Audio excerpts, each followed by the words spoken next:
30-second stream delay, so I am 30 seconds in the future. Let's see here. Let's check the details of this tournament.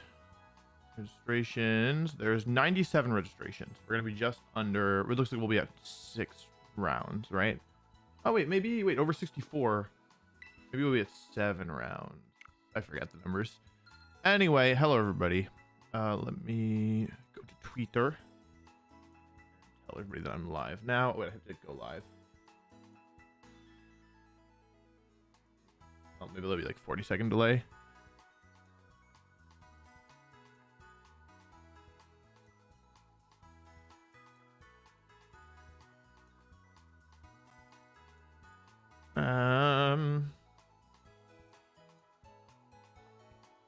Okay. Alrighty, that's that. Let's check the details of this tournament. Wolf. Not now, buddy. Did this regulation change, or are we still in the one with the legendary ban? We are still in the one with the legendary ban until January 1st. Until January 1st.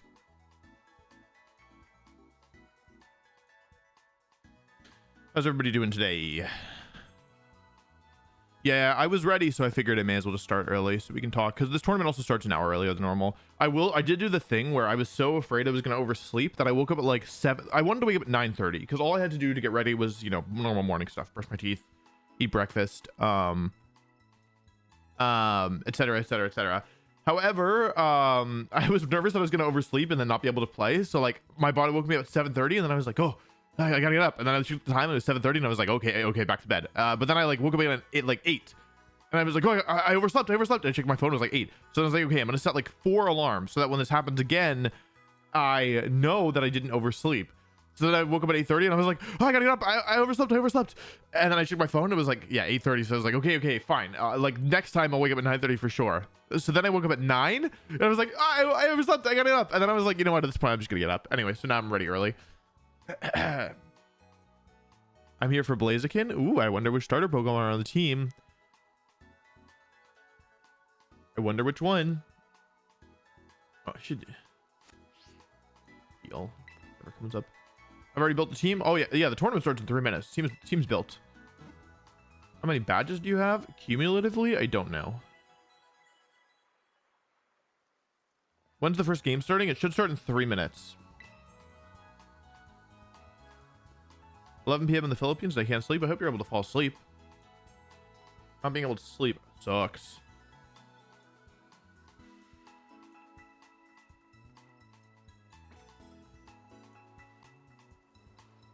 I wish official tournaments let you use nickname Pokemon. Yeah, it's crazy that they don't, right? That's crazy. They totally, yeah. Wonder why they don't let you use them. That's weird. Anyway, I will say I took Incineroar off the team at one point, and then I played against Porygon 2 and it set Trigger up, and I was like, I need Incineroar on this team. So it's back. But I did try taking it off because I was pissed because the team it's what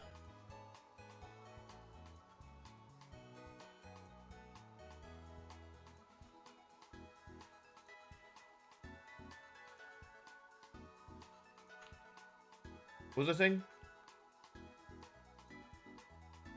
I forgot. Did y'all enjoy the Baltimore video? I'm really happy with how it turned out. Personally,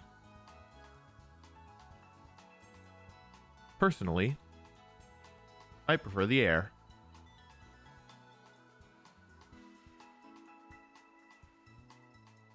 Whoa, too many messages.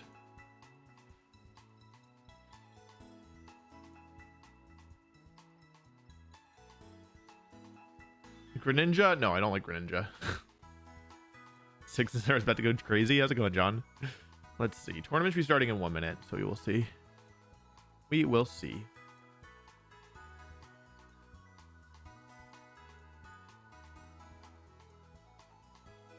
Your team got me to Master Ball. I'm happy to hear that. I haven't been to ladder in a while. I think my ranking is beginner tier 1. If I had to guess.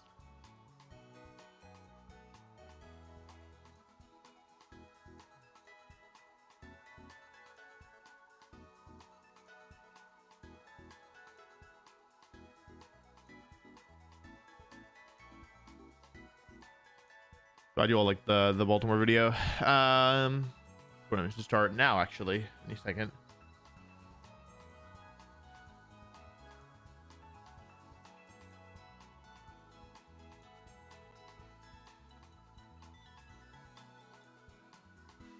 Any second now.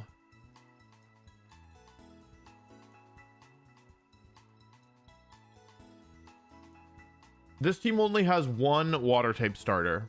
There are 3 fire, 2 grass, 1 water. I thought about doing Raichu, and I thought about doing an evolution, but I decided not to in the end. For the record, this is hard, and by hard I mean winning games is extremely hard. Like this is gonna be tough because when every Pokemon on your team is fire, water, or grass, there are some major issues. Okay, round 1 is against Flamigo Ursaluna stuff. Oh god.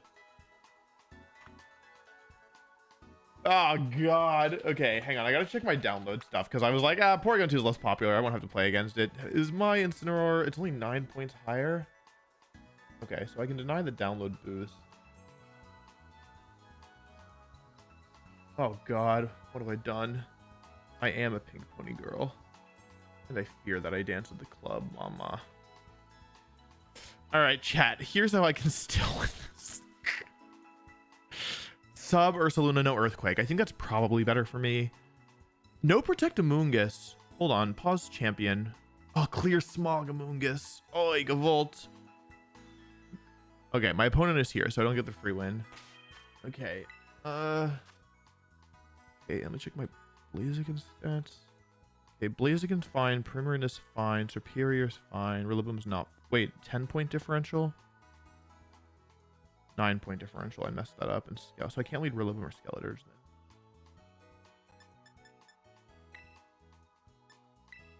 Okay, this is gonna be tough. Oh, I missed a dono. Hold on. Thank you very much, Philip. Appreciate that. Appreciate the dono. Thank you, Y. What's your favorite starter? I always like Chikorita was one of my favorite Pokemon growing up. So like not competitively, but just like in general, I really like Chikorita. This is not an official tournament. This is a community tournament. So the only thing on the line here is pride and content.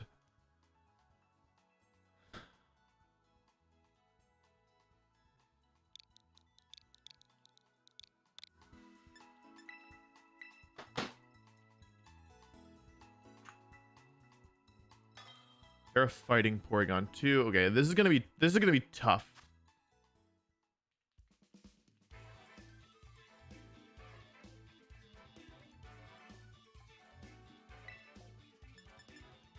This is gonna be really tough. Okay, let's see if we can pull this off. Okay. Let's jump into it then. I gotta change to random because you all don't like when I just put the same music all the time. No, I do it for me. Okay. Alrighty, everybody, here we are. This is gonna be difficult. There are a lot of really scary Pokemon on this team, and yeah, I don't really have much more to say beyond that. I only have so many tools here, and they're not all good. I at one point had a plan versus this. However, I seem to have forgotten just what exactly that plan was. Can you Superior Blaziken? That's one option. That gives them the special attack boost. I can do Incineroar Superior.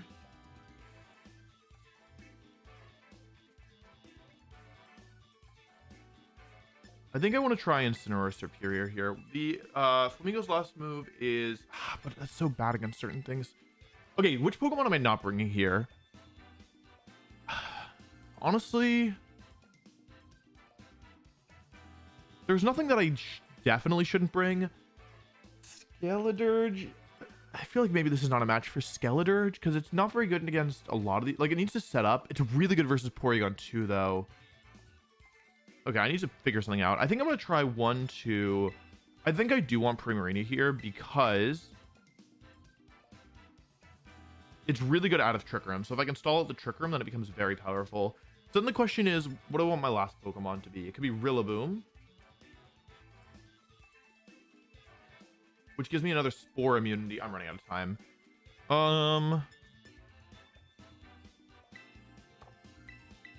This relies a lot on Incineroar and Primarina to stall out the Trick Room. I'm expecting Porygon 2 and Amoonguss lead. But I'm not like convinced that's what's gonna happen. The thing is that this is worse for stalling out Trick Room.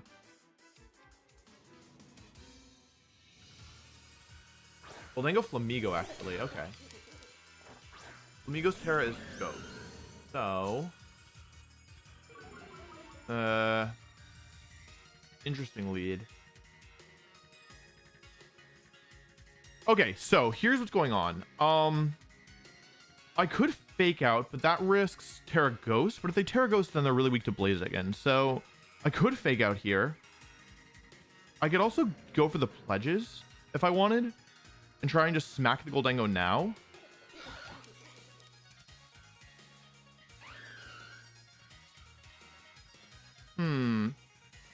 Most curious. They both have Protect. This is not smart. Protect. Protect.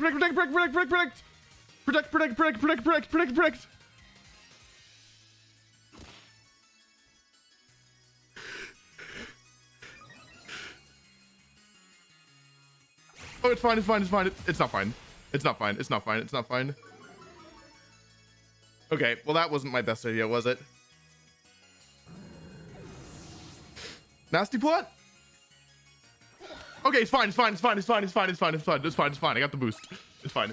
Okay, it's fine. Okay, so the way that Superior's ability work contrary is that whenever it would get a stat drop, it instead gets a stat boost. And that's a big deal here because I can go into Blaziken.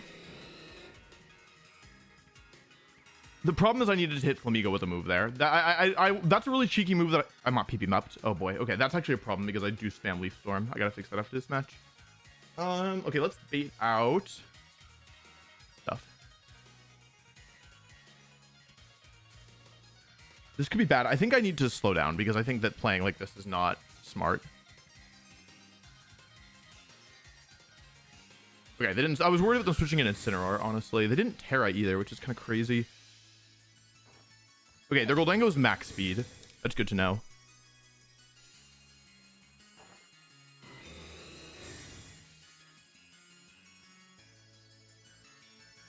Brave Bird comes out. Okay. Into my Superior. That's okay. I know this looks bad. However, it's actually not the end of the world. I'm threatening a KO on Goldengo here if I want it. But I don't think that I do. So, I mean, I could just Flare Blitz here and Leaf Storm as well. The problem is the Goldengo's Terra Dragon, right? I'm going to Flare Blitz here, and I'm going to Terra Stellar, Terra Blast. So here's the thing. Terra Stellar Terra Blast does two things. It's different than regular Terra Blast for a couple of reasons. First, instead of being 80 base power, it's actually 100. And there's no way to resist it. That's the other thing. But the second thing is that after you use it, it lowers both of your offensive stats by 1 because it's such a powerful move. Yeah, it lowers both your offensive stats by 1. So because I'm behind in this game, I'm choosing to make a prediction here that the Goldengo, in pressure of the pressure of the Flare Blitz, and because it's set up, and because Dragon resists both of my stab moves here, right? Like both Fire and Grass. I think that this Goldengo really wants to Terra into Dragon type, right? And the thing about Terra Dragon is that it is weak to Terra Stellar because all Terra types are weak to Stellar. They didn't go for it. I lose the game on the spot. Okay. Well, I'm really surprised by that. I could have actually doubled this slot if I wanted, but I really thought that they were going to Terra. Oh, I got the burn. Okay. This is not going to KO because it's not that strong, although this thing has no bulk on it, and I am +2. Yeah, this person really, I think I just expected them to do different things than they did. I'm going to see how much this does, though, because I am curious. Yeah, it does a lot. Now, because of contrary, instead of losing stats, I actually gain them here. If they go for, like, Brave Bird into Blaziken... Okay. Now, I don't think I have the juice left in the tank, unfortunately, to win this one. Because I just took too much damage, and the burn didn't even matter in the end because they Brave Birded. I'm really surprised by this, honestly, because if I'd gone for Terra Stellar, Terra Blast plus... Okay, there is maybe still a way to win this. if you can believe it. I know it sounds silly, but there actually is genuinely a way to win this. If the last Pokemon is Ursaluna Porygon 2, or Ursaluna, if it's, wait, hang on a second. If it's Incineroar, because everything left on this team is slower than my Pokemon. It's Incin, P2, Ursaluna, and Amoonguss. If it's Amoonguss, I'm probably hosed here, unfortunately. Probably. Because it's Incineroar. Wait, hang on a second. If the Incineroar is... Wait, hang on a second. Hold on just a second here. Is it possible?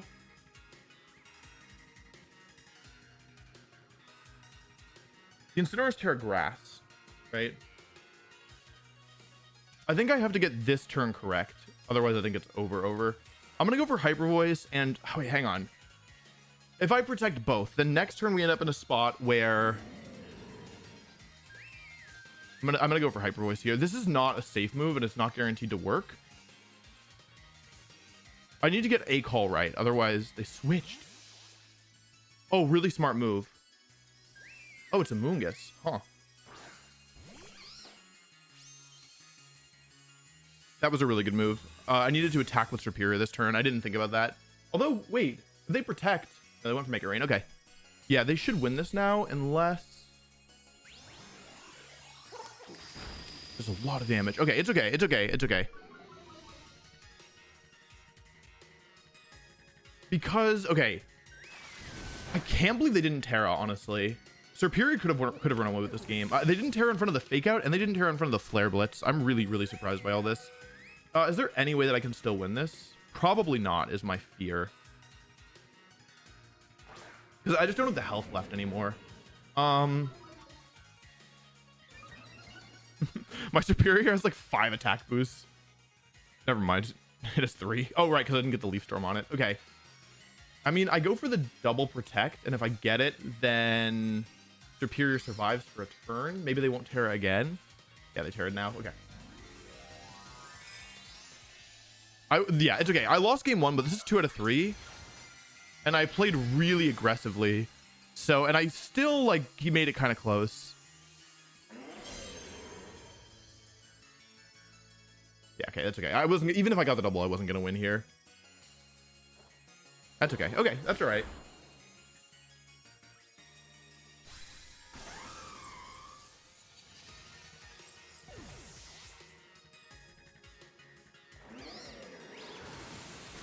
We didn't learn the speed interaction. Maybe they'll spore me, which would be good. Nice. Okay, that's good.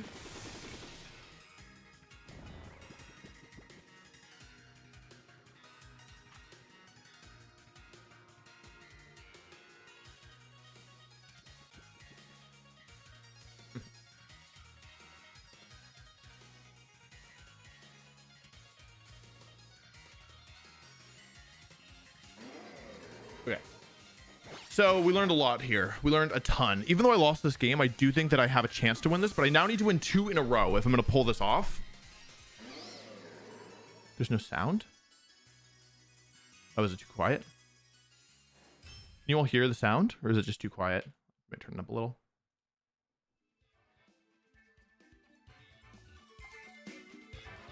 Loud. Okay. So I lost, which isn't super ideal, but I think this is a tough matchup for sure. Goldengo is a little bit difficult because it's Dragon Terra. The Flamigo honestly was a big problem because I have to hit it twice with something, right, to get rid of it. But I think that really the main problem here was that I just overpredicted a lot. Not to say that it won't happen again, because it very well might, but more to say that it's something to be aware of, right? So I need to make sure that I don't like walk into just a total mode shift loss, right? Blaziken was good, honestly.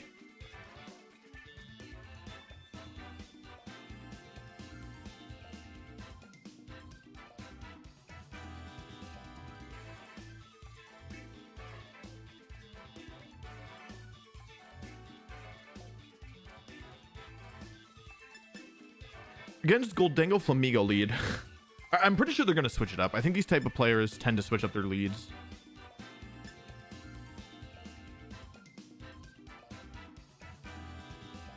in my experience. Players who play this type of team, I mean.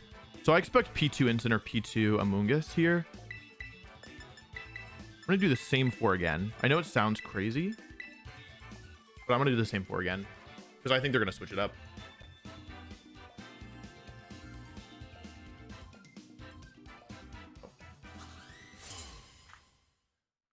I forgot to say good luck, have fun, but I've said it now.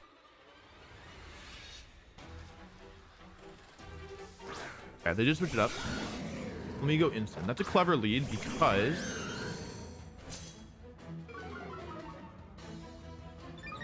oh, they're faster than me too? Dang, they're fast. Okay.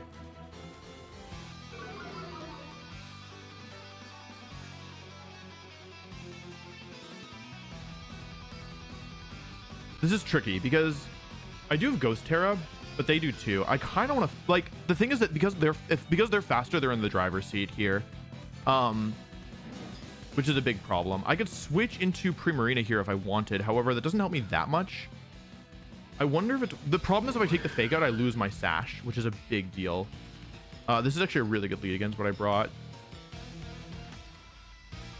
If I switch and protect, this Flamigo is just a huge problem. Let me play safe. I don't want to lose the game just yet.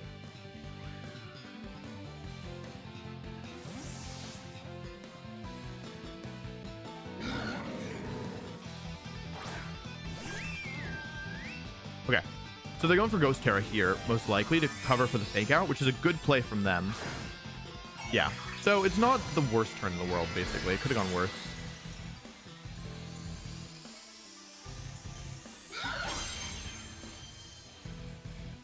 This is probably going to be fake out plus close combat if I had to guess. Fake out into superior. They didn't fake out? Oh, they didn't need to fake out because they knew that I wasn't going to... Okay, that makes sense. That actually does a lot of damage. Knock off my life orb as well. Okay, that doesn't really matter, but what a risky play. Honestly, what a risky play. Their Incineroar just have Flare Blitz. So, okay, let's go for some speed control here, I think. Because I'm going to lose Primarina this turn, which is okay, but I do think I need to get something out of it. They've Terra'd now, which means that because they've Terra'd now, Blaziken is now very strong. Okay, no Wide Guard, no Protect. Here's Grass Pledge. So here's my first instance of the Pledge moves. This turns into a combined move, Grass Pledge plus Water Pledge. It'll become a Grass type attack. It will bring Flamigo to Focus Sash, and it sets up the Swamp. So now all of their Pokemon speed is cut to a quarter of what it would be otherwise. If they go for Brave Bird, we're trading here. Here's the Swamp. I have 4 turns now where their Pokemon are extremely slow. It's close combat. Nice play. I don't get the KO, though. And Incineroar can't Terra or Protect. Hang on a second. Knock off. Okay. I'm actually a little surprised that KO'd because they were -1, but it must have been close. Okay, so this is bad. I have lost one of my main Pokemon here. But it's not the end of the world. I get to go into Blaziken now. The speed advantage is heavily in my favor. And now I have a choice to make. Because what's in the back, right?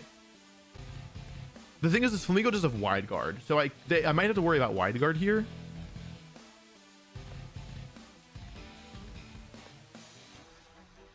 I kind of want to go for Fire and Water makes the Rainbow, which is a water type move, actually. So that's pretty... The thing is, and I don't have Life Orb either. I gotta keep that in mind. I need to take a KO this turn, right? I'm going to make a little bit of a risk here. I'm going to go for... Do I need to, though? I have close combat pressure.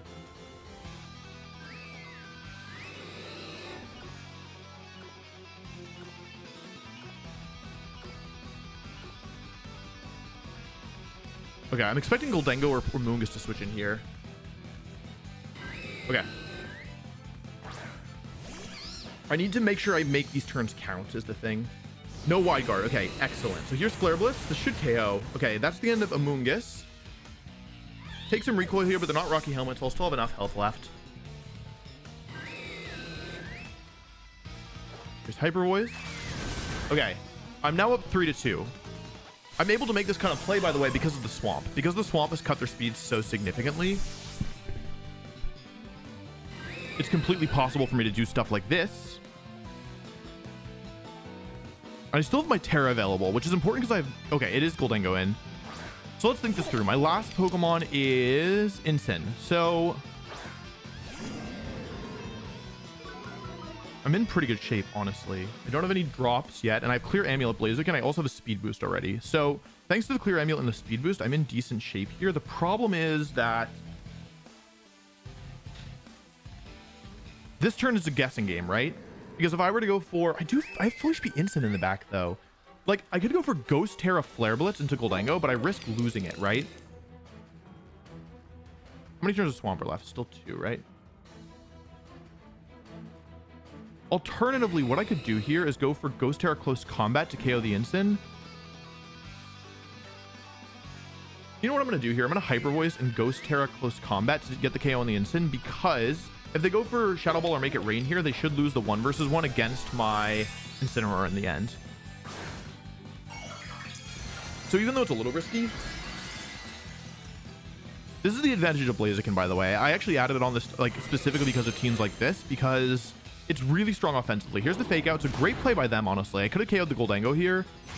I just don't think that Incineroar is surviving this, number 1, and I also don't think that Goldango wins a 1 versus 1. Even like what they actually know, because it can't Terra. It has to Make It Rain this turn if it wants to keep itself in the game. Lynch. Nasty plot. Okay, yeah, that'll do it. Because they can't Terra anymore. A lot of this comes down to the fact that they can't Terra. If they could, it would be a lot scarier. Like, I wouldn't have been able to play like that. But I still have Blaziken around. There's no way they survive a Flare Blitz. I don't even need to switch here. I'll go for Hyper Voice and Flare Blitz. Okay, Flare Blitz comes out. They do have Protect. I just don't want to use it. Okay, and Blaziken actually takes 3 of the 4 KOs. But it was all thanks to the swamp that Primarina set up is the thing. This is why I thought they would set up Trick Room, because it seems kind of valuable against me, but also I understand why they didn't. So let's think this through, because I've started off both games very behind, like extremely behind, and I don't really want that to happen again, right?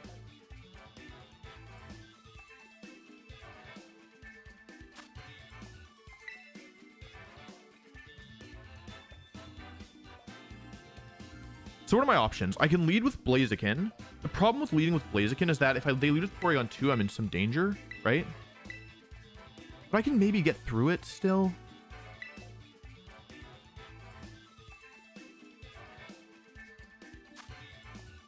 I could lead with Blaziken.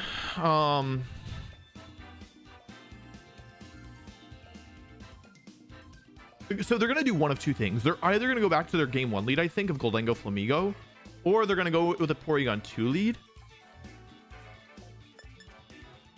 I can do Blaziken. I think I don't want to lead with Incineroar, because I've led with it both games. I've had to switch it out both games. And the thing is that I'm just on the back foot immediately against Flamigo, which they've led twice. And they have Ghost Terra, they have Goldango, and they have the faster fake out. So I don't think I want to lead with Incin here. Primarina was pretty good here because of the swamp. I think I'm bringing the right Pokemon. The question is the order, right?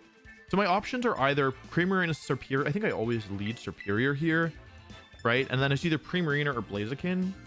My instinct is Blaziken here because it threatens so much offensively.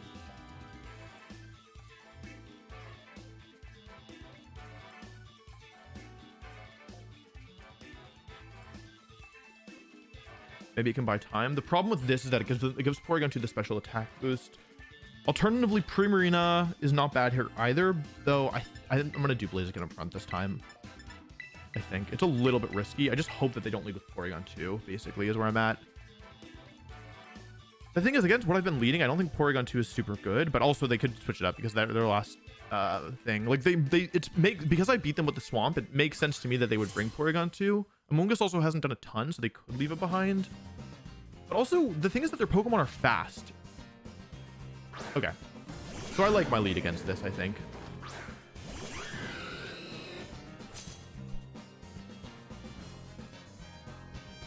What's nice about this is that they can't have Goldango, Amoonguss, and Porygon 2 in the back, right? So let's just make a safe play turn 1. I could also protect Terra Ghost here if I wanted, but the thing about Terra Ghost close combat, they also haven't been using fake out. I could Leaf Storm close combat here if I wanted. Okay, I think they're gonna make a. I don't think they're gonna fake out here, honestly.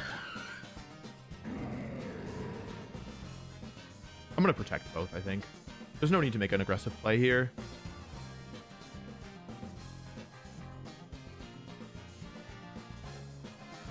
I think at least. I don't think there's a reason to make an aggressive play.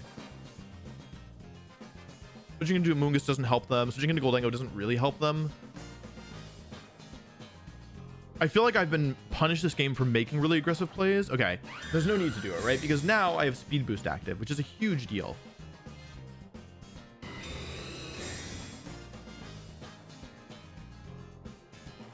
They go for close combat. That makes sense. They didn't go for fake out, so my instinct was correct.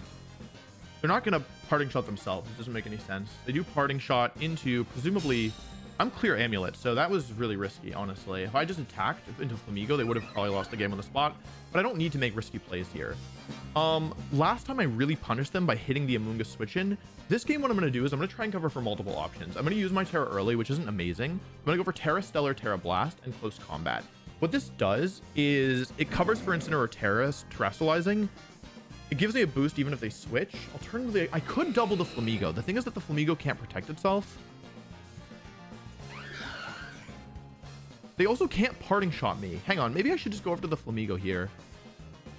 Because they can't parting shot, right?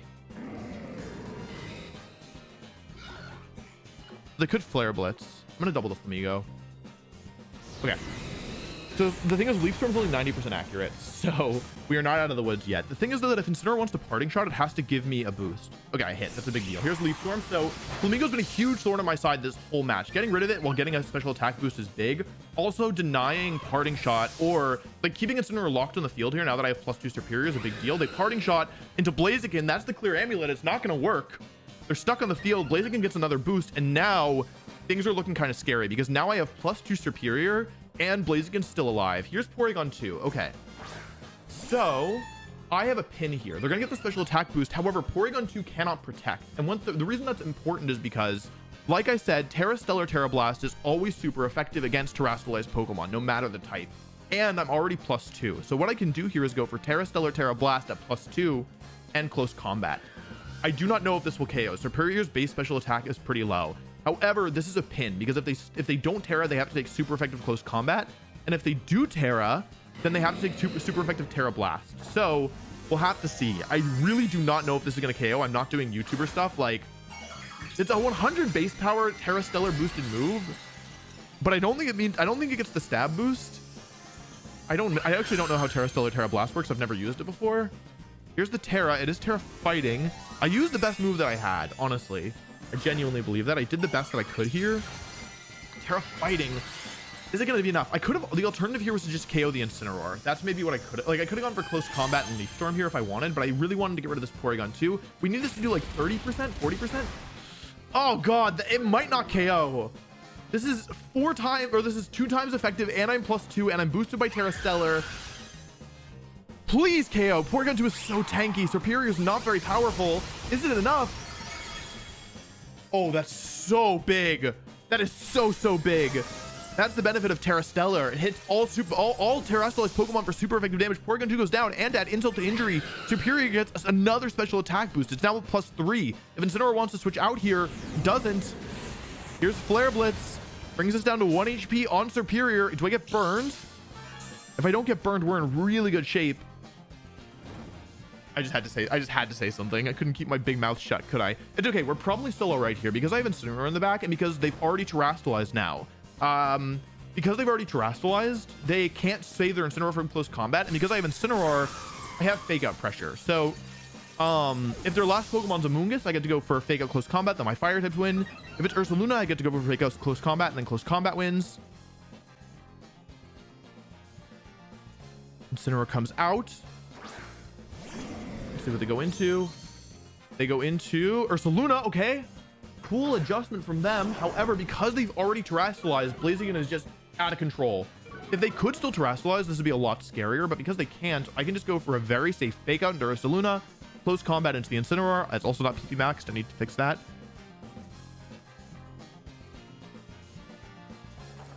Fake Out, no protect.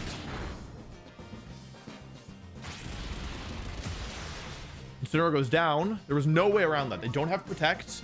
They don't have Terra available. Another speed boost. They also don't have Earthquake. So this game should be over now because with Earthquake, if they were faster than Incineroar, this could be a little scary. But because they don't have Earthquake, they can only KO one Pokemon at a time. So I'll go for, I don't have Flare Blitz, I'll go for knockoff. In close combat, I'm almost at close combat. Close combat comes out. Probably not gonna be enough. Oh, it is. I always underestimate how strong Blaziken is. All right. So despite a pretty disastrous game one, I feel like I wasn't so warmed up. I was able to turn that around, and it was not an easy matchup.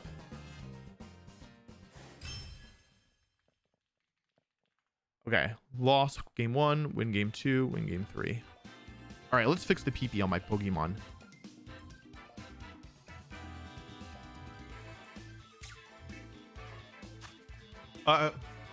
Kaniel, thank you very much for the dono. Appreciate it. All right, let's see. Superior and Blaziken. I think these should be the only ones. Let's check the... There should be nothing else here that can matter, right? Everything else is, yeah, fine. I don't have that many. Do I have any ups on me? Do I need to go buy some?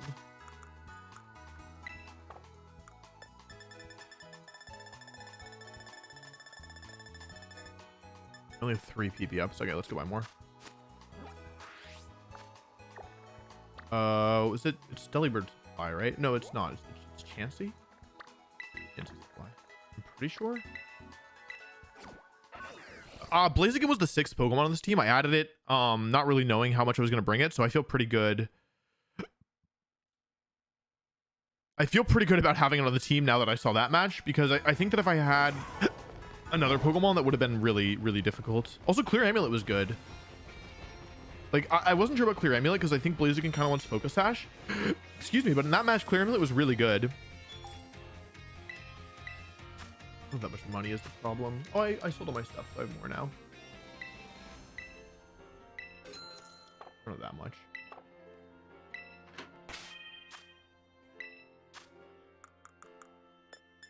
Alright, let's fix these two.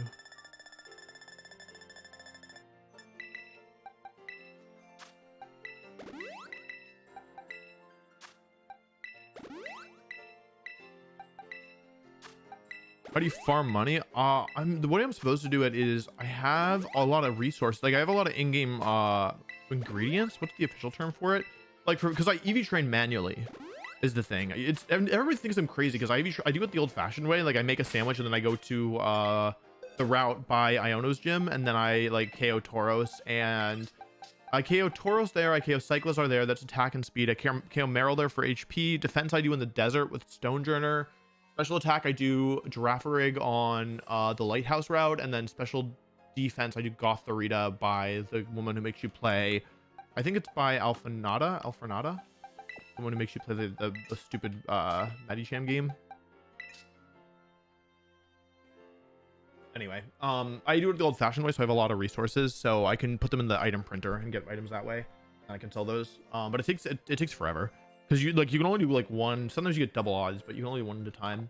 Anyway, we won game one. That was surprising, no?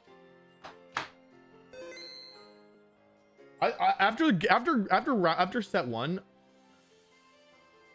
after game one of that set, I was like, this might not be a very fun stream for me. But then I won. When it comes to the World Championships video, should be out December 21st. That's the goal. We have about 20 minutes of it done right now. 23 minutes done.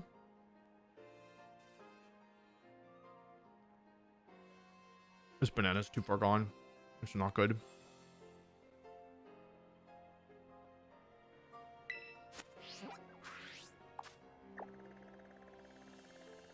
This is where I go to EV train.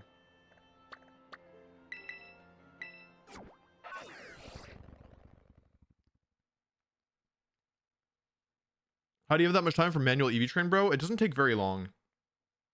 To EV train a full team, it takes around an hour and a half because you can EV train all 6 Pokemon at once. Like you'd give them all the HP weight and then you just have to keep track of them.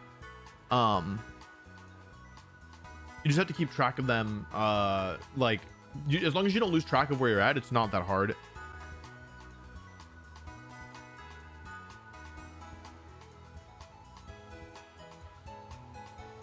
In my opinion.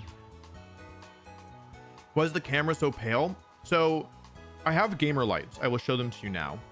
Jarvis, the lights. These are my gamer lights. They make me look better lit.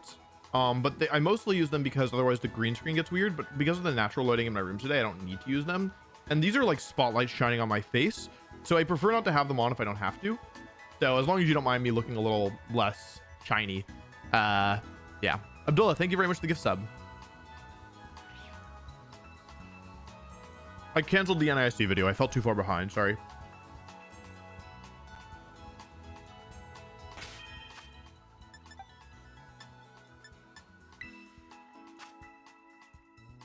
Battle Stadium. TV training is not so confusing, honestly. Rental teams. Is there anything that I can remove here? That's not what I wanted.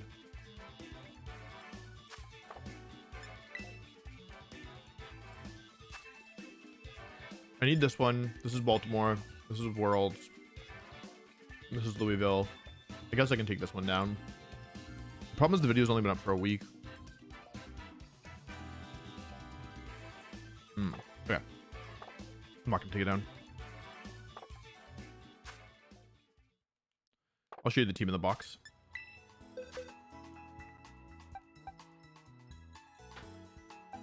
This is the star of the show, baby.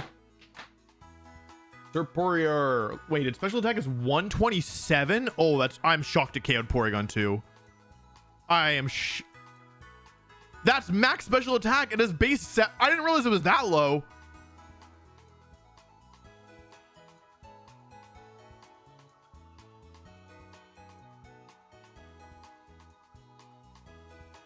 That's crazy. That's nuts. 75 base? Who hurt this Pokemon?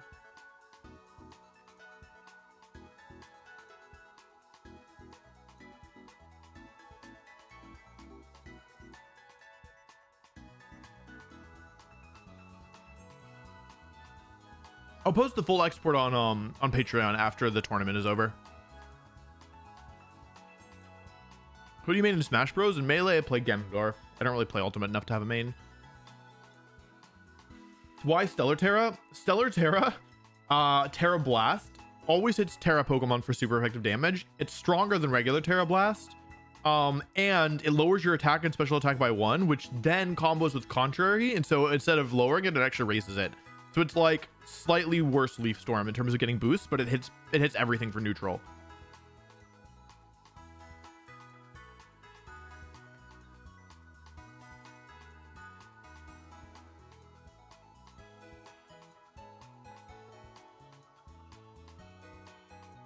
$127 special attack. 127 special attack is not mid. It's actively bad.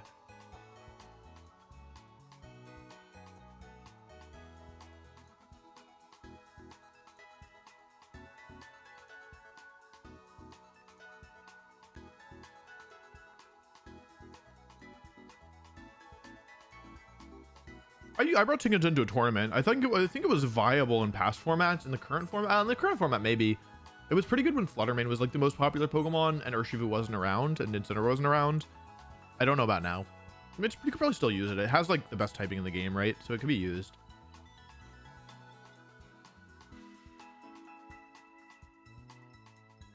I'll be right back. I gotta throw out my banana peel.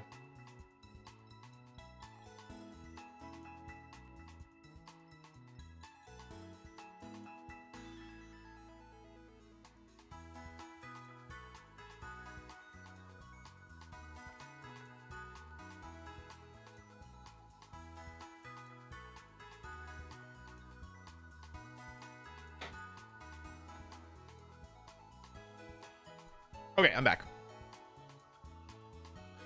Yeah, when you get boosted Serperior, it's hard, but getting that first boost is really hard, especially because Leaf Storm can miss. 7 matches left, so we'll probably be ready in the next, I don't know, 5 minutes, 10 minutes. I like Serperior, don't get me wrong. I'm not saying that I don't like Serperior. I'm just saying that the stats aren't very good. Like, the speed stat is good, the bulk is fine, the special attack stat is really, really what hurts it. If it had like just 20 more special attack, it would feel so much better. 20 is a lot, don't get me wrong, but going from 75 to 95, 95 is still bad. 100 special attack is bad. Like 110 is where you start getting okay. And it's 75. If it was even 95, it would feel so much better. Mega Superior against Grass Dragon and Draco Meteor. Yeah, you know how I know you're full of crap? Because the megas that turn into the megas that turn into dragons don't learn Draco Meteor. Oh, that's awesome, Michael. Congratulations on your newborn.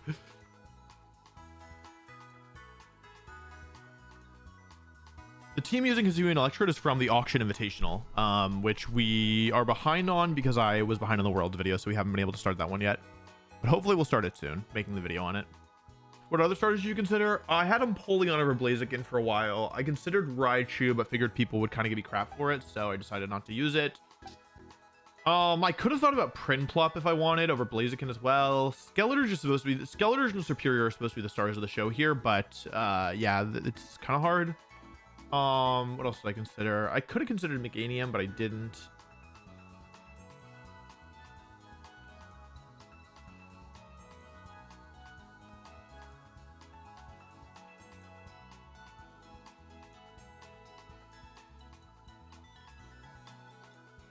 The Porygon 2 was likely very physically bulky because Close Combat should have done a lot more than it did, so it was probably almost max physical bulk, which is makes sense. But yeah, that's probably why, because Close Combat should have done like 30 to 40.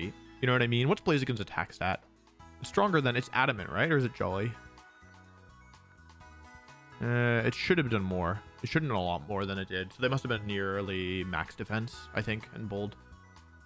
Can I get a high five? I do not know how to give that to you right now, unless you are in my house, in which case the answer is no. Leaf Storm's accuracy is 90%. When does it start? It already started. I won round 1. We're just waiting for round 2. It'll be up soon. Will you ever use Metagross in a tournament? Maybe if Mega Metagross comes back. I don't know why people spam. You're just gonna never be able to post on the channel again. Congratulations.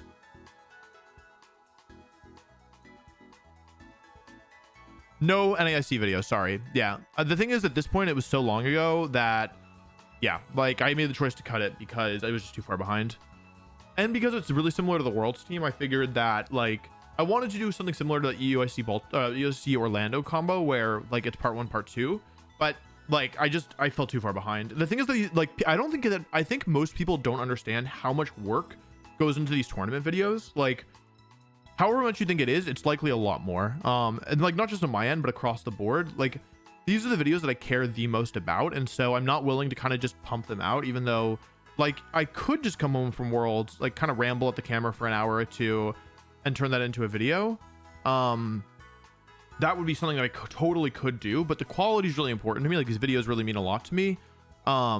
And so because of that, like, I'm not really willing to compromise on the quality. And so what ends up happening then is that they take a long time to make.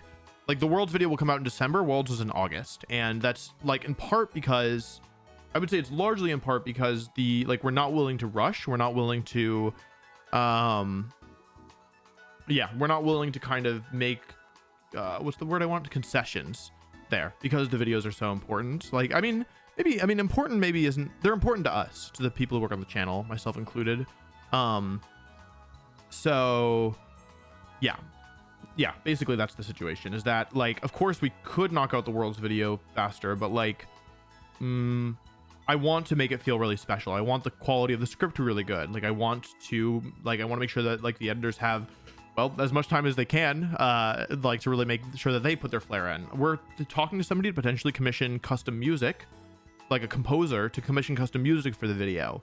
If you watched Baltimore, you noticed that, like, there are some really great illustrations, animations, like, that are hand drawn by one of the members of our team. Those are not fast, right? Like, because there's, like, they put a ton of care into them. I think actually a lot of not a lot, but, like, there are things that the illustrator puts into those drawings that I think a lot of people miss. Like, oftentimes, like, there's little Easter eggs hidden in the drawings, but because, like, they go on the screen so fast that I think a lot of people don't notice them. Anyway, there's a lot of care and love in these videos, and they take a while. They just take a while, and I'm trying to do my best to make them faster. And I am the big roadblock, honestly, but, like, yeah, I can only do what I can do. You know what I mean? And it's a work in progress, because also you have to keep in mind that there's no template for these. I didn't look at somebody else's video and be like, oh, I want to do that, but for Pokemon. Or I didn't look at somebody within Pokemon and be like, I want to do that. Like, we figured out how to make these types of videos, and we're not basing them on anything. Like, there's no inspiration for these videos, because frankly, I'm not aware of any content that is similar to them, of a YouTuber with like the resources to hire a really big team of very, very talented people, who is not only a big YouTuber, but also one of the top players in their game competitively. I don't know any other content like that personally. I'm not saying it doesn't exist. I'm just not familiar with it. I think that maybe chess, but I don't know if they're making the same type of videos. Anyway, so because of that, because there's no inspiration, because we're figuring it all out as we go, there's like, we can't, like, there's no shortcuts. We have to kind of learn via doing all the time. And that's especially true of the process. But the good news is that when it's done, hopefully you all feel like it's worth the wait.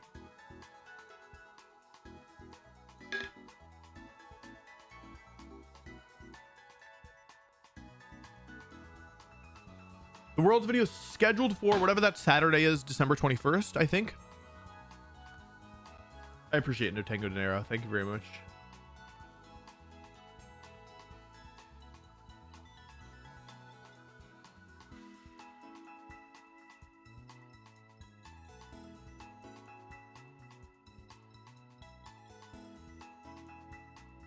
Four matches left in the round.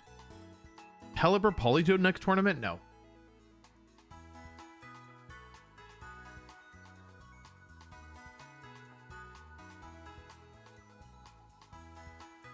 I don't like, if somebody says that they would like to see similar content in other games. Totally agree. The thing is though, it's really hard. It's really, really hard. Like, think about making a 2-hour video. You know what I mean? Think about making a 2-hour video where you care about every, you know, I don't know about every second, but every, you know, you care very deeply about the quality of every single part. Like, you don't want any fluff in there. You don't want anything to like be not up to par. Just think about, okay, here's for context. A 2-hour video is roughly 40 to 50 pages for me in Google Docs. Like, think about writing a 40 to 50 page, and they're fully scripted, obviously. Like, everything in there is, I've written out. Some of you are probably in school, and some of you are probably out of school recently enough to think about writing a 40 to 50 page single space, by the way. I don't use double spacing, single spaced essay. Think about doing that multiple times per year based on experience. Like, I don't know, it's hard. It's a lot of writing. Like, the writing alone, 40 to 50 pages. And that's just the scripting part of it. Think about that, but then with the editing, with the illustrations, it's a lot of work. People are like, why is the World's video not out? It's like, it takes time. It's hard. It's really hard.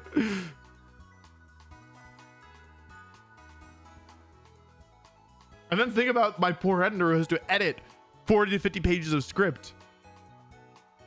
Think about it.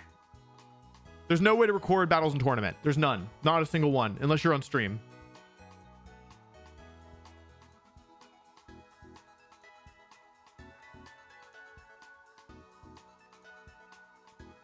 Thank you very much, Jeremy. I appreciate that. There was no competitive play in Legends Arceus, so there's likely not going to be any in Legends ZA. I don't have any information on Platinum Kaizo. I don't know anything about it. I probably know less than the average person who's involved in Nuzlocking.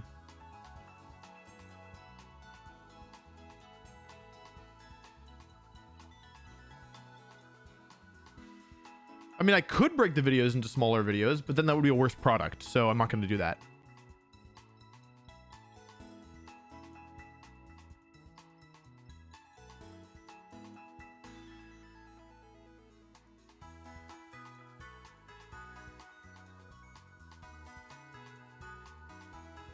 Roughly how many words? I don't know. I want to say around like 30,000. Should we look at?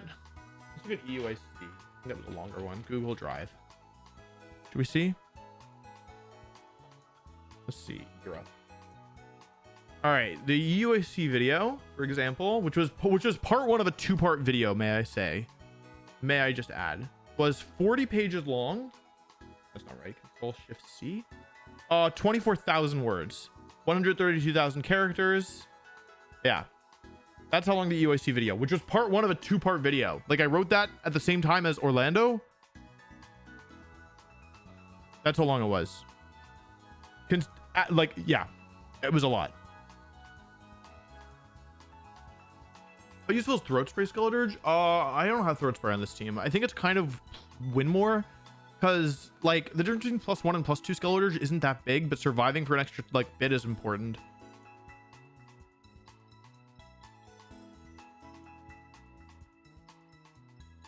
Wolf, as a business owner, what is your one piece of advice for anyone in life? One Piece! The One Piece is real! If you're asking me as a business owner, my advice is make sure that you have the resource. Like, don't hire people as a gamble.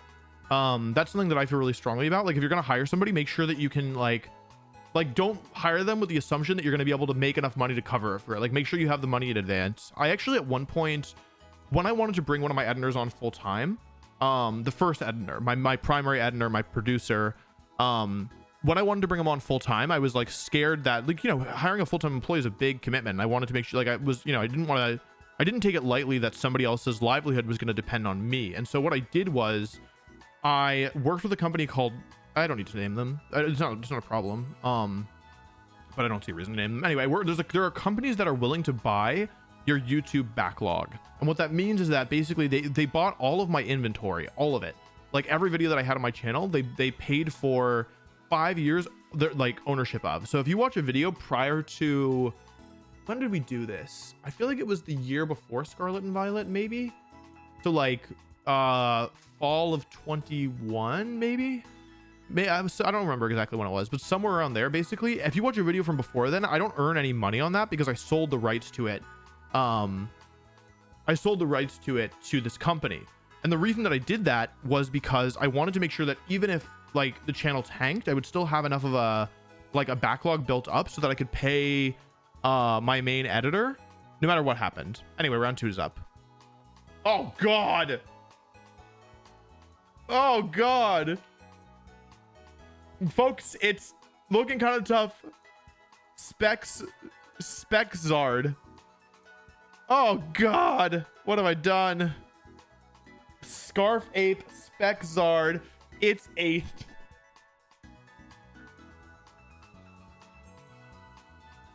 Okay, who's faster between Whimsicott and Superior? I think Whimsicott's like 1 point fast. Wait, maybe it's through their speed tie. Copium. Whimsicott's 1 point. No, it's 3 points faster. Never mind. Okay, this looks... Chat, it's kind of cooked. Loaded Dice Dragonite with Scale Shot, Extreme Speed, Haze Protect, Misty Terrain Whimsicott, so it's down a move. I just Focus Sash, which is I can fake it out. I can fake it out. If you know what I'm saying.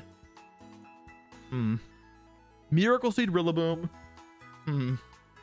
Jarvis the Moon. Blow it up.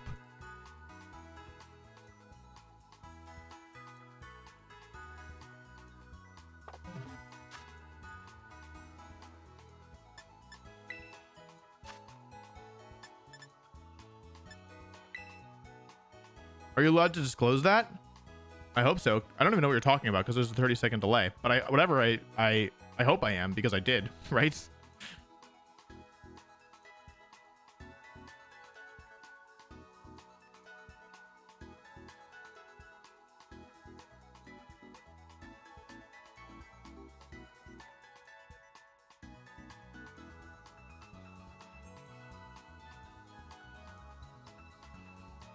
Are you Indian? No. I'm white guy. Behold. Just regular white guy. I think. Ominous. Ah, they've got Life Orb Ceruledge. Ceruledge? Ceruledge. Okay, the good news is that I'm not even gonna say it. It's not doomed. I just gotta watch it. I gotta get the thing up. I gotta set up properly or else it really is doomed.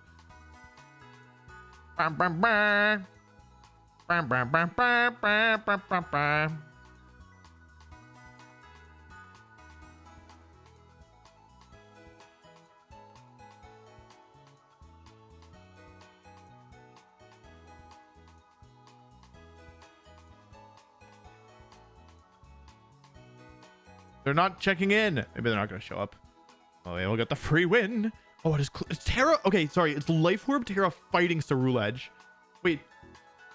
I don't have anything that can beat that. Oh, I have one Pokemon that can beat that, but I was planning on using it up front. Chat, I'm cooked.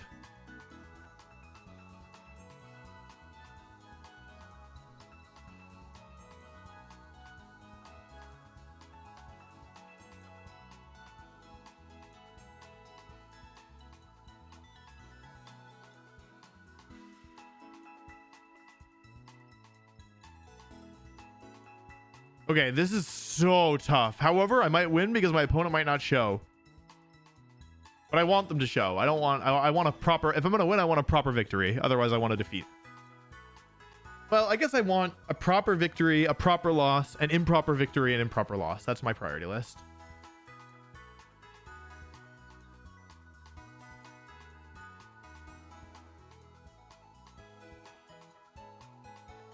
No, it's not weak armor. It's flash fire, which means it's immune to half my team.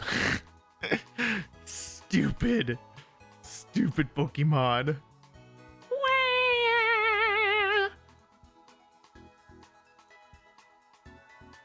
Okay, they're here.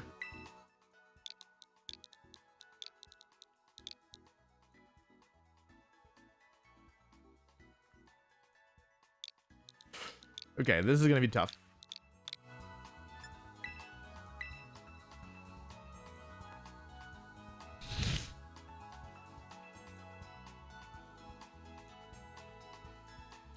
You look so tired. It's just because I don't have my gamer lights on. Trust.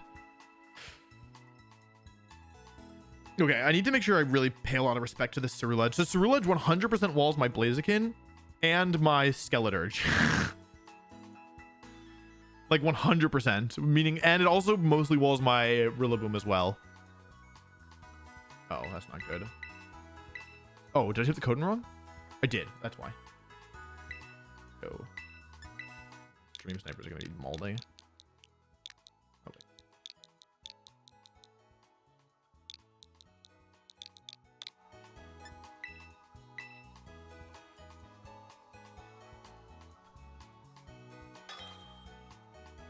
It also mostly walls my Cerulege. Basically, the Cerulege walls my entire team because half of it's fire types and half of it is grass types. This actually like everything on this team is a threat, but the Cerulege is like almost untenable. And they have Sunny Day, which takes away the only weakness that I like have, which is water, which is my one water type. So let's think this through. Let's not make Chapel Roan. Let's think this through. Okay. So I mean, first of all, huh? Second of all, what? Third of all, huh? So I mean, who do I bring here? What are my win conditions?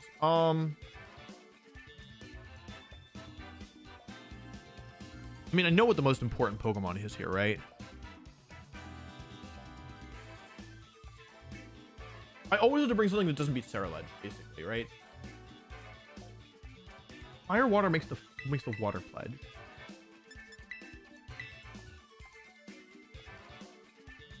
Okay, the Dragonite's a threat, the Annihilape's a threat, the Charizard's a threat, the Cerulege is a threat, and the Whimsicott is a threat because it has Tailwind. Whimsicott's threat because it's so fast.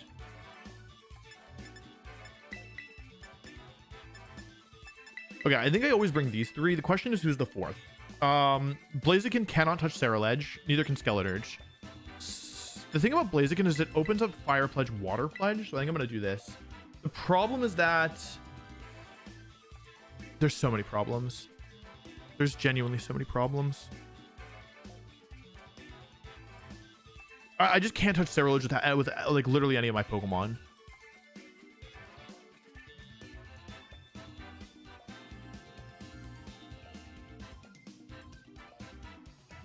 Heat Wave, Overheat. It doesn't have Solar Beam on the Charizard. It's Heat Wave, Overheat, Weather Ball, Air Slash. This is going to be so tough, honestly. Ape Dragonite. Okay, so this could be coaching. It could also be Final Gambit. I can't do anything here. They could coaching Scale Shot, or they could...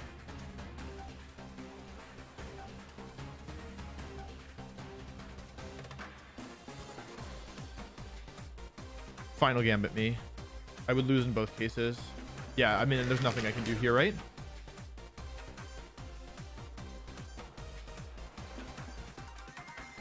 Do I have a safe move? They're gonna Final Gambit, I'm pretty sure. They're gonna miss Scale Shot.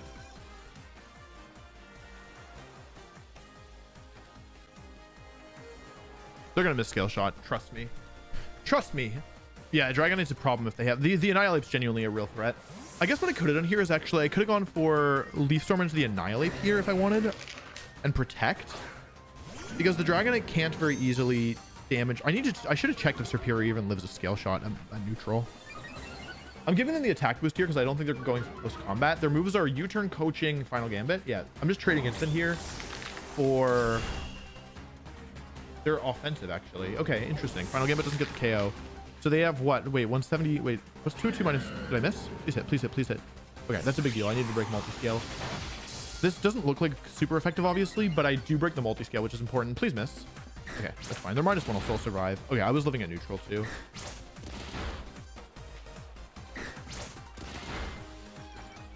Let's see, only 4 hits.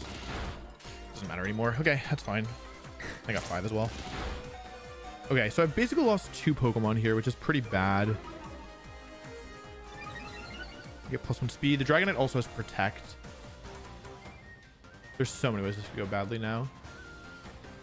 The good news is that my Primarina is pretty well positioned against Dragonite, at least, because it only has Scale Shot, Extreme Speed, and Terra Steel.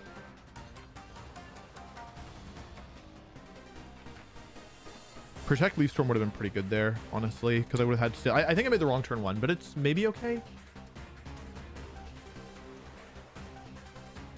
I don't want to lose Instant here, though, right? I also don't want to Terra. Ceruledge, okay.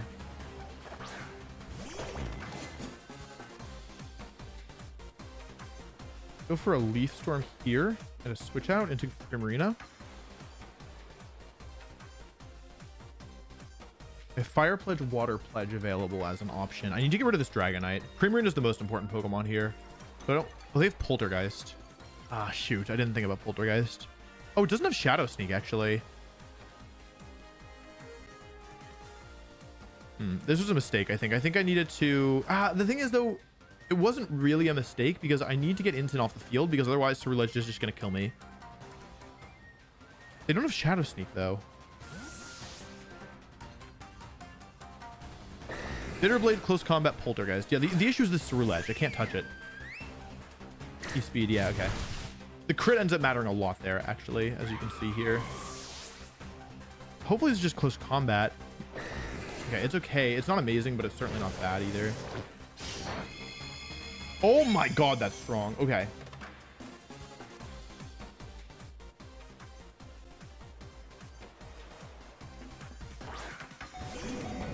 I go into Instant again.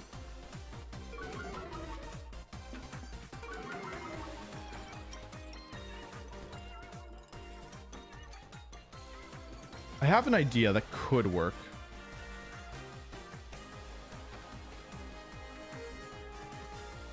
It's probably not going to work here, right?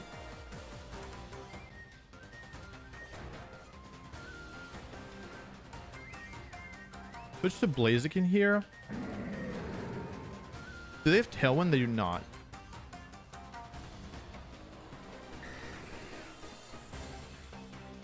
I don't really need to protect here. We switch Dragonite out, actually. Okay. Into what? Oh, I shouldn't have protected. Oh, that was bad. Okay, hang on. Wait, I can still do this. I'm Terra Poison, though, right? So, like, I forgot it was Terra Poison for a second.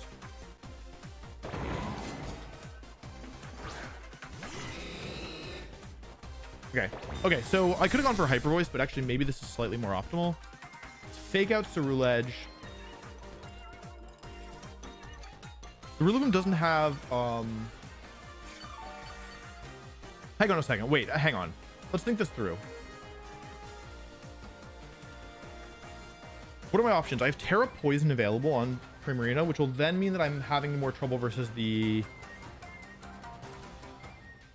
If I go for Terra Poison, I end up having a lot more trouble versus the Dragonite, right? Because I don't have a way to get the Speed Control Pledge. I only have Rainbow Pledge active as an option.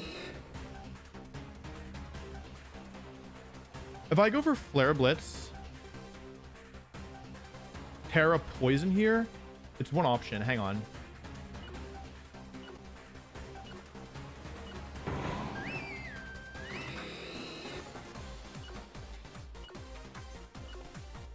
Right on time.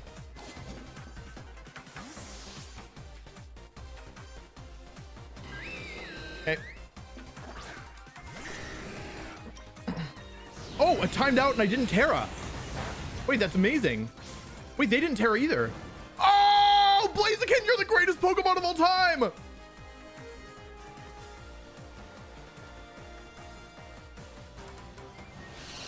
Oh, how much is it gonna do? How much is it gonna do? How much is it gonna do?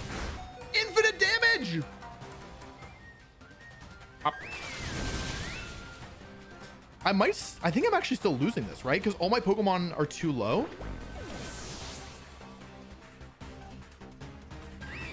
Okay, how much is Blaziken is going to take from Grassy Glide here?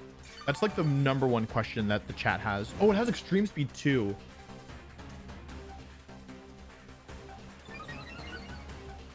Hold on a second. I'm actually in danger. Oh, but I have Ghost Terra. Is there a way to do this?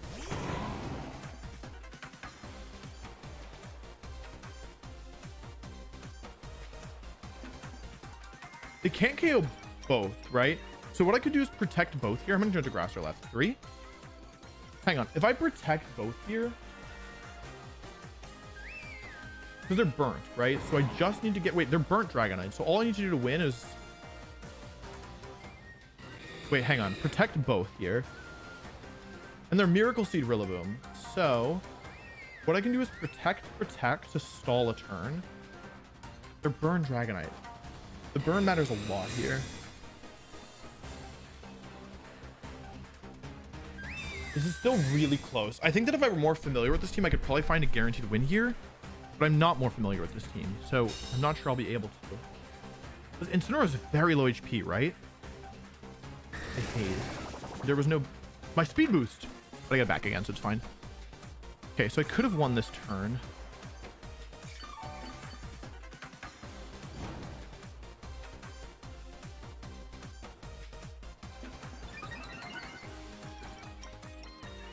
Okay. If I go for Flare Blitz into Rillaboom, they are forced to attack me to get the kill. And then I go for Terra, Poison, Hyper Voice, because this way they can't KO both. This then puts me in a 2 versus 1 against the non-assault this Rillaboom without Protect, which lets me go for a Fake Out Moonblast. And then I can go for knock off Moonblast for the win. Assuming that Dragonite goes down against Hyper Voice here. Maybe I should just Moonblast it for safety, but they have to...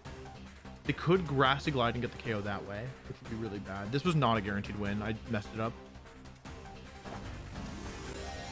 Especially with Life Orb recoil.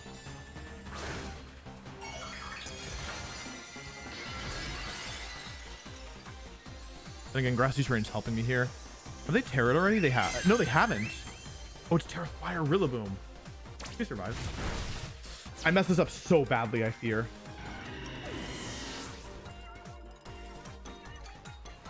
Wait, do I even survive this? This is Miracle Seed. I actually think I messed this up incredibly badly.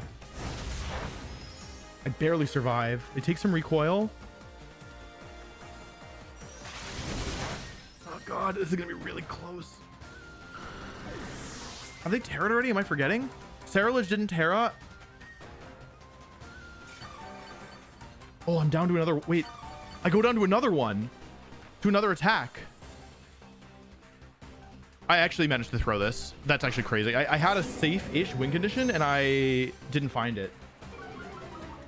So now what? That's the question, right? Now I have to call whether or not they're going to Terra. And if I get it wrong, I lose. It's a 50. It's a true 50-50. Are they going to Terra or are they not going to Terra? They haven't Terra'd yet. They should Terra. I always get these wrong. I'll go for the Terra.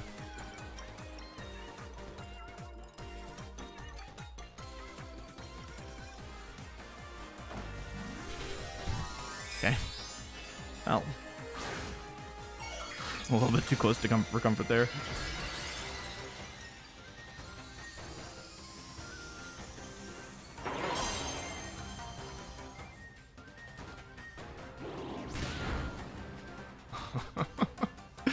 Okay.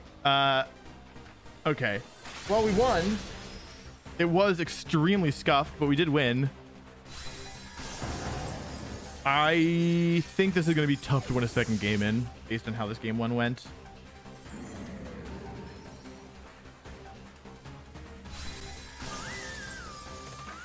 Yeah, I think this is gonna be really tough.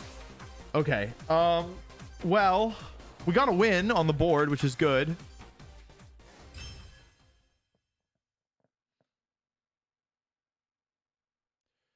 How am I gonna beat the Sterilage a second time? Actually, how am I gonna beat the Sterilage a second time? Everything was a problem. All of the I wanted to get the Swamp up, but I couldn't do it in the face of the 8th escape. But what am I supposed to do about that? They're Annihilate about speeds my Blaziken even at +1, right?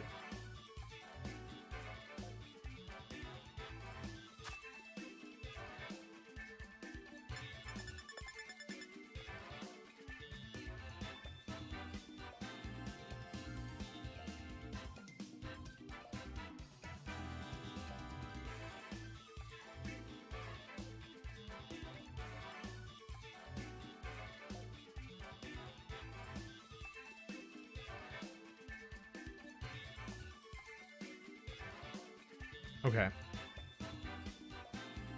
I mean, against that lead, what are my best options? Skeletorch cannot, in any circumstance, damage their Sterilage. And it's also not very good versus Charizard. I guess the question is, should I bring Rillaboom here, right? Rillaboom gives me second Fake Out, which can be valuable, but it's... Hang on. I think I lead the same. I definitely need Incidence matchup. So the question is, would I rather bring Rillaboom here, who isn't necessarily good on paper?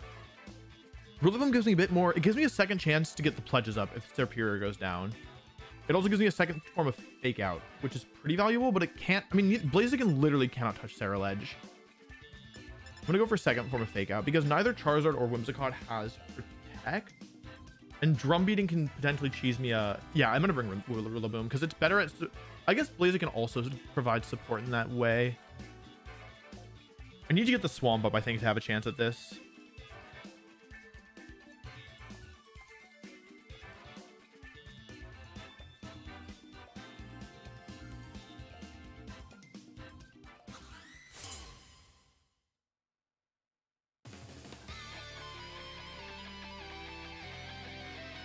This is gonna be so tough. Okay, Annihilate Sterilage. Interesting.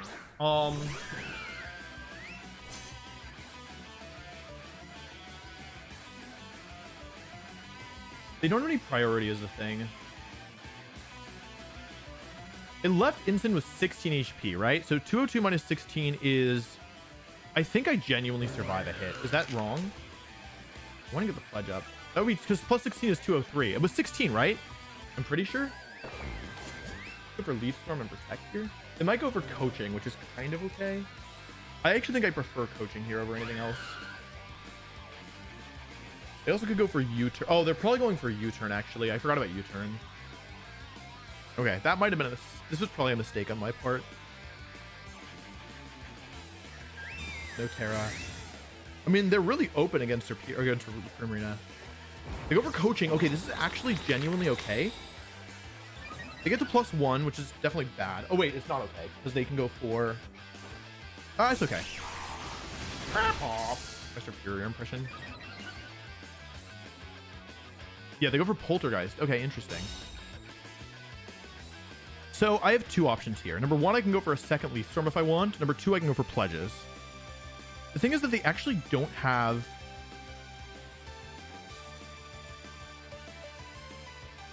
They don't have any priority. So... Like, okay, they can get a ton of boosts up, but like, who cares? I could stack Primarina here. I could also save it. I think I should save it, right? Go for Leaf Storm. Leaf Storm can miss though. Terra Stellar, Terra Blast. Go for another Leaf Storm. Oh wait, but they could just Bitter Blade me, right? Do you know what you know what I'm gonna do here? I'm gonna Leaf Storm and Hyper Voice.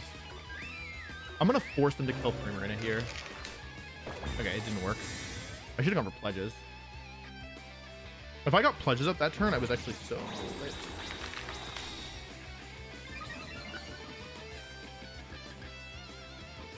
I don't want to KO here. Like, I actually don't.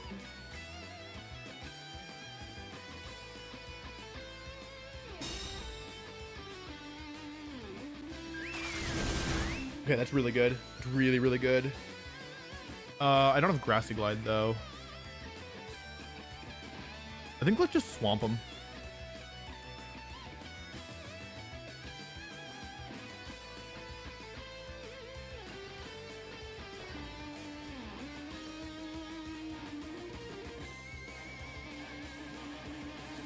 This looks bad, right? Because they're getting all set up. However... yeah, their Annihilate is stuck on the field here. And the Cerulege does not have...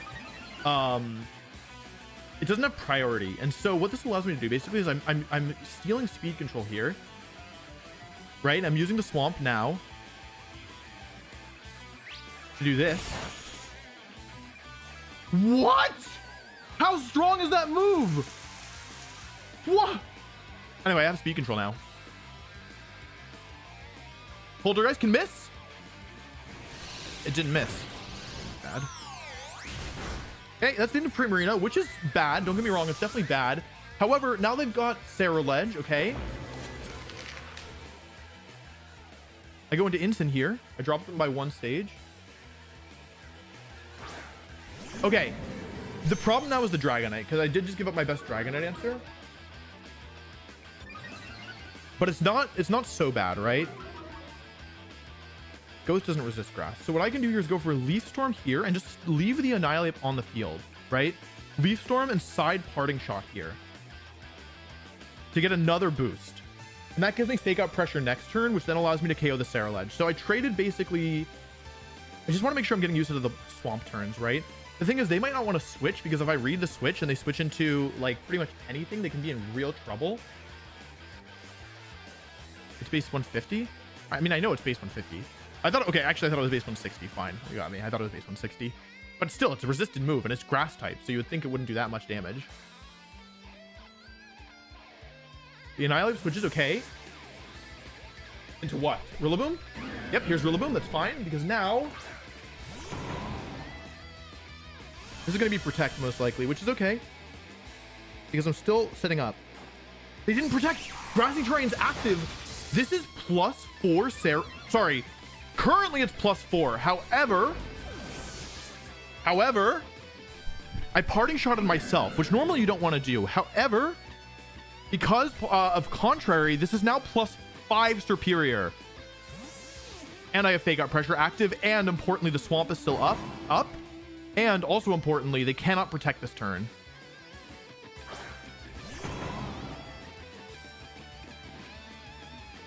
+5 Superior. Now, this game is not over yet at all, because the last Pokemon's most likely Dragonite, who I do not have good answers for with my double grass. Shoot, I clicked the wrong button. It is Dragonite, okay. So, the question is, how many turns of Swamp are left? Is there 2 or 1? Sorry, 1. 2 turns of Swamp left. Okay, so what I can do here is... I think I can win this. I'm going to Terra Stellar, Terra Blast here, because I don't need my Terra for anything else, and Fake Out into the Rillaboom. Wait, the Rillaboom is Fire Terra. This, I didn't run the calc, but this should KO.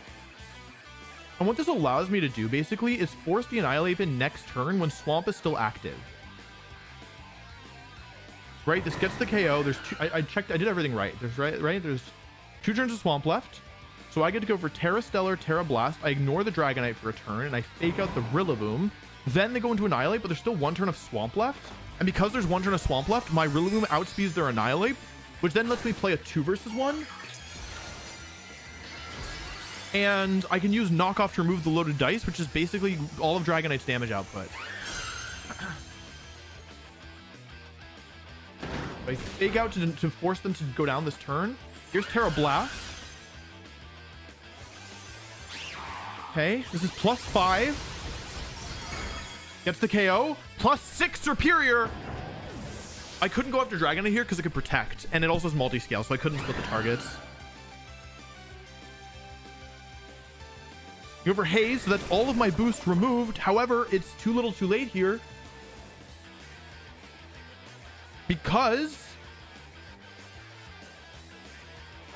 Annihilate comes back in, but the Swamp is still active. So even though I don't have Grassy Terrain, this Annihilate, even though it's Choice Scarf, is actually slower than even my Rillaboom. So I can attack either Pokemon here. I'm going to Terra Stellar, Blaster to get the guaranteed KO. And I'm going to Drum Beating here. Lower their speed by 1.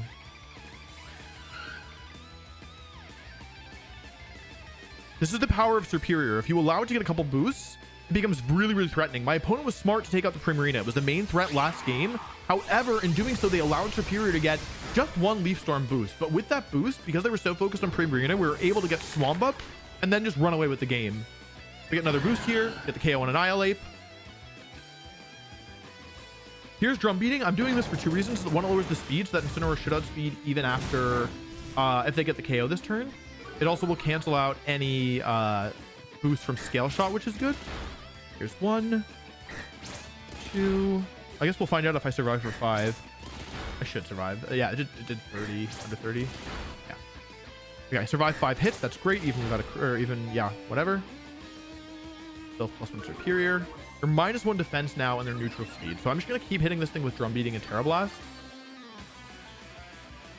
Swamp is gone, but Swamp more than did its job. We were able to use those Swamp turns to turn this game around. So let's go for Terra Blast and Drum Beating. They're -1 defense now. We're just going to try keeping them at -1 speed, or at least at neutral speed. And if they want to go for a KO, they have to let me drop their speed, or they have to take a +1 Terra Blast, which isn't that strong, but still, it's better than nothing, because eventually the goal is to win this with Incineroar with all their defense drops. +1/+1. Here's Drum Beating. Actually adding up. Dragonite, yeah, with the amount of health the Dragonite has left, it's going to be very difficult for it to beat Incineroar in the end. They go for Scale Shot into Rillaboom. It's a good move in my opinion.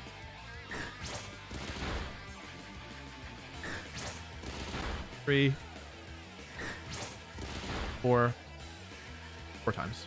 I had no idea Terra Stellar Terra Blast boost. It doesn't. It drops both your stats. But the reason why Superior can use it is because of the interaction that Contrary has with stat drops, giving me stat boosts instead. I may as well just make the same play again. If they let me hit both, I win. And if they Extreme Speed to KO Superior, then I get Incineroar in.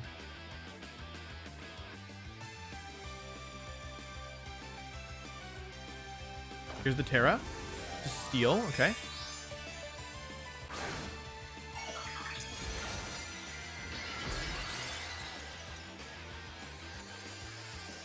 I expect this to be Extreme Speed into Superior, although they actually just made themselves more weak to... Oh. Okay. They made themselves more weak to, I think they've given up, honestly.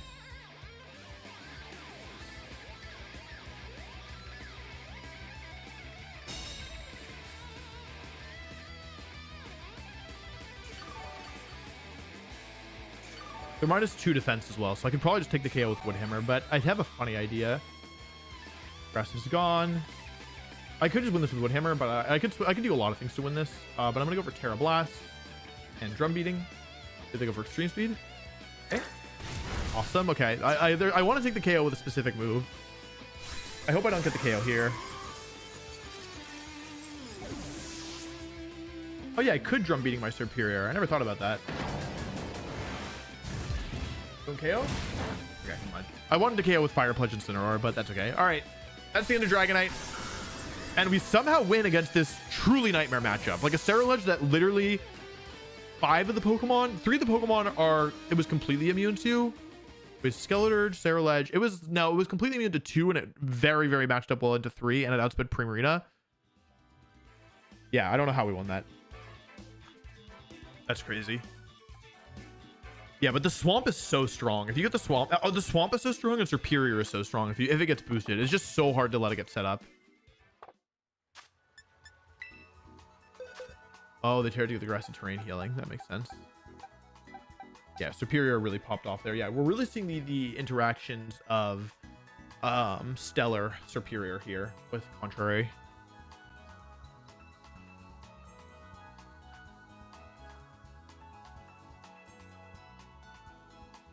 Oh. Yeah, I don't know how we won that. Oh, but that was a long, even though it was a 2-0, it still took a while. So there's only 6 matches. The next round will start soon, basically. Don't go anywhere. Record 2-0. How many rounds are there, by the way? How do I check? Hang on, wait. Schedule? 7 rounds. Okay, 7 rounds and then top cut. Excuse me. 5 matches left in this round.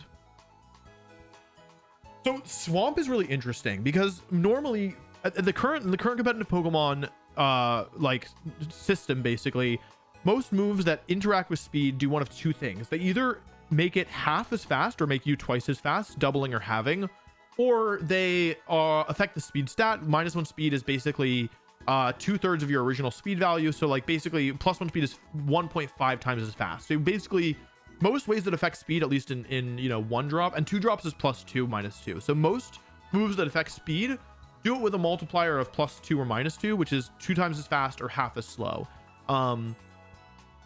However, it used to be that Thunder Wave would set a Pokemon speed to 1/4 of what it was. Now that was obviously broken, so it was nerfed and changed to 1/2, which is how it currently works.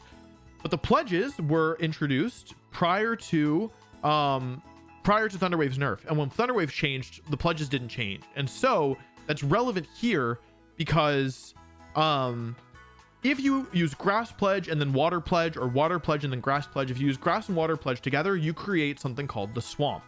And what the Swamp does is if you hit a Pokemon with Grass Pledge plus Water Pledge, you actually have to hit something. Attacking it to protect doesn't count. But if you hit something with it, then it will cause the Pokemon, all of your opponent's Pokemon speed to be set to 1/4, which is the equivalent of -6 speed for the next 4 turns, which effectively is 3 turns because you don't get any value out of it in the first turn. But yeah.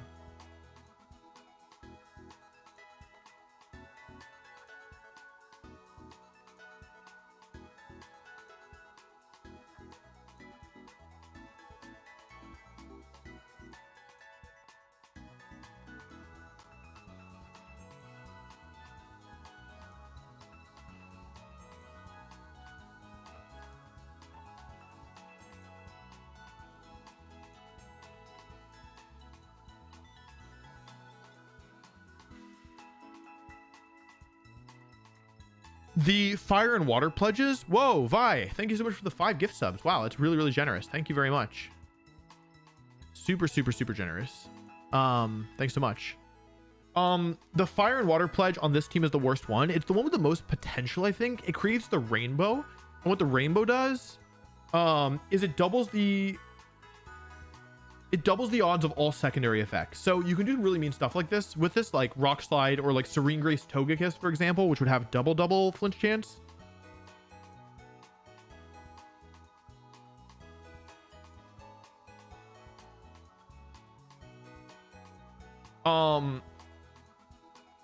But on this team, I almost ran Rock Slide on Blaziken, but I figured it was just so niche that it wasn't really worth it. The reason Blaziken is Fire Pledge is to enable a boosted Superior and to allow like basically the other thing about the pledges is that they skip speed order. So once the first Pokemon uses the pledge, the second Pokemon will ready the pledge right away. We actually saw this versus the Ceruledge last round, where the speed order was Annihilate, Superior, Ceruledge, Primarina. The turn started, I think Annihilate switched out. No, it used Coaching.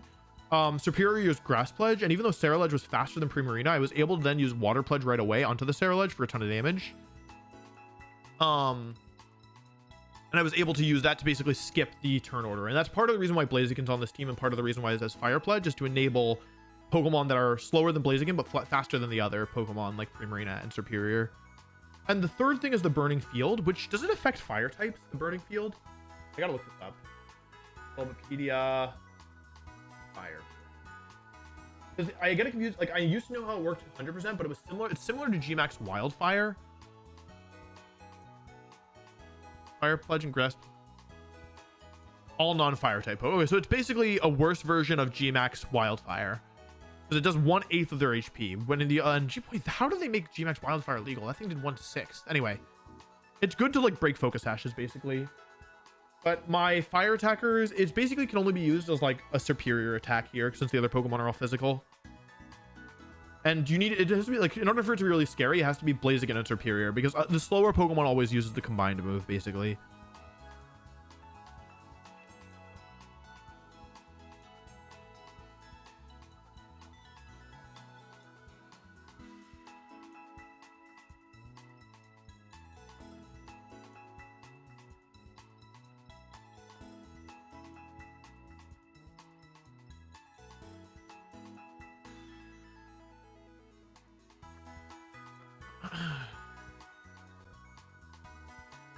Sorry, I'm texting because my friend's playing in a tournament. And I'm trying to support, but I'm also live. So I'm trying to do 2 things at once.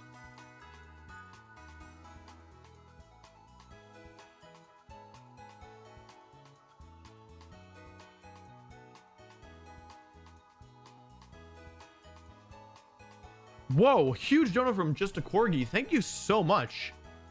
Thank you. Whoa, that is so generous. Yeah, I really appreciate that. Thank you so much. That's really generous. I hope you're having a great day, and I really appreciate the support. I appreciate everybody just hanging out with me while I do this too. Just yeah, really grateful to have such a great community.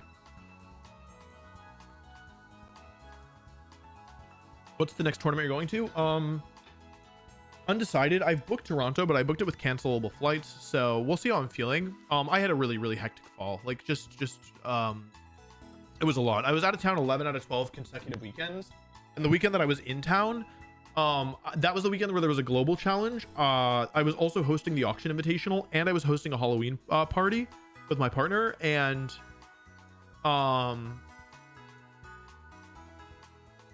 yeah, it was just like, it was all, that was the one weekend I was here. Every other weekend for the last 12 weeks. Well, not the last 12 weeks, but 12 weeks following Worlds, more or less. I was out of town. So anyway, I'm trying to actually rest up.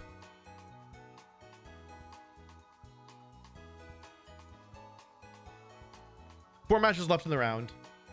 The Electro team is from the auction invitational. Grass plus grass pledge doesn't do anything. Like, you have to use different pledges, otherwise they just work as individual moves. Does defog remove the pledge trains? I don't know, because they're never, defog is not relevant in doubles and pledges aren't relevant in singles, so I actually have no idea. Next match will probably start, the next match will start when the current round ends. There are currently 4 matches left in the round, so I would expect $5 or 5 minutes. What starters are you running? You can see the 6 on the screen. It's this row with Superior. Yeah, I played a bit of the new TFT set, actually, even though I'm supposed to be quitting. But I didn't like it very much. Hello, YouTube. Is you still playing TFT these days? Oh, that's funny. If so, are you liking the new set? Wow. I actually didn't like it. I've been playing a fair bit, actually. Just, honestly, it's not good for me. I shouldn't be playing, but I've kind of just been so wiped that I've been, yeah, like, not being very disciplined, so I have been playing. But I actually don't like the new set very much. I don't think it's, I really liked the last set, but I am not having a lot of fun with this one, so I think I'm going to stop playing.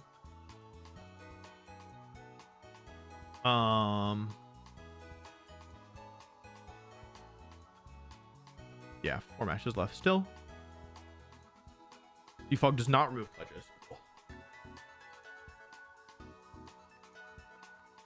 Justin, thank you for the 5 gifts as well. People are being really generous today. Thank you so much. I really appreciate all the support. Thank you very much.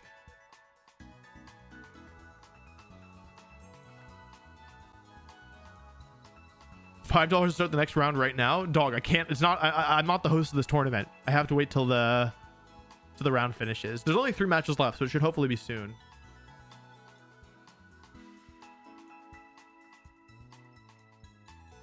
Luigi is not very good. But you can use it. Like, it's not unusable.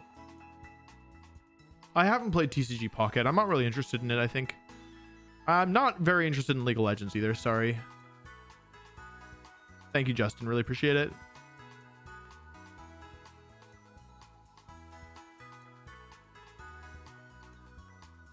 All Pokemon in competitive play are set to level 50 automatically, so you can have your Pokemon be level 1 or level 100. It doesn't matter.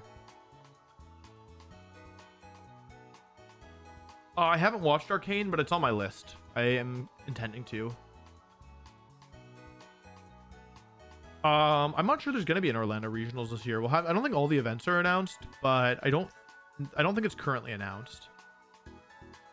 Why is Skeleturge over Hisuian Typhlosion? In order for Hisuian Typhlosion to be good, you need to have support for it, and I don't have the support for it.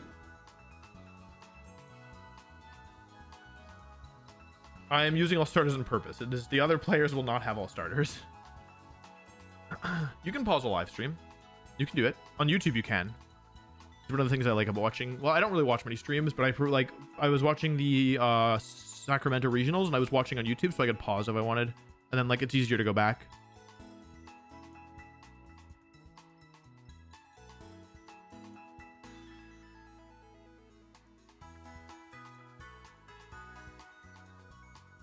Am I interested in Marvel? I don't know.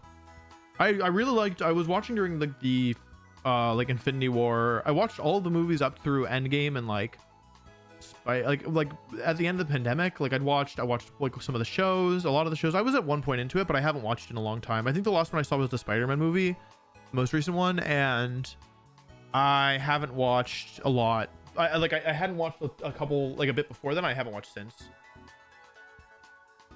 Falcon, thanks for joining the channel. By the way, if y'all want to support, I do recommend the Patreon. You get 2 to 3 bonus videos a month there, as well as like all my team reports, and so it's better bang for your buck, in my opinion, if you do want to support. Of course, I'm grateful for support on all platforms, but yeah, that's my recommendation, because yeah, it's like a bunch of extra videos.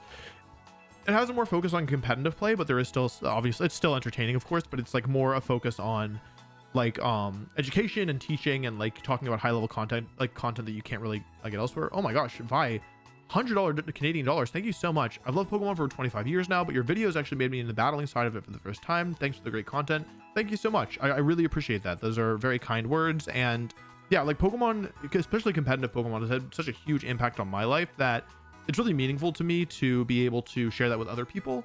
I've met such incredible people through this game, and I mean, it's really, even if it wasn't my job, which, you know, I'm very lucky that it is, it's really shaped my life in so many ways. Like even before I, you know, did YouTube or quit my job to do this full time, it just had such a huge impact on me, and it really means a lot to me that I can at least give other people the opportunity to get into that and see if it's something that will be meaningful for them as well. Of course, it's not for everybody, and I, you know, have been very fortunate, but yeah, no, I really appreciate the kind words, and I'm glad you're enjoying your time here.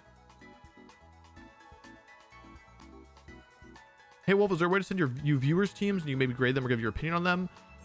I have the top tier in my Patreon. Once a month I will review my viewers teams. I recommend giving me 3 weeks in advance, basically, because I don't offload it, obviously, but that means that I have to go, like, it takes me a while because I have to, like, it's not easy to give good feedback when you haven't used a team, right? So I have to really think things through pretty I have to think things through pretty like intentionally.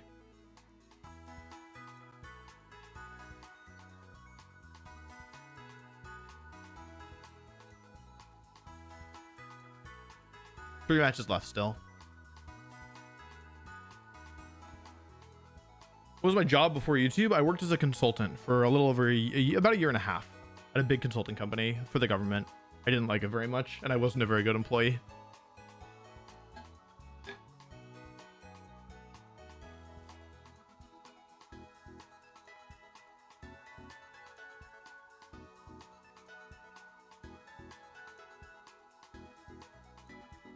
Two matches left.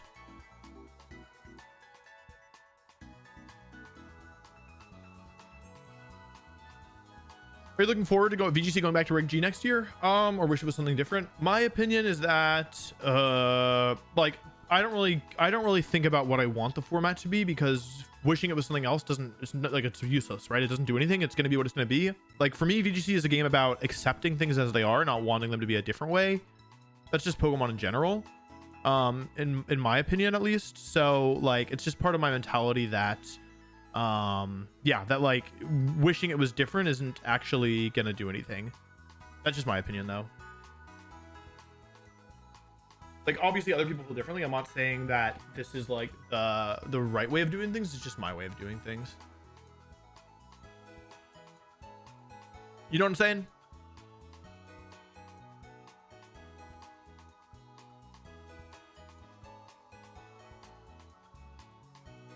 Feel me? Huh?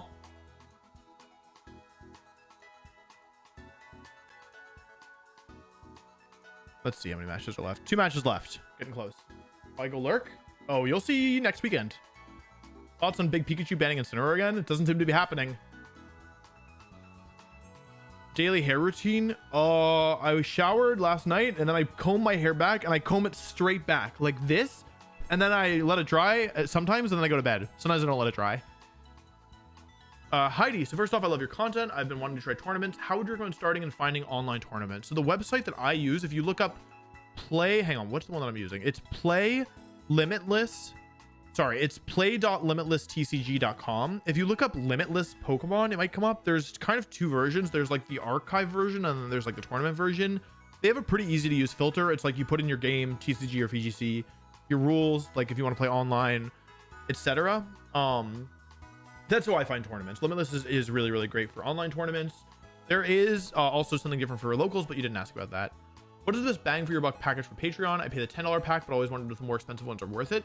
I set it up so that the best bang for your buck is the $10 tier, where for $5 you get, well, maybe it's technically I think the $10 tier. $5 gets you 2 extra videos a month. $10 gets you the ability, it gets you 3 extra videos a month. You get the metagame breakdown in addition to the reaction video and the monthly video that's voted on. And then you also get all the team reports, and you also get abilities to vote on the month's videos. The higher tiers are for people who want specific things. Like for example, if you want a team review, then the only way you can get that is the top tier. But the thing that made the most sense for me is that the best value is in the $10 tier, and then the higher tiers are for people who want more. The $25 tier allows you to submit your topics for videos for the month, as well as you get some behind the scenes stuff and a couple other things. And then the top tier, you get everything below, plus the ability to submit your teams for feedback every month. But the way that I set it up was that I wanted to be like I wanted people to be like, holy cow, for just $10 I get all this. So I set it up that way. But for $5 you also get like a fair bit as well. Like you get 2 videos a month, and yeah, occasional other things as well. I forget. Anyway, so that was my idea for setting it up. Like I didn't want anybody to feel dissatisfied with how much they were, like with what they were getting for what they were paying. Welcome back, Mike. Yeah, welcome back to the game. How's score so far? You can kind of see it in the top left. We're 2-0. Are you looking forward to ZA? I am as a fan, not necessarily as a content creator.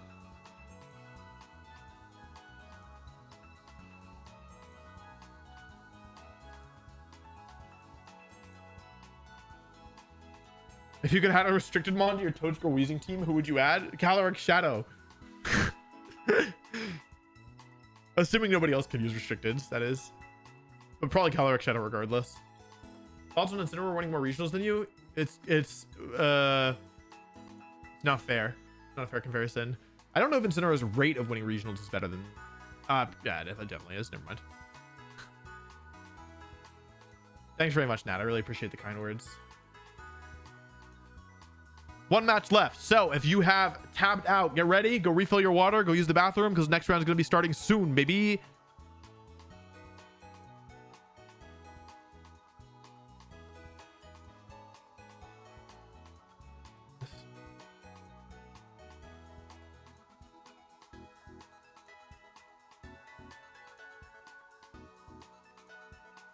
Thanks. Thank you for the kind words, Fraggle. I'm glad you're enjoying the videos.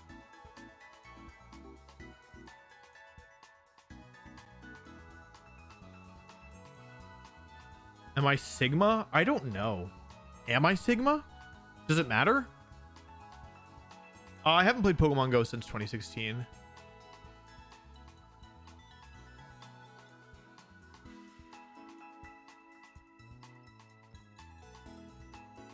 Is Gardevoir any good in Martin VGC? Not right now. The only ROM hack that I might play is Platinum Kaizo if it ever comes out. I do not play Minecraft. But I recently became friends with some like people who are like streamers. Well, specifically Miyoung. She's so sweet. But I guess as streamers you play a lot of video games, right? And so she was like, "Do you want to play Minecraft?" And I was like, I don't really like Minecraft. But I would like, it's good to have an like an activity to do with your friends, you know what I mean? So I might maybe I'll be playing some Minecraft, but I'm really bad in it. Also, all the matches are done, so actually it's gonna be starting any second. Do you still have Buggy? What does that mean? I don't know what that means.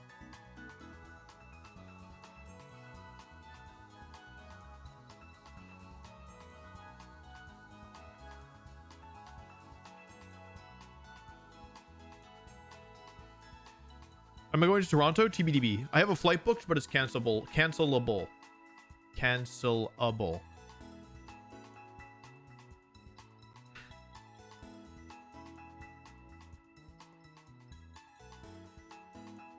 How many people are on your team for making content?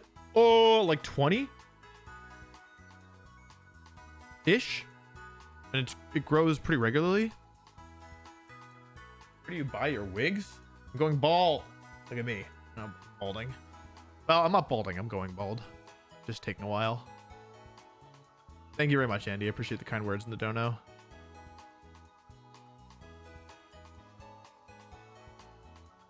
Yeah, it wasn't a Minecraft tour. I actually won a Minecraft tournament, though. I think I is doing a lot of heavy lifting there. Do you wear wigs? No, I do not. Did you get to play on Alfred's Minecraft server a couple years ago? I did not. All right, next round is up. This person's name is Swamp. I think this is a sub. Oh, man. Wait, what is this? Wait, I can't tell the gender signs apart. Oh, it's okay. It's indeed female. Specs Goldango. Man, this guy hates Specs Goldango. Life over Saloon Blood Moon. This game is 8th. I can't do anything here. Sash and Sneasler. Wait, this is Yuki's team. Wait, this is Yuki's team. I know this team. Wait, I helped build this team. Wait, I'm gonna lose to the team that I helped build. Wait, hang on, but I know how it works. Does that help? No. I need to get the swamp up.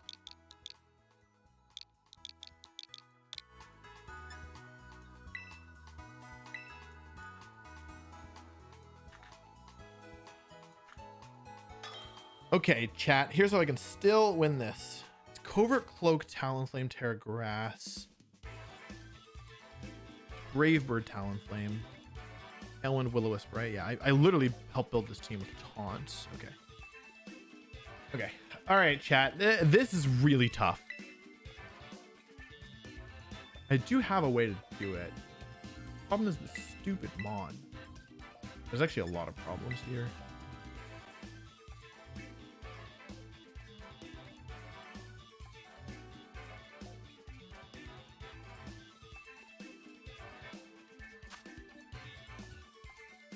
Okay.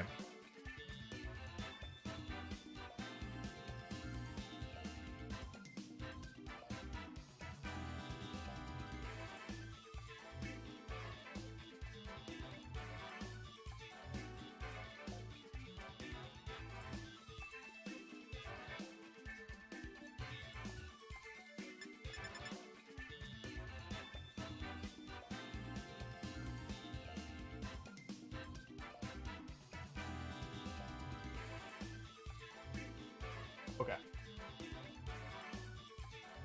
In order to pull this one off, I am going to need a miracle.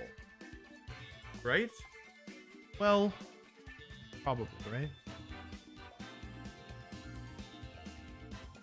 Oh, there's no way to do this. Oh, no, I can do it. I can do it. Trust, trust, trust. 1, 2. Do I need this thing? 3. The 4th. They're not going to bring in DD, right? So I don't need to worry about that. You know what? I'll just try this. Triple fire type. You don't know anything from fire types, right? Oh! All right. Who says you can't win? Who says you can't just win a game with 3 fire types in a Rillaboom? Who says that? let him talk to me. I'll show you. Let's go then go max speed. 84. I'm 85, please. Sneasler!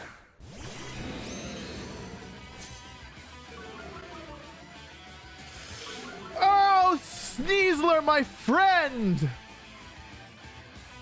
Okay, I can't do anything. Jarvis, blow up the moon. This doesn't help me, right? I gotta do something here. Oh, wait, I didn't bring an answer to Talonflame. Gigathonk.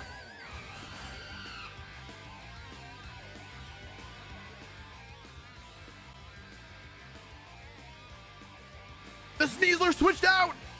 Who's coming in? Ursaluna! Okay.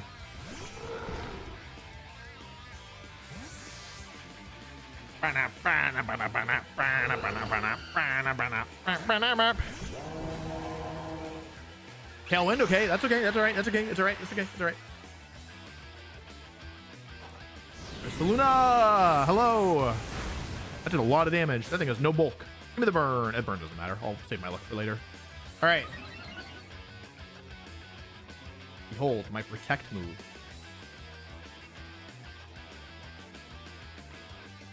I should have thought that through more. There's ways to punish this.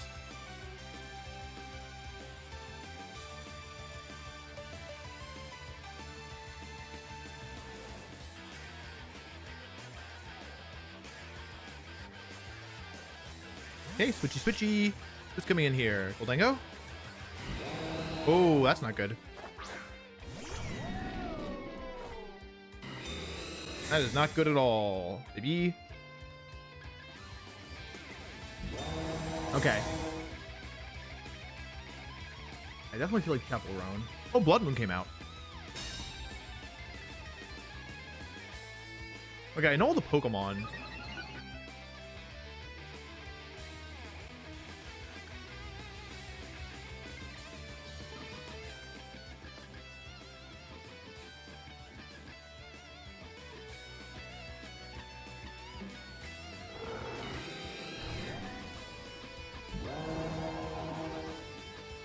Ugh, the problem is Earth Power, right? Do I even KO Ursaluna? I don't think I do. I really don't want to Terra Skeletors here. The thing is, though, if I don't Terra, then I think I'm just posed. Do I didn't have time to check. It'll KO. The problem now is that I lose to Sneasler. Do I KO here? I don't think I do. I base 110. I don't KO. I should have hit Ursaluna. I should have hit the other Ursaluna here.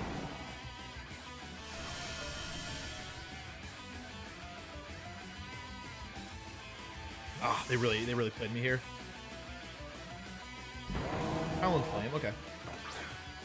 Yeah, I actually, this is a bad play. They're tearing to Electric, which is, I guess, okay. They're +1 now. Doesn't really matter at all. The +1 isn't a threatening thing, right?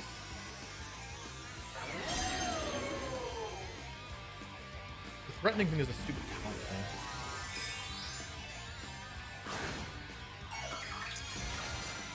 Yeah, I'm in a lot of danger here because I tear it to grass.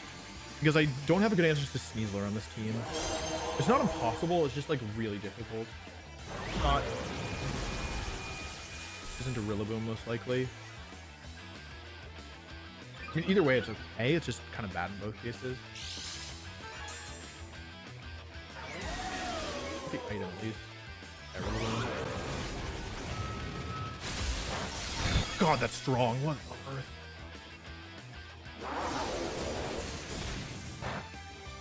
Problem. Yeah, I can't really beat this Talonflame very easily yet. Is it still winnable even? There's one turn of Tailwind left, right?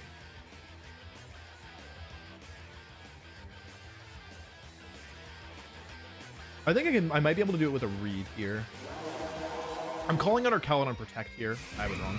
Oh wow, I had so many better options than what I did. Interesting. I could have just switched, actually. I overthought this one, it seems. Equals is fine.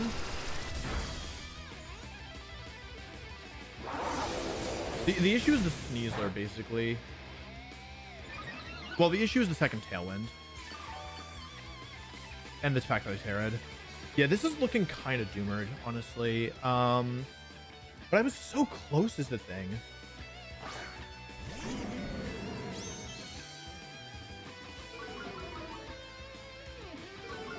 Okay, I'm +2.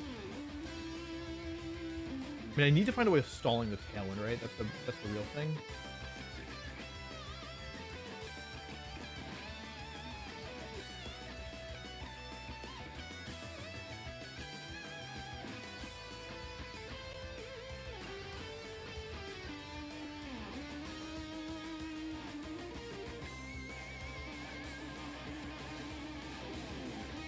I think this is the wrong play. I think what I should have done here is... What are they doing? They have Covert Cloaks. I'm a little surprised with this. I'm going to KO Ursaluna here, actually. If they protect our Arcalon on this turn, I might be okay. Okay, I'm definitely not okay. Sorry. In no circumstance am I okay. Electro Shot. Interesting. Okay.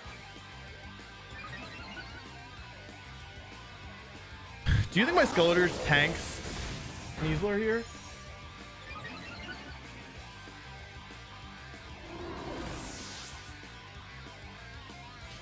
No. No, doesn't.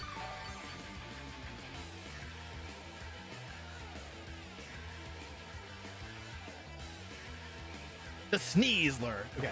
Sneasler comes in. Is it Unburden or is it it's Unburden, right? It's Team sheet error! Team sheet error! I don't know what ability is. It actually matters. I don't know what ability is. That actually changes my play. Hang on. Okay, well, I guess what I do is protect.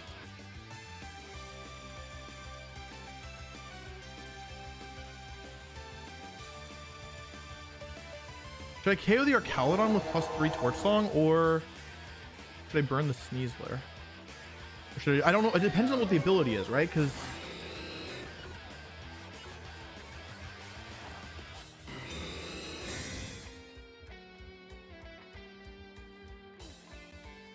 oh, they CC'd.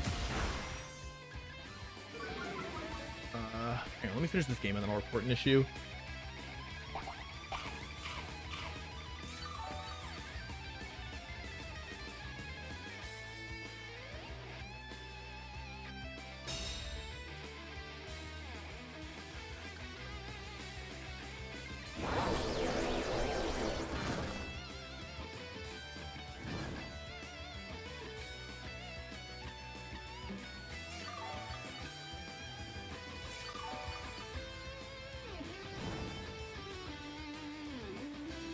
Okay.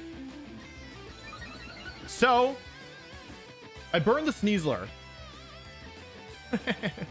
It's +2 Archaludon, and I'm +3 Skeletor. Do I KO here? I'm going to play the... I don't know what's going to happen, so we should just finish this game because...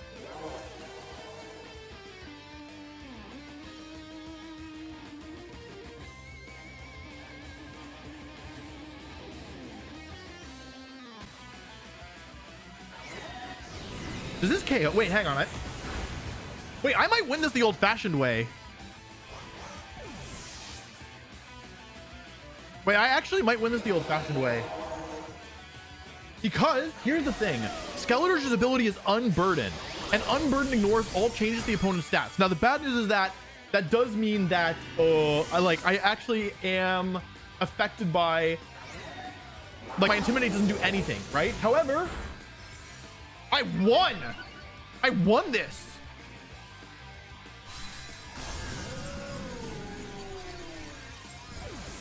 Wait, I actually win now! Because I still have Instant Alive. Huh? Wait, how? I was losing this whole game. How did I win? Part of the reason is because I'm ignoring all their stat changes. So all the special attack boosts that the Archaludon has is as if it has +0 and -0, unfortunately, for this Talonflame. But I can just go for knockoff and Torch Song. Alrighty.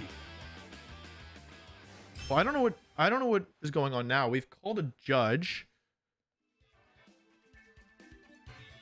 Unaware, sorry. The Sneasler's Unburden.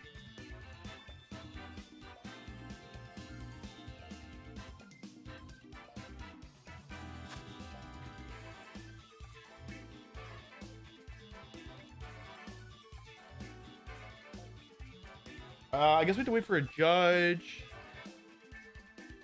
Okay, they want to disconnect. They're going to change it to pressure.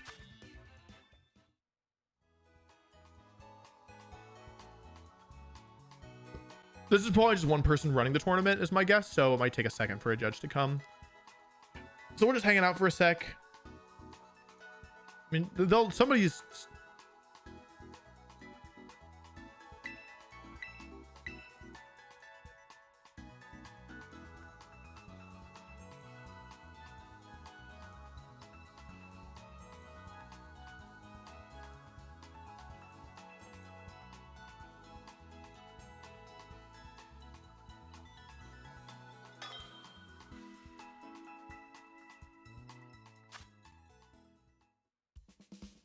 So we've reconnected here. However, we're gonna see what we're gonna give the judge a couple minutes, and if not, I guess we'll just play it.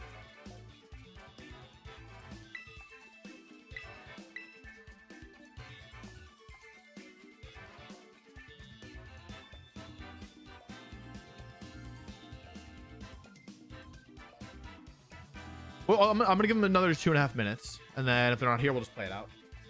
My opponent had misreported the Sneasler item, so I didn't know what it was. It was on the sheet, it was pressure, but it didn't have pressure in the game.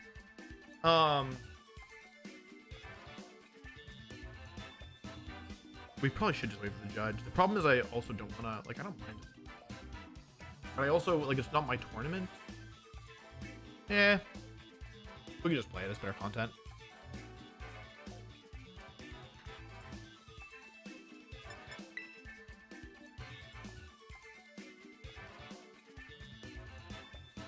Okay, that means that if I'm not trying to wait for the judge, then I need to find another way of winning this. So now it is pressure Sneasler, which is, I guess, better for me. Well, I mean, it's definitely better.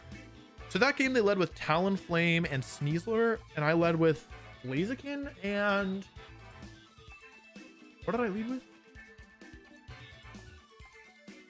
I must have led Blaziken instant, right?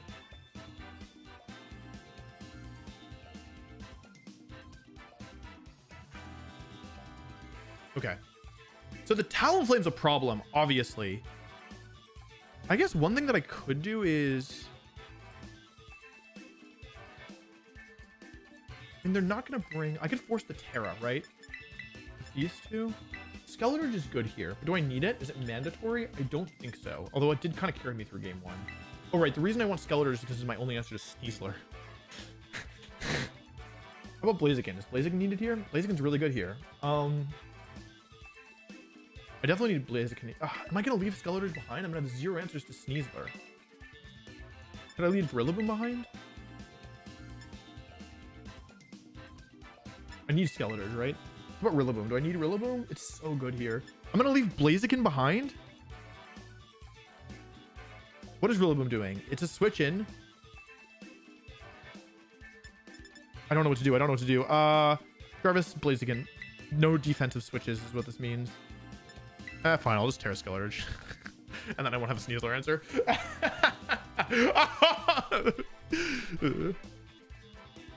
Okay, it's 8th. Yeah, I need to... If I could bring 5 Pokemon and they could only have 4, then that would be good. I probably needed to not bring Primarina here, but the problem is I couldn't touch the Talonflame. I had to beat it with like 4 things. Did I leave Rillaboom behind? Did I leave I left Rillaboom behind, didn't I? I'm pretty sure that I left Rillaboom behind this game, which is the Pokemon I need the most during GD's faster.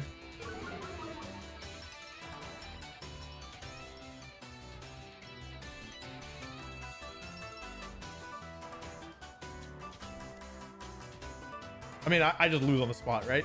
Because I get to go for Blood Moon. Okay, here's my plan. They're gonna go for Helping Hand Hyper Voice here, and I'm gonna try and snipe the Ursaluna with Fire Pledge. But the Ursaluna is probably faster than me.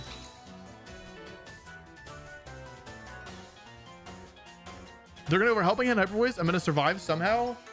They're gonna be slower. They're gonna be slower, Ursaluna. They're fast. Okay, here's Terra Normal. All right, Incineroar, please be faster. I should have made it faster. I should have made Incineroar faster. I knew I should have made Incineroar faster. I actually messed up. Big time, maybe. Yep, here's Helping Hand. It's gonna be Helping Hand Hyper Voice. Maybe I'll survive. Incid, please move first. Uh-oh. Chat, it's 8th. If I was faster, I actually would have had I had the call right. I just didn't execute properly.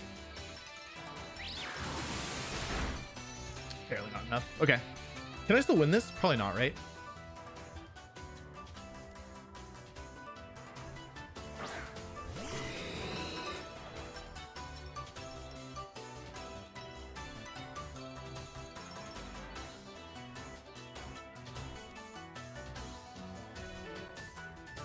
Okay, well, the Ursaluna is fast, right?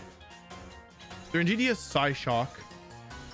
I have to make a call right this turn or I'm losing for sure. They've already Terra'd. They're either going for Hyper Voice here or protect and something, right? I don't even know if this KOs, honestly. Basically, I'm trying to use the speed of Blaziken to skip the fact that their NDD's faster than my Primarina. Okay, hang on, I'm back in this. I have the rainbow! I'm rainbowed out of my mind, baby! It's a rainbow! I've never seen this animation.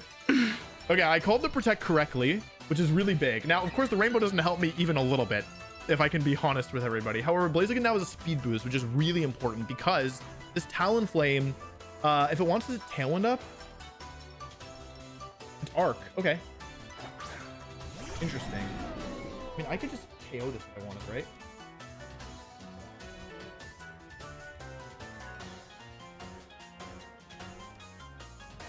I have the rainbow. What do I do with the rainbow? Fire plus water is fire type, right? Wait, does this thing survive a close combat? I'm gonna go Moonblast and Fire Pledge here. Right? Wait, Flare Blitz. The recoil. Oh, they can't Terra. Wait, I can probably survive an Electro Shot. Wait, I could Terra Primarina because I don't think I'm going down to one hit. Fire Pledge. I don't need my Terra elsewhere. I'm gonna try and survive an Electro Shot. I should have Hyper Voiced here. Oh, okay, this is better play. Never mind. I assume that because they can't Terra, I survive a hit. This might be winnable, honestly, because I got the Rainbow up. Oh, wait, I have double odds of Moonblast special attack drop. So even if they survive... Okay, that's the end of... This is because this is the only move I have with no drawback. Ursulin is down, so in a worst case, it's a 2 versus 2. And the last Pokemon can't be Talonflame and Sneasler. If it's Goldengo... Okay, you're gonna let the shot. If it's Goldengo now... If it KOs Blaziken, I don't think it will, though.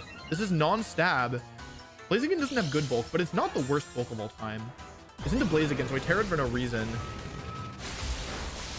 No! No! Seriously? That kills? Okay, Primarina, you're gonna get the KO here, right? Moonblast! Okay, it all comes down to what their last Pokemon is. If it's Goldengo, I thought I was winning. Now I think I'm losing.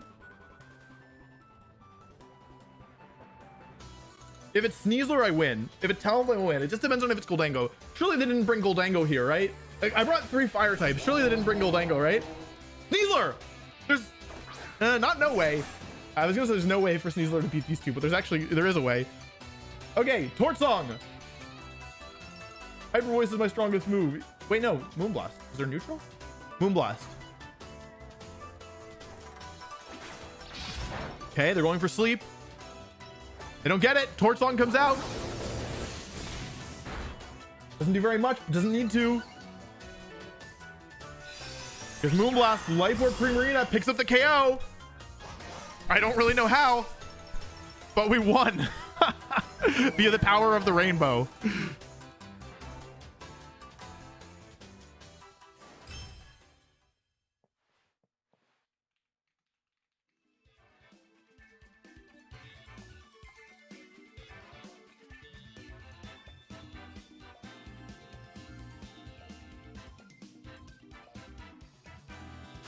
I don't know how we won that.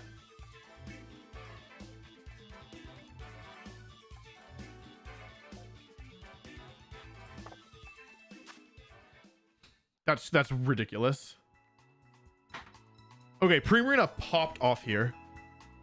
Yeah, there was a team sheet error, so they changed it to they changed it to match the team sheet. I don't know how we won that. That's crazy. After that turn 1. Oh, the rainbow was so good. The rainbow was so good because the thing is the rainbow was the only thing that was going to get me out of that position because Protect Psyshock was going to KO my Blaziken. So the only way that I could get around it was to KO and D before it moved, but it lived a Flare Blitz. So I was literally only the rainbow that could get me out of that. Okay, I feel smart for putting... I was like, am I ever going to click Fire Pledge on Blaziken? Like, probably not. But I clicked it and it worked. Yeah, rainbow diff. It was actually a rainbow diff.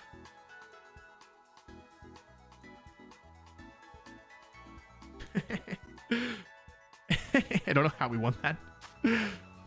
That was a really bad... Okay, they've all been bad matchups. they've all been bad matchups, but that one felt really hard because like Talonflame plus Ursaluna felt like nothing I could do. So I really don't know how we pulled that one off. Yeah, not Pride Month, but Rainbow's still popping off.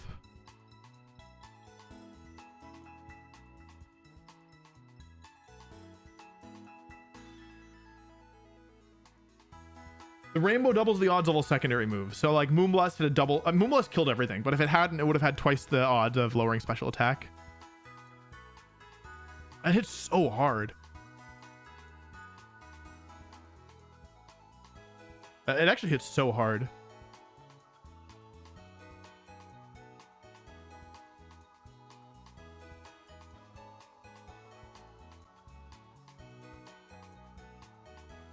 You should do a forehead tattoo. Yeah, that's a good idea. No, the swamp is definitely the best pledge, but I'm not complaining about the rainbow. That thing hits hard. That is one hard hitting move. Yeah, Rainbow, that's a good way of putting it. Rainbow gives your entire team Serene Grace. And the pledges become, I thought it was 160 base power, but I guess it's 150. What does a good matchup look like for this team? You know, that's actually a great question. That is a very poignant question. Wait, okay, I thought it was 160. Then the chat says 150. Now somebody says 140 non-stab. They are definitely stab. They are 100% stab. Why 3 fire types? Well, I had Empoleon over Blaziken. But here's the thing. If you look at my team, Instant Rillaboom, Primarina, Superior, I wanted to use all these, and they're all weak to Sneasler. So I needed something that I could do versus Sneasler. So I chose Skeledirge. And then I added Blaziken because it's at least okay versus Sneasler because of speed boost. Sneasel boost.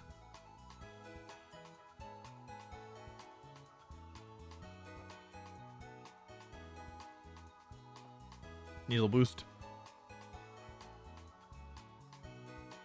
The B in LGBT means Blaziken. Bleh.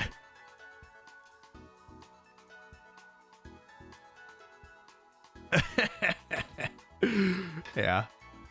Oh my god. Yeah, Sneasler's a problem. Skeledirge is pretty good against it if it doesn't have Throat Chop, though.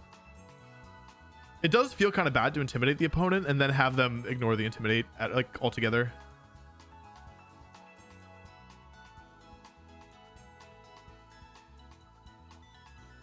Can I have this team? I will post it on the Patreon after the tournament is over. That's the plan. There's still 12 matches left in the round, so we probably have a little bit of time. 150? Okay, yeah, 150 sounds right, but they're 80 on their own, so it's almost double.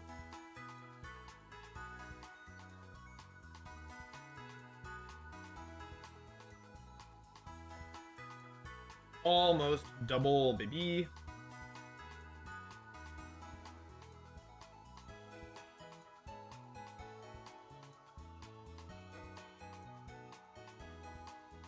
Okay, so we have some time. Do you all want to know that? You want to hear the story about? Do you want to hear the story about when I got my license? Because we have time for a longer story. Anyway, there's a 30-second delay, so I'm going to assume the answer is yes. So, okay, this story takes place when I was in high school. In Virginia, you can get your learner's permit, I think at 15, and then you have to wait 9 months after getting your learner's permit before you can get your driver's license. Okay. Now, what you have to understand if you're not from the US is that the way that people get driver's licenses in the US varies state by state. There's not one federal thing that you have to do. What you need to do depends on the state. This is going to be relevant in a little bit. I gotta update my record. Okay. So here's the thing. I don't remember exactly why, but I didn't want to get my license. Like I got my permit early-ish, like around my birthday. Like I probably waited a couple months, but then I was eligible for my license for a while and I didn't get it. I think part of the reason was, I don't think I had a good reason, honestly. I think it's that I was lazy and I didn't want to do the work to get the license, I think. So, basically the thing is that when I was a freshman, I was friends with people who were older and so they could drive me around, and then they graduated. But then when I was a sophomore, I became with people who got their license like early. Okay. So then I like my friends could always drive me everywhere. So there wasn't like such a big need. And the town where I grew up wasn't like super big. So it wasn't like a huge deal. Like you could get most places in the town within 10 minutes drive. So it wasn't like such a big deal to have people pick me up, and I could walk to school, and I didn't like have a car. So I would only be driving my mom's car and only like occasionally when I was allowed to. So it wasn't like super pressing that I get my license. However, after a time, I was like, okay, I should get it. It was my junior year of high school. Now, part of the reason, I think I actually know why I didn't get my license, because it's relevant to the story.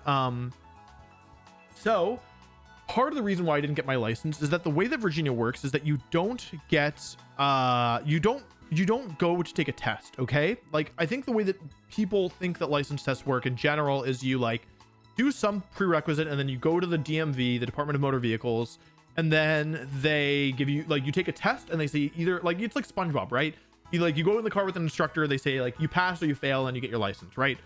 That's not how it works in Virginia. In Virginia, the way that what you're supposed to do is you're supposed to get 40 hours behind the wheel when you have your permit with a parent or guardian. Okay. You're supposed to do 40 hours behind the wheel, and then, and only after you've done 40 hours and you have to have a parent sign off on it, then you're supposed to do something called, I think it was called behind the wheel. I think that's what it was called. Basically, this is like a bunch of independent contractors who run driving schools. Okay. And the way that it works is that in order to get your license in Virginia, you have to do your 40 hours signed by a parent or guardian. And then you have to go to a week of like driving school behind the wheel. And then at the end of it, if you like do a good job, then the driving instructor signs off on it and you get in, like, you get your license. So there's no like standardized state test. Okay. This is relevant for two reasons. Number one, I did not do 40 hours behind the wheel. I did not do 2 hours behind the wheel before signing up for this course. I didn't want to do it. I like, my parents didn't really want to drive with me.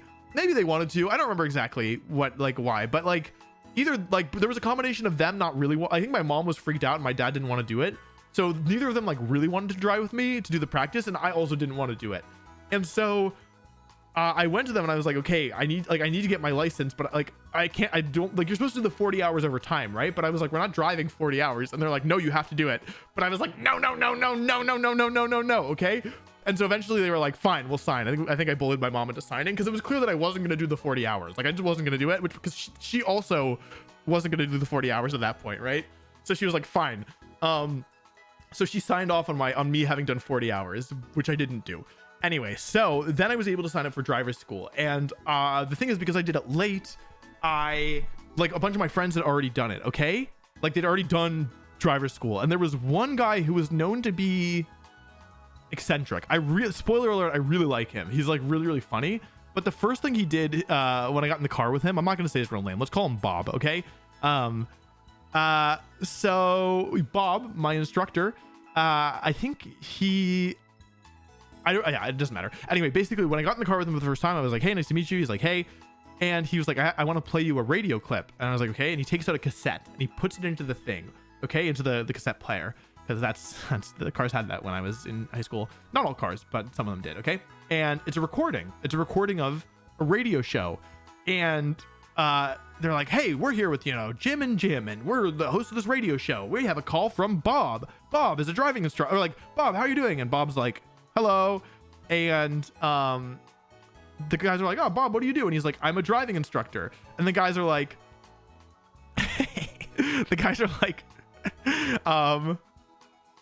oh, like, have you ever been in an accident with while a student was in the car? And he goes, 17 times. And this is my first introduction to this guy. Now, the other thing that you need to know about Bob is that when you do these like courses with a driving instructor, many of them, they sit in the passenger seat, and many of them have a brake pedal. Okay. Because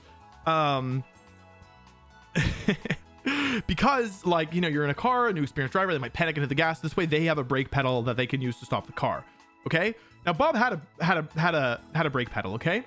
But Bob also had a gas pedal. So it's my like third time ever driving, and I'm nervous. And keep in mind, I've never gone above like 30 miles an hour. Right. But Bob is like, I want Chick-fil-A. And I'm like, okay. And he's like, we're going, in order to get to Chick-fil-A, we're going on the highway, turn onto the highway. And I was like, scared, right? I got I'm like white knuckling the wheel. Okay. And I'm like really nervous because I'm going 55 miles an hour, right? And I've never gone above 30. And like, I know that I do not have a lot of experience in the car. Okay. And so I'm really nervous, right? And Bob's like, hey. I'm like, hey, what's up? And he's like, you see that guy over there? And I like look to my right, and I'm like, oh, I see him. It's like a big SUV, right? And he's like, we're gonna race him. And I'm like, no, like I don't feel comfortable with that. Like it's really not that good idea. But Bob has a gas pedal, so he floors it, and I'm now going 70, 80 miles an hour. My third time ever driving on the highway. Anyway, at the end, you might get the. He used to call me. He would call me. He was like, "You are a BTK," and I was like, "What does that mean?" And I later found out it stood for big time killer. Anyway, at the end, he gave me my license, and that's how I learned to drive.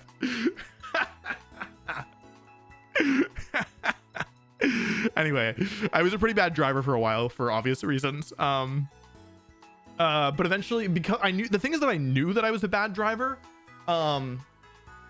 Like I knew that I was a bad driver. I wasn't delusional. Like I was so sure that I was bad at driving, that I drove super safe and super defensively. Like everybody was always yelling. All my friends would always yell at me because, I would drive too slow.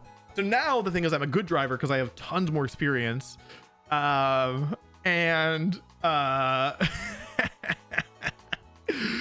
I still have my defensive driving habits. So let me just say I've never been in an accident. I have driven into a couple poles, but like at slow speeds, like 5 miles an hour. I don't have good. I'm not so good at parking. Actually, I'm really bad at parking. 55 miles an hour is roughly 80 kilometers. Yeah, we're probably between 80 and 100 is what we were going.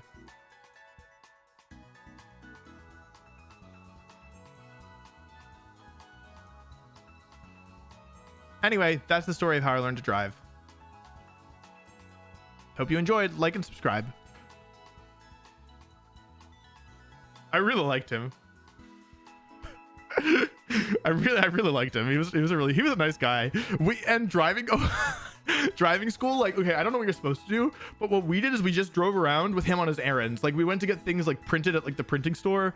And we'd go to Chick-fil-A a lot. He was really nice though. I actually genuinely really liked him.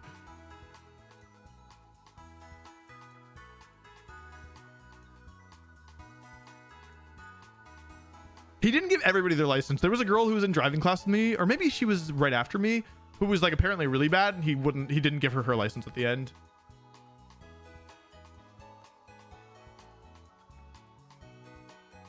Oh yeah, parallel parking I don't do. I'm terrible at parking. But also I don't have a backup camera. Now I don't think that's the root of the issue, if I can be honest with you. But it would be. I keep getting roasted for my car. My friends, especially Brendan. Brendan's been on me about my car. Because it's like a little old. It's not the nicest. I almost got a car with roll down windows. My dad still makes fun of me to this day. I haven't played Dragon Rampa or Rain Cody.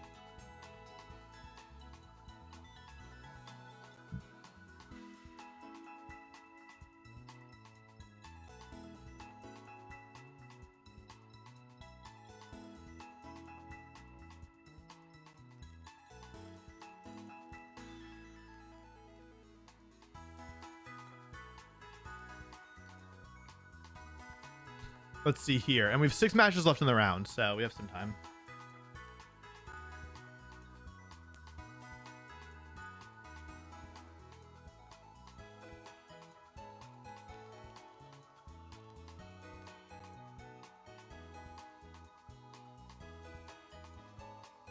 What car do you have?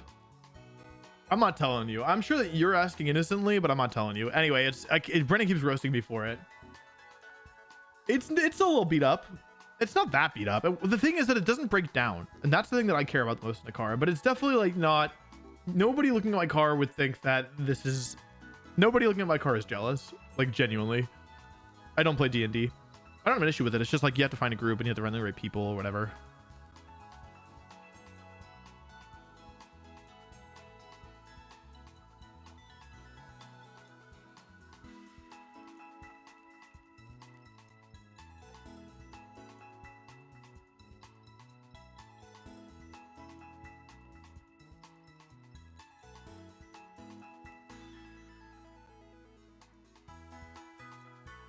Maybe I should use Quilladin. Oh, I forgot about Rillaboom. Or sorry, I forgot about what's the ugly guy? Big Quilladin. Chestnut.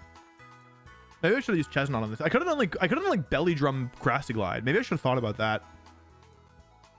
But over who? It had to be over like Skeledirge or Superior, right? And those are both necessary, I think. The Gen 10 gimmick is that every Pokemon rides on top of Calyrex. That's the gimmick. Some Pokemon can ride on other Pokemon too. Like there's gonna be more horses, and also some Pokemon can ride on top of Pikachu. No, I'm overselling it. My car's not that bad. It's not that bad. It's just not nice.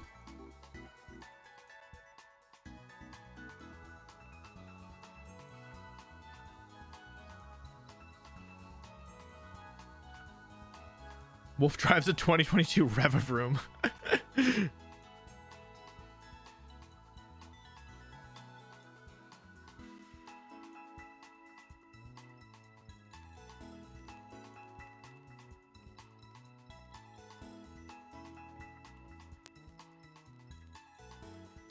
Why isn't Volt Absorb and Discharge strategy viable? Because it's not that it's not viable, but like Volt Absorb heals you for 25%. So if you're at full HP, it doesn't do anything. And if you're going to get KO'd by more than 25%, it doesn't do anything. And Discharge is really weak. Like it's not a very powerful move. So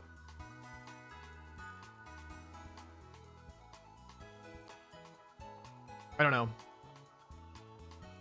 It's not bad. Discharge is really threatening because of the high para chance, but it's hard to like get the opportunity to spam it a bunch. Because you really need a fast, strong, special attacking electric type and a Pokemon that's immune to it. And you like also need like them to have good synergy together. Like Zapdos, Garchomp were really good back in the day, but the power creep has gotten stronger. You have a dream car? No, I don't dream of automobiles. Sorry. Why is Reller in the box? I had to start getting rid of my in-game playthrough mons because I've filled up because I have so many marked Pokemon that I don't want to get rid of. So I'm starting to trade away Pokemon I caught during the main playthrough.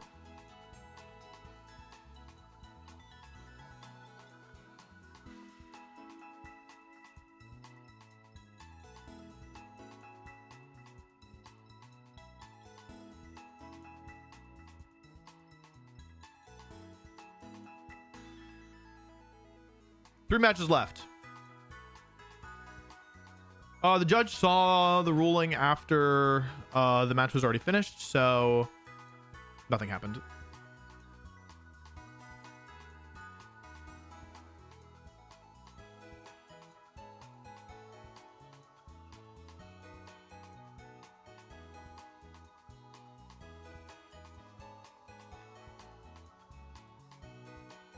Do you think Pre-Marine is viable? It was used a little bit. It's viable in this format for sure. Once Miraidon comes back, I'm not so sure.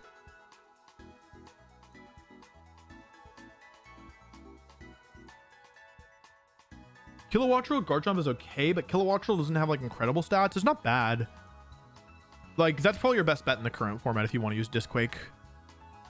But they're both bad into Rillaboom is also a problem. Like it was better when grass types were not as good. It's not an electric vehicle.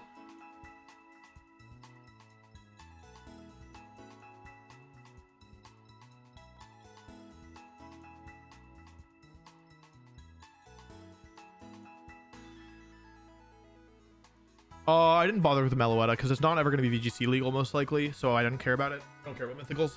Sorry, gamers. That's my truth. Was a shiny hunting challenge going? I got 5. Can you believe it? Little old me got 5 shinies. I got a marked shiny Corphish. But I didn't get the Poliwag that I wanted, so that's sad. But I got 3 shiny Magikarps, so if I ever want shiny Gyarados, I can use it. And what was the other one I got? Corphish? Wait, Wooper. I think it's my second shiny Wooper.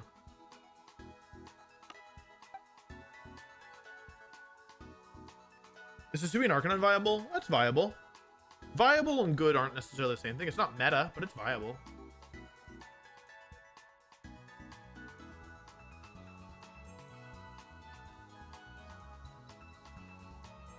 Hey, Wolfwire, 2 of the matches showing up as no one having won a game yet. The players likely just aren't reporting until the end of the set. Which is what I often don't report till the end of the set, personally. Like, some people update it mid set, and some people wait till the end, but they're likely in game 2 or 3. They're likely in game 3. Amoonguss existed when Disquake was good? Yeah, but Amoonguss is neutral to ground, so it was different. Also, Disquake was mostly good in, like, it was really good with, like, Gen 4, right? That's when it was at its peak, before Amoonguss existed, in my onion.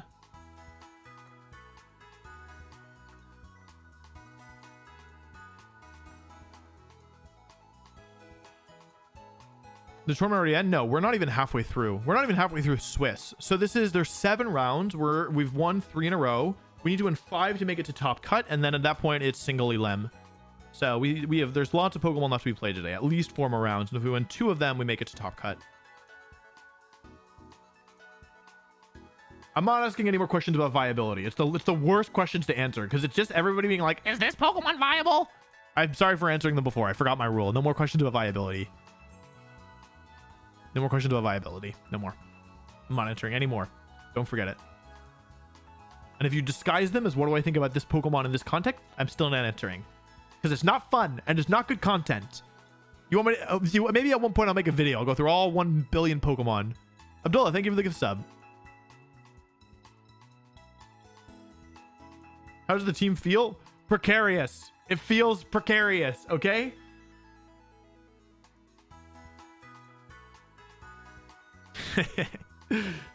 It does not feel easy to use. I think Top Cut must be today, yeah. I talked about Sheer Force Life for Noking in a video I filmed this week. 1 match left. All right, folks, if you were off having fun, time to get back to business.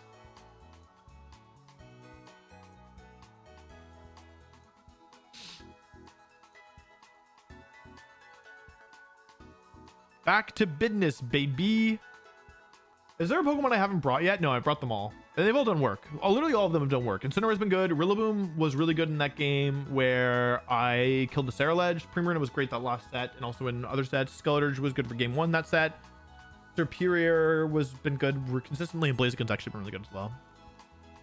So, okay, all the Pokemon are pulling their weight. That's good. It doesn't mean I'm going to necessarily make top cut, but it does mean that it's at least a decent start.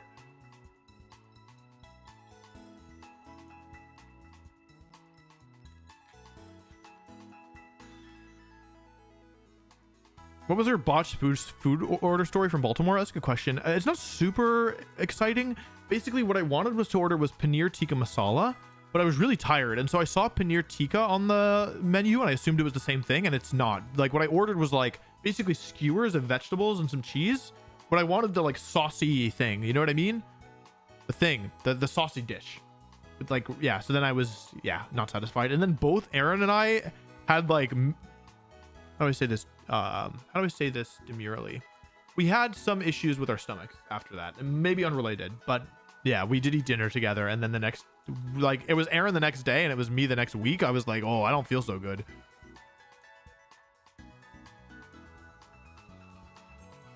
I don't feel so good. But that was months ago, so I feel better now. So all's well that ends well, I guess. Lol.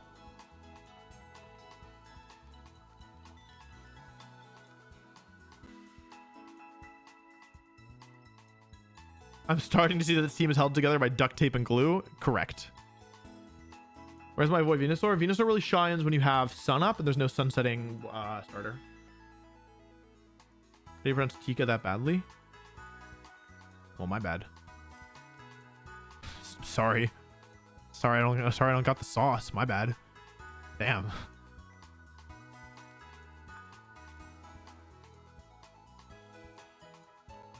Shellball's not very good because it heals like no percentage, right? It's like a 16th or an 8th.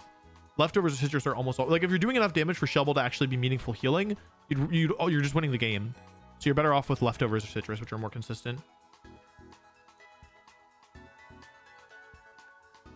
When was the last time you didn't top cut or day 2 a tournament? Top cut was NAIC in June. And the only time I haven't made day 2 at a tournament in Scarlet and Violet was at Worlds 2023. But I'm on a streak of top cuts, I think, because I top cut spoiler alert, I top cut Worlds, then I top cut Baltimore, then I top cut Louisville. So I'm on a streak of 3, which is pretty good because it's hard to top cut. It's actually really hard to top cut. That's actually really good. Streak of 3? Dang.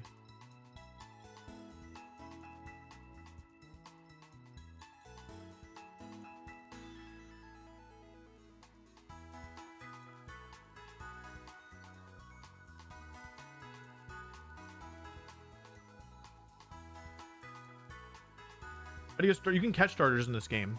You can catch them in any ball. Like they're in the place, the indigo disc, the place. me when I'm in the place. Is the One Piece real? The One Piece is real. Shell Smash, Water Spout, Blastoise. Yeah, there were other sets here. Like I could have done Prinplup. I could have done Chesnaught. I could have done Empoleon. I tried Empoleon. It didn't work. I could have done Shell Smash, Blastoise. I could have done. There were more mons. I could have let myself use an Evolution or Raichu. I could have done Meganium, like Leech Seed healing or like Light Screen Reflect stuff. If I really wanted, I might have been able to do a Sun setup with like Charizard, Typhlosion. Like if I could like have another Pokemon set Sunny Day and then try and win with those two. There were other options. Same thing with Venusaur. Like I could have done doing like Charizard, Typhlosion, Venusaur, and some Pokemon that sets this, like some starter that sets the Sun. If I let myself use Jolteon, I could have done like Sunny Day Jolteon, for example. I don't know if it gets Sunny Day, but it gets Rain Dance, so it probably does. I could have done no Feraligatr, no Swampert, no Sceptile, no Torterra. I'm using I tried Empoleon. I could have done Infernape maybe, Gen 5, Emboar, no. Superior, yes. Samurott. I could have tried Hisui and Samurott. There were other options, but this is what I came up with. It's not like, it's kind of hard because you're using all fire, water, and grass types, right? If I let myself use Sylveon, then that would have been a big difference because all fire, water, and grass is resisted by Dragon, if you haven't figured that out yet.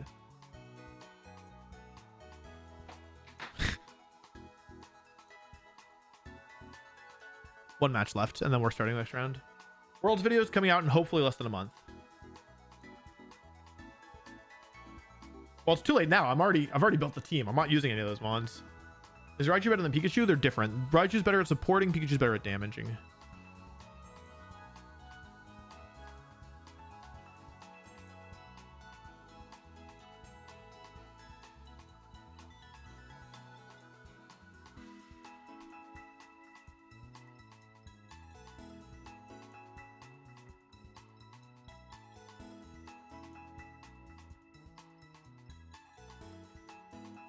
Is there a reason you decided to go with 3 fire types and only 1 water? Well, initially I had Empoleon over Blaziken, but I basically chose the Pokemon for their roles rather than their typing. Because the typing was going to wind up bad anyway. Like, initially I did have 2-2-2, but like there's not that many good starter Pokemon, and Empoleon wasn't cutting it. I felt like I needed more speed, so I chose Blaziken. I really thought the Blaziken was going to be bad because I couldn't give it the Focus Sash.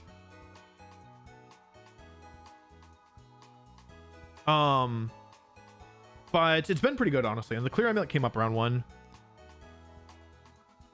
Why is no one using entry hazards? They're not very good in doubles. I think it's Light Ball, John. But yeah, Pikachu's a signature item. Yeah, I have Primarina for Dragon types, but it's really frail. So it's kind of hard. Which of your 3 shiny Magikarps is your favorite? Not the first one. One of these two. I think this one is my favorite. This one's my favorite. It's Adamant. Oh, I didn't even know that. Yeah, this one's my favorite. The Adamant one. Why not Team Sheet View? Because I'm full of rental teams already. Yeah, if I had Mega Rayquaza on this team, it would be easier. You can change your Pokemon's Terra type. It's just expensive. I have Life Orb on Primarina for immediate burst because I didn't think it was going to stick around that long.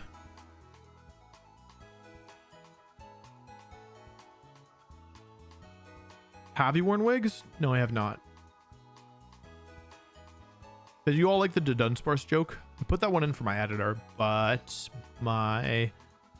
it seemed like the comments liked it.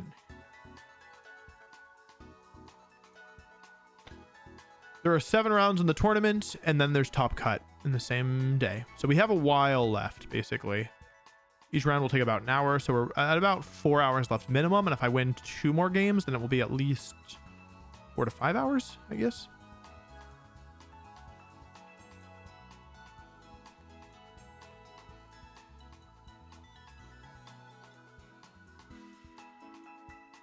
How's it going, John? John, it's tough out here. It's so hard.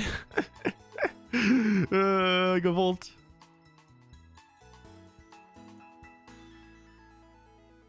Matthew, if you quarter speed and then double, it's the associative property, right, of math, where it doesn't matter which order you do it in. Like dividing by 4 and then multiplying by 2 is the same as multiplying by 2 and then dividing by 4, so it doesn't matter which happens first, I think. Maybe you're asking because you're just curious, but the result's the same. Is your merch delivered to the UK? I believe so. I have not played. Oh, I did play Poker Rogue because Jacob showed it to me because he really liked it. Yeah.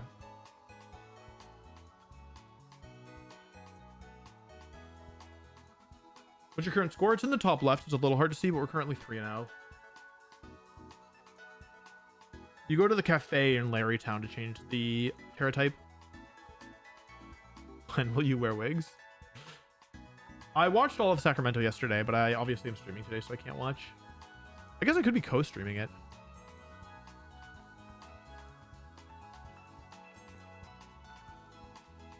Still one match left. I don't know if there is Orlando Regionals this year, right? I don't think it's announced yet.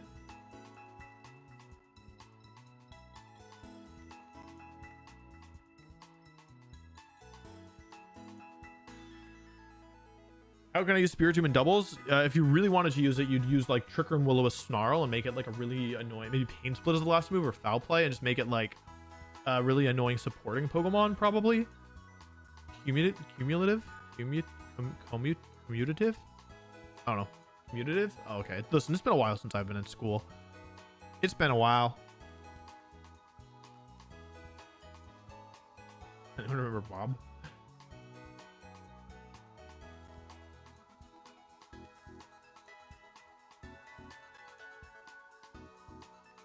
Can you use 0.2 Incineroar? I don't know. I don't know how to do 0.2 Incineroar. Disagree, Rasab. Any teams you think are going to be tough? Every team. All of them. There's no easy. This is not.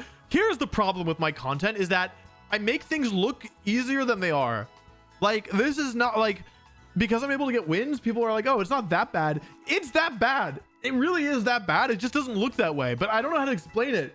It's really that bad. Like if your friend was like, oh dude, I'm gonna enter a tournament, I'm gonna use 6 starter Pokemon, they would probably get 0 wins. 0.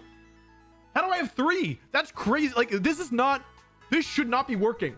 1 win is a goal with this team. I have 3. Huh? What? What? Huh?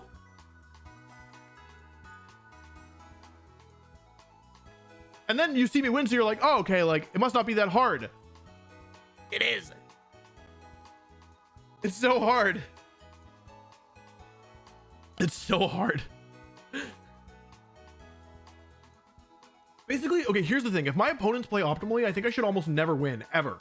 Like, in every set that's happened so far, I've had to get, like, hard reads correct to be even close to in it. Like, you remember the set I won because I clicked Hyper Voice in the front of the Rillaboom and it terrored? What happened using only good Pokemon? That was last year and it was only in official tournaments. I was always doing content is whatever. Content, I'll use whatever. It's for content.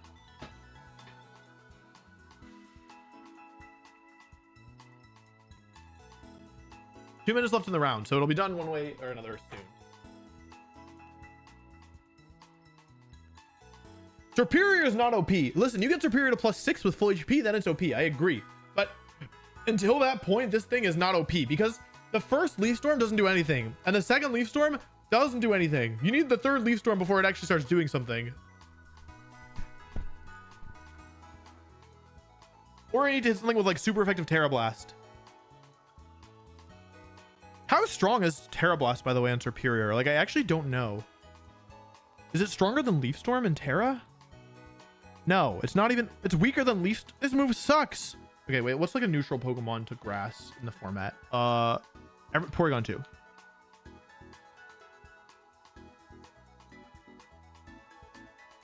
Why did I say it was? It's weaker. Super effective Terra Blast is weaker than neutral Leaf Storm. This move sucks. Why is this move? This move is that? Oh no. It's sorry. It's not. It's only weaker. The round's up. It's weaker if they both have Stellar. Okay. Alola Ninetales, Scarf, Basculegion, Magmar, Rillaboom, Vital Spirit, Magmar, Follow Me, Kingambit, Sneasler. Okay. The good news is that no good news. No good news.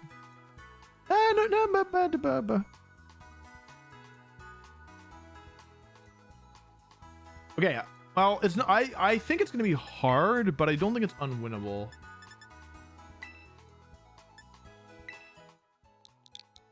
I think out of all the matches we've played, this one's not the worst, is my instinct at the moment. I gotta watch out for the stupid Terra fighting Basculegion with flip turn, though.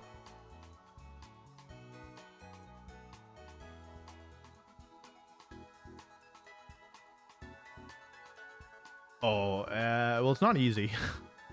That's what I'll say about it, is it's not easy, is it?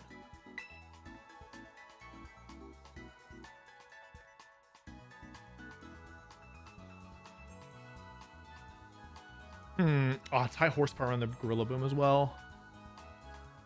I guess that means it's worse versus... Okay. Okay, so I have to watch over the Sneasler, which is obviously a problem. It's protect, no coaching.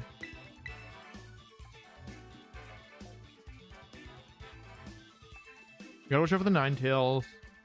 Never melt ice Ninetales. Okay. Let's see here.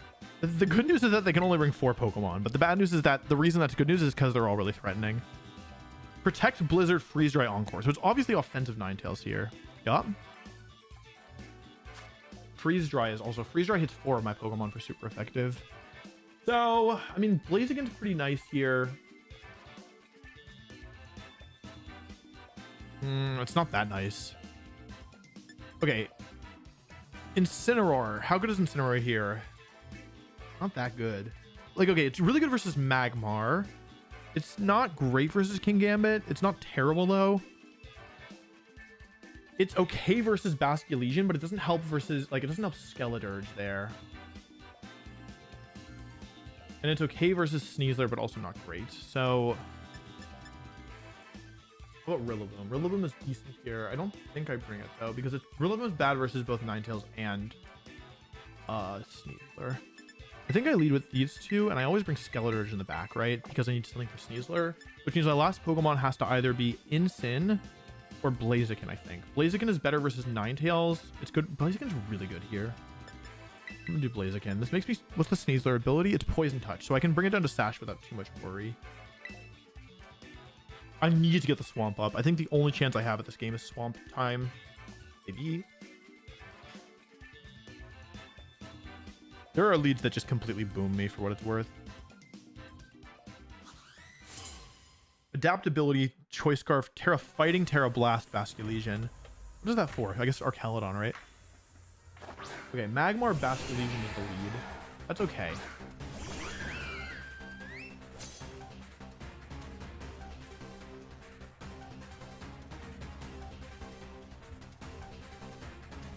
So this thing's gonna flip turn, obviously.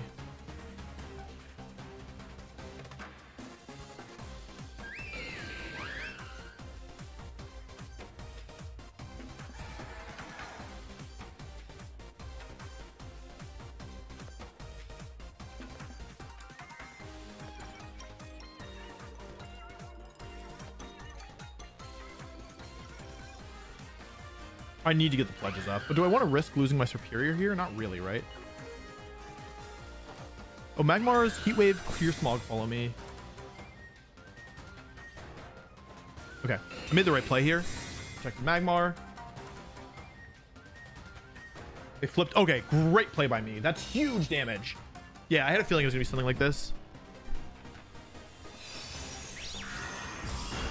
That's a lot of damage.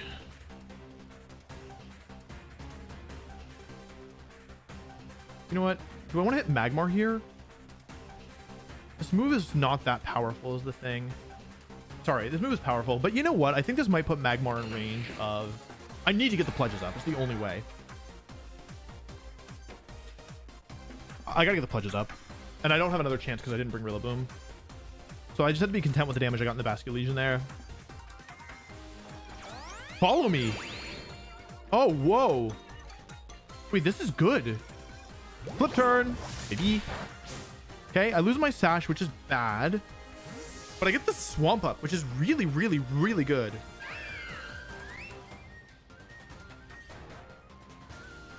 Rillaboom. Oh, they just gave me the boost. They gave me the boost, baby. Behold. Okay, so this is a grass type move, and it's also being boosted by the grassy terrain, and it's being boosted by the life orb, and it's being boosted by same type attack bonus for some reason. It's not going to KO, but for a grass type attack to do that much to Magmar of all things, pretty impressive, right? So we know 3 of the 4 Pokemon here.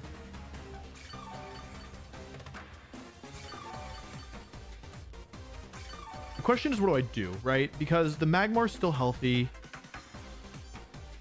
They could fake out here if they wanted. Why don't I switch to Skeletor's and Protect? This is a little bit slow play-y, but I think it's okay.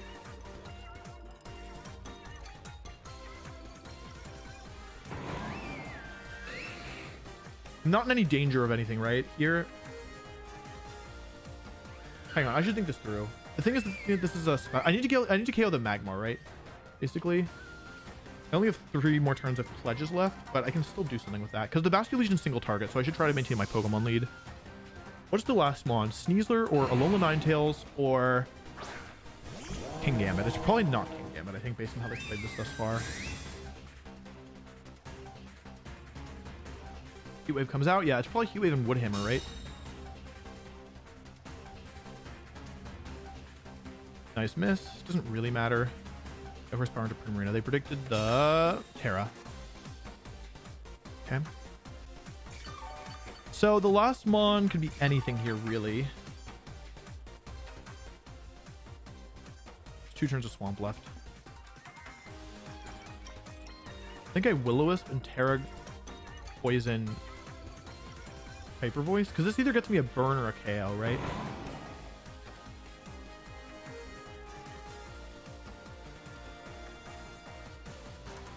I think. Woodhammer, high horsepower, Grassy Glide, fake out.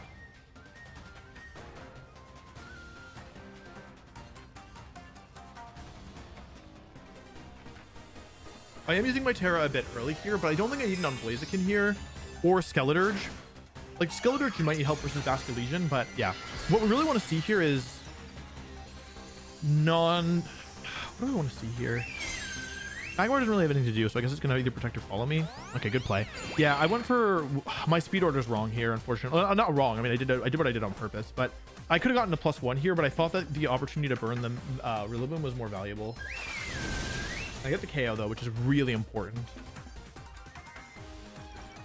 Because I need to take KOs to force them into either Sneasler or, more importantly, Basculegion. Nice read. Oh, they didn't read. Okay, that doesn't even do that much. I'm okay, honestly. They're gonna, if their last Pokemon is Sneasler, their answers to Skeleturge are dwindling. Like they only have Basculegion, and actually, even if it's Ninetales, their answers to Skeleturge are really kind of falling off here. Sneasler, okay. So they really don't have much for my Skeleturge here, honestly.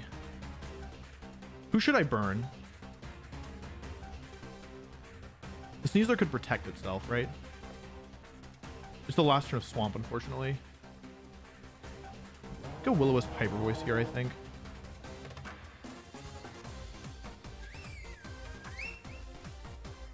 I still have my Citrus available.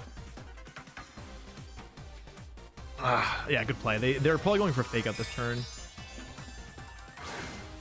Yeah, good play. I didn't quite think this through.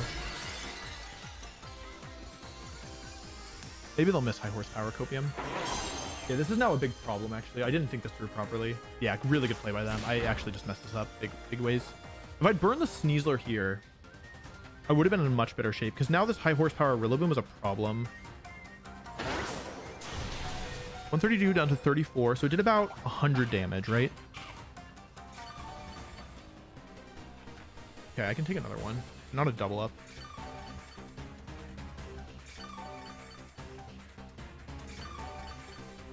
How do I win this? Swamp is gone. Turn to Grass are left. 1. They're gonna go after Primarina this turn, surely, right?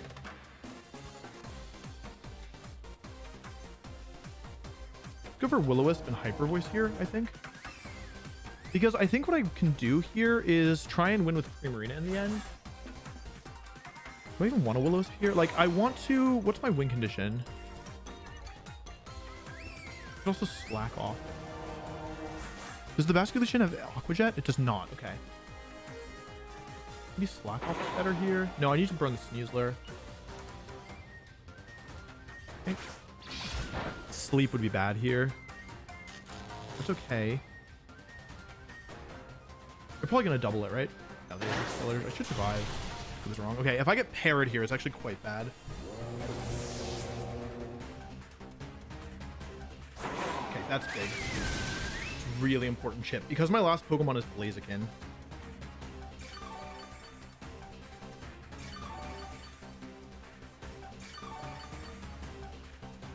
Yeah, because my last Pokemon is Blaziken here. It's gonna be this is gonna be down to the wire. Actually, you know what I can do here? I can make this less down to the wire by going for close combat into... Oh, wait, I'm faster. Close combat into Rillaboom and then another Hyper Voice here. I'm worried about Basculegion switching in here, basically. So I think that I want to go for close combat and Hyper Voice. This could backfire. Like, the better play here is to protect both Pokemon. Yeah, but if they switch, I need to not protect this turn, basically, if they switch out, which is what they did. Because I need to be able to get Blaziken's 2-speed boost before it comes in. So I make the read, I get it right. Close combat comes out. This is not over yet because of the para. Let's see if Hyper Voice connects, then we win. But I could get parried here as well, which would be quite bad. Hyper Voice comes out. This should KO. The Life Orb and single target. Okay, we get the KO. Nice. And now this is over. Terra, Poison, and Primarina putting in a lot of work here, keeping it alive against these powerful Pokemon. Yeah, Blaziken was a really good last Pokemon here. But this is tough. Sneasler comes out. The Swamp was really good, and the turn went really well. Okay, Sneasler's out. I may as well just protect again, right? Because of... This is stronger.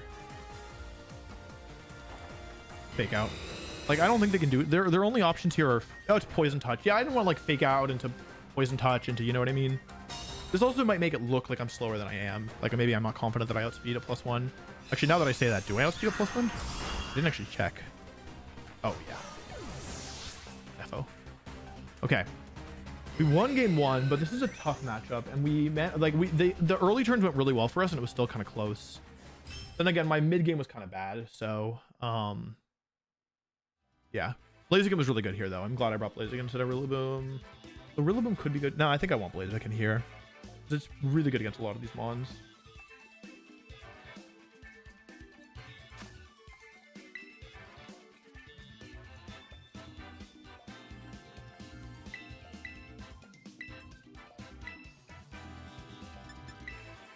Okay.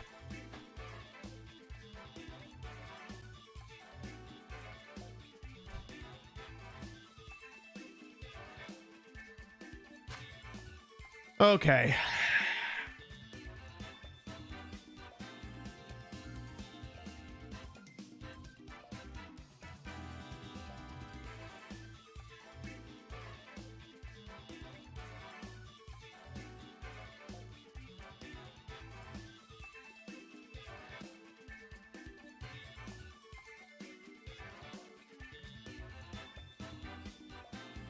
I hate Sneasler. I hate Sneasler so much. I could lead with Skeledirge here if I wanted. Like Serperior Skeledirge. Try and catch Sneasler. Ah, it's so bad versus Magmar. I need to get rid of Magmar first, right? I could always switch it in if I need to. I could lead with Blaziken here. Nah, that's also bad. I'm gonna do the same ones again. The same order. I normally like to switch things up, but I think here I want to see how they counter it first before I adjust.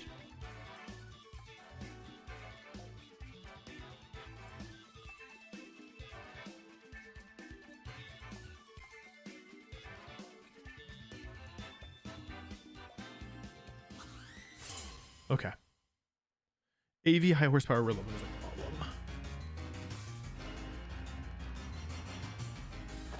Gambit Sneasler. Okay. That's not ideal. Is it now?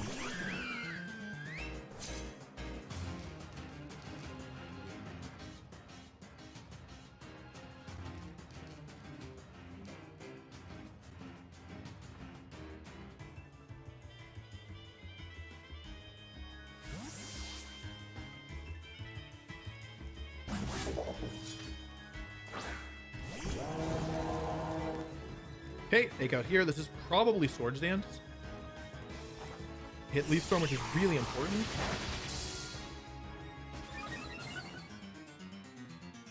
Swords Dance is fine. So it's not ideal, obviously. However, what you have to keep in mind is that I ignore all attack boosts with Skeleturge.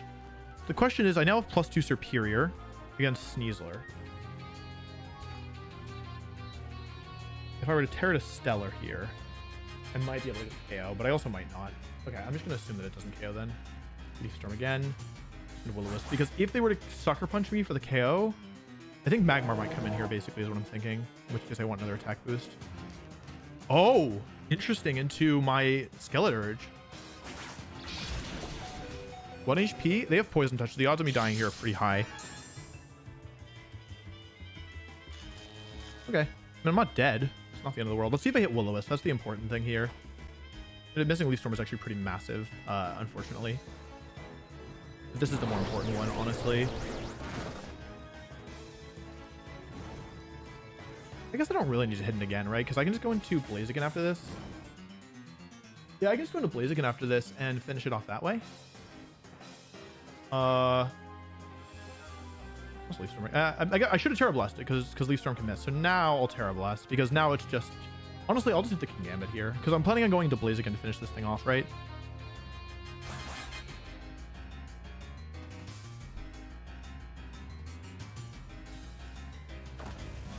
Interesting. Terra Water? Or Stellar? It's gotta be Water. That's okay. I mean, it is burnt, right?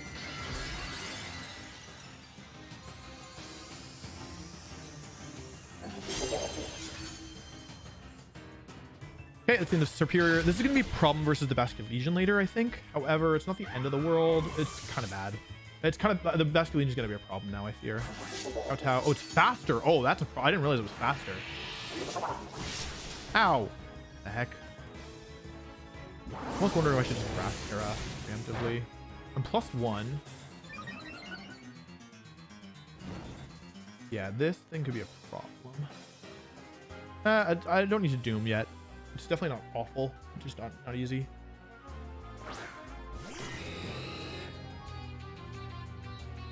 Could protect both here. I could also protect Slack off here.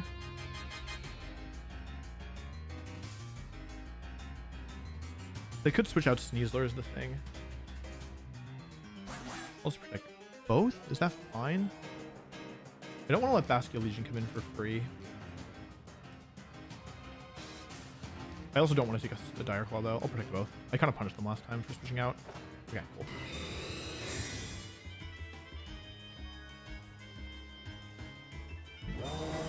That's my Skeleturge impression. What I'm afraid of here is Swords Dance, I think. Yeah, I think they were doubling this slot. I think. Okay, Kowtow. Yep, sense. I need to make sure that my health is high, though. I'm +1. Gambit is point.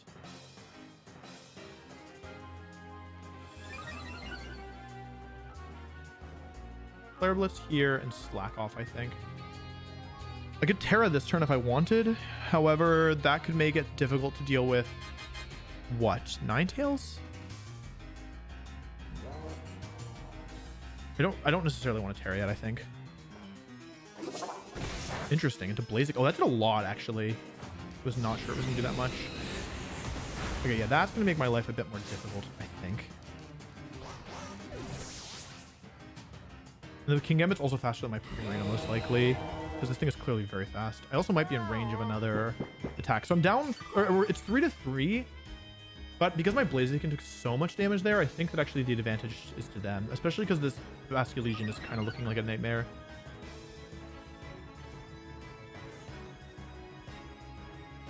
Magmar. Always Magmar, isn't it? This thing can clear smog away my boosts. I need to KO this Magmar, right? Maybe I should save my thing here.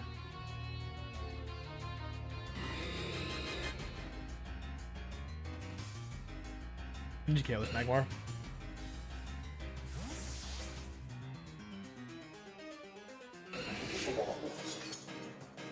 I think if the last Pokemon is Primarina, I'm kind of screwed here, honestly.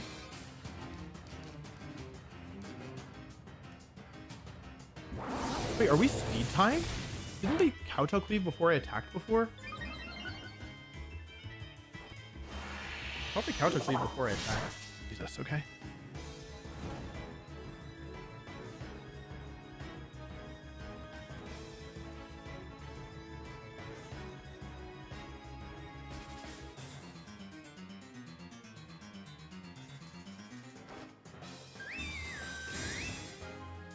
This is tough.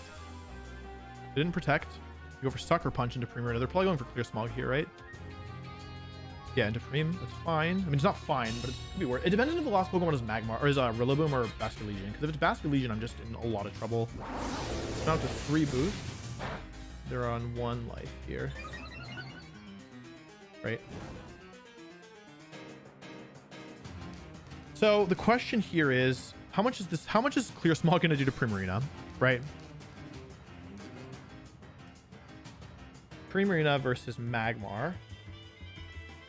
Why doesn't it? Clear Smog does 20% pops. And how much is King Gambit Sucker to do? What's the item on this thing? Black glasses. I'm gonna call that I survive. They're only +2, right? I'm not crazy. I'm gonna go for Water Pledge here and Torch Song here. I hope that it works out. Please survive. If Primarina survives here. Okay. If I need Water Pledge to KO. If Water Pledge doesn't KO, I should have Torch Songed the other mon here. I wanted, yeah, I didn't fully think this through, I guess. It's Life Orb. Oh, wait. Hyper Voice also would have been stronger. This play is wrong for like multiple reasons, unfortunately. Here's Water Pledge. Okay, I got the KO. Hang on a second. It's 3 versus 1. But I might genuinely still lose this.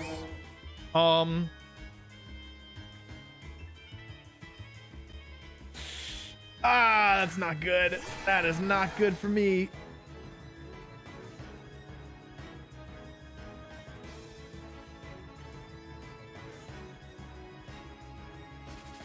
I basically have to call it, right?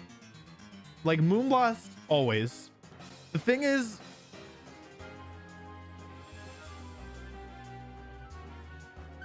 if I Moonblast and Protect, right? You know what? I'm gonna Moonblast, Terragraph, Will-O-Wisp. Skeletor is really tanky, so there's a chance that I survive a Last Respects. There's also a chance they attack wrong here, and even if both happen, I might KO with Moonblast plus Flare Blitz. If I'm like, Blaziken might be faster after a speed boost. So here's Last Respects. It's into Skeledirge. They crit me. I was gonna survive. Okay. Okay.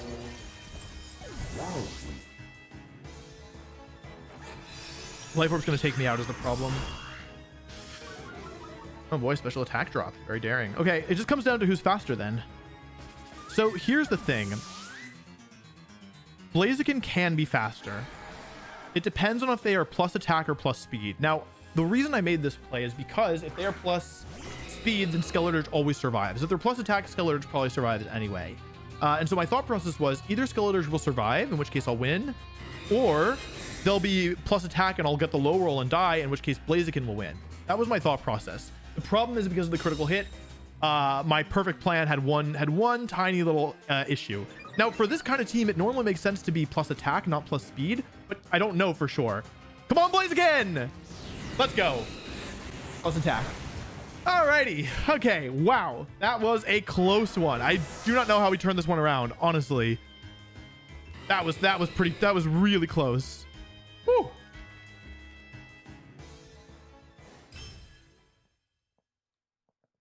Kind of nuts.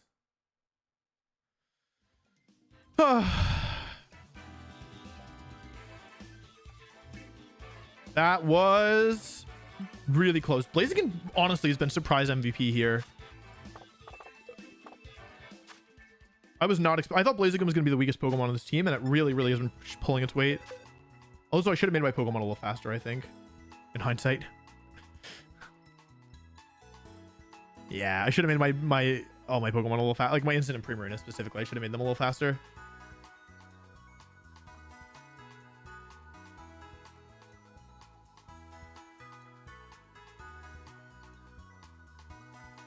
Oh boy.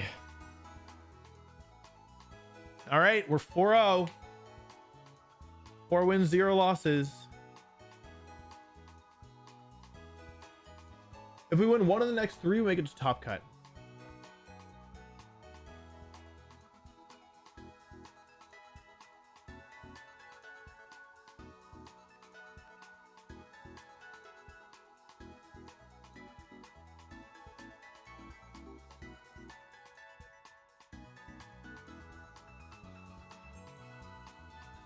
Oh boy. Oh, it's named I'm Just because I'm just Ken, but I'm just Blaziken. Oh, I get it now. All right, real quick, let me run to the bathroom. I'll be right back.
Okay, I'm back. Welcome back, gamers. 10 matches left in the room, in the round. By the way, y'all, we are just over 5,000 subscribers away from 1.5 million. 1.5 million. That's pretty crazy, right? For a competitive Pokemon channel. 1.5 million subscribers. 5,000 away. We're gonna hopefully get there in maybe within a week. Maybe. That's pretty crazy. I mean, my goal was always 100K, and I didn't think that was possible for a long time. So to be at, you know, 1.5 million, I'm really grateful. And also, it's a little surreal. It's hard to even wrap my head around. Anyway, if you're watching and you aren't subscribed for some reason, yeah, now's a good time to do it. You could be just here before 1.5 mil.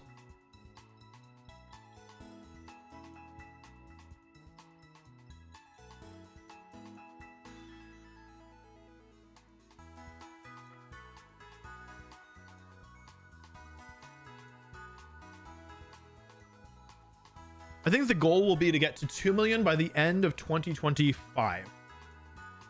I think that's what we'll aim for, I think. And if we don't hit it, not a big deal, but that's, I think, what we'll aim for. We're going to hit 1.5 million this year, and then we'll aim for 2 million next year. It's a lot. It'll be tough, but that'll be the goal.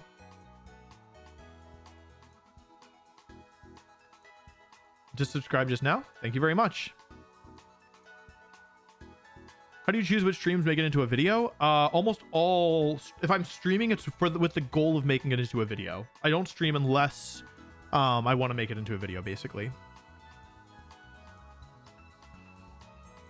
Been here since YouTube's intro. Wow, thank you for the support. That's a long time.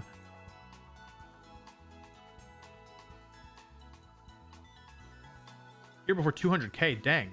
Here before 2016 Worlds, dang. That was like, I mean, I started in 2016. You're a long time fan. Yeah, we don't want to ask people to get their friends to subscribe because then it's actually, you don't want dead subscribers. If people are subscribing, you want them to actually watch the videos, I think. That's what I heard, at least. We're back to the 1 hour intro. That was a good one. Is 2 million a possibility? I think we're going to aim for it.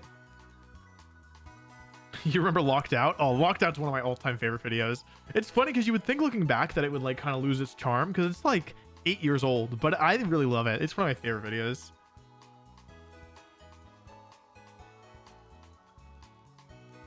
Or 40K. Yeah, thanks for sticking around. If you've been here for a while, the channel's changed a lot too. So I'm really grateful to people who've kind of stuck around through the different eras. I mean, I remember, some of you remember when there was no editing on this channel, when the whole thing was that everything was scuffed, right? Are you planning on doing a video about Charizard at LIC? Oh yeah, wait, we should tell Scarlett to do a short on that. We're really behind on shorts because you can't upload right now. YouTube isn't letting you upload shorts that are longer than a minute, or like you can upload them but they're behaving weird. So I'm waiting for that to be fixed before we post more because we have a ton of shorts backed up. I actually recorded best ground types this week. It's ice types then ground types. Worlds video December 21st, whatever that weekend is. Yeah, I won almost every draft league I played. I think I won all of them except for maybe one or maybe two. I think I won them all except one that I played in a bunch of different formats too. I like draft league, but it's really time intensive, so I'm not looking to play right now. Bagel video on Bonus Wolf. I like that one too.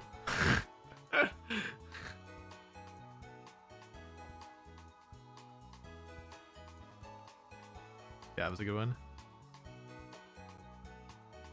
Don't you stream on Twitch? I used to, not anymore. I feel like because I'm not really a streamer, like you would think that YouTuber and streamer are like similar skill sets, but actually I think that they're pretty different, having, at least for me, like having tried both. I think I'm much better at making YouTube videos than I am at live streaming. I really admire people who are streamers because it is super time intensive. Like it's exhausting. I mean, even like streams like this take a lot out of me, like not like in a way that you should be concerned, but just like it's a lot of energy, right? Because basically I'm alone in my apartment, right?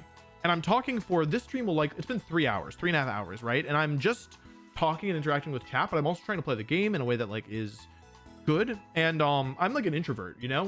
Probably you don't know, I probably seem extroverted, but I am an introvert, so it's pretty draining to kind of just be like on for, you know, this stream could go for 8 hours, you know. Oftentimes these streams do go for 8 hours.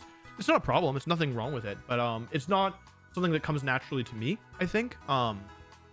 And I find it pretty, I find it really tiring. So I really admire people who do this, like, you know, 8 hours a day, 7 days a week, sometimes even more, 8, 10, 12 hours a day.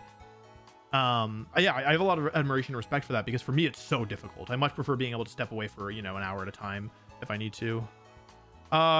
Eggy, YouTube called me out as top 1%. I can't imagine how that happened. Maybe normal watching as every video came out plus rewatching videos I fell asleep to, but I remember when real YouTubers. Anyway, subscribe. Thank you very much, Eggy. Thank you for all the support. Thank you for the kind words. I really appreciate it. I feel very lucky to have such a great fan base. I think that like being a content creator would be a lot less fun if I didn't like my fans. I feel really lucky that like given how big my audience has gotten, it's pretty ridiculous that like I almost never have even like have bad interactions with people. Like yeah, like everyone's always very nice and respectful, which I really appreciate. So I'm really grateful for that, because I imagine if my fan base like was toxic or I don't know, like not kind, or I don't know, just like there's lots of ways in which a fan base can be not great to interact with. I think it would make me feel a lot more isolated. So anyway, I'm glad that you all seem to be really nice, good people.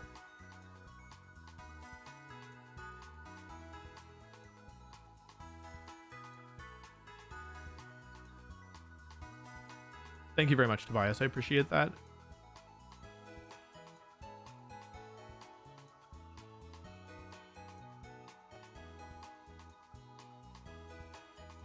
Thank you very much, Ms. Wildcat. I appreciate that. Streaming is harder than a 9 to 5. I don't think that that's a statement that I would make, because first of all, what a 9 to 5 could be any job, right?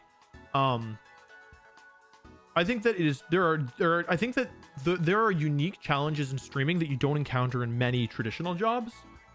But there's also many like things you don't have to deal with as a streamer that you do have to deal with in your regular jobs. For example, like as a streamer, you don't really have a boss. Your audience is kind of your boss, but like if you have a bad boss in a regular job, like a traditional 9 to 5, it can make it really miserable.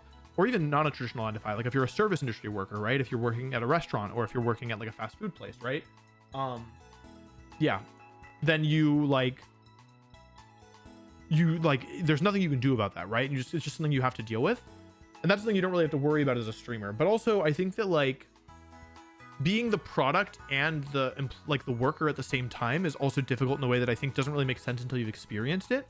You know what I mean? Because like normally if you're doing a job, you can kind of like maybe you listen to music, maybe you just do whatever, you just to focus on doing the job. But here, you need to like, you're both the product and you're the person kind of like selling the product in a way. This makes it sound cynical and capitalist. Like I'm not a streamer, so this is just my interpretation. You know what I mean? But that's how it seems to me. I would not say that streaming is harder than a 9 to 5. I would say that if I had to stream for 8 hours a day, I would find that more difficult than the 9 to 5 that I worked, but that's because I was goofing off the whole time. And that was hard in its own way as well, like not having a satisfying job that I enjoyed doing. Yeah. Anyway, I don't think you need to compare it. I think that you know, like most streamers would probably are choosing to do streaming over doing a 9 to 5, so that's kind of data in itself, right?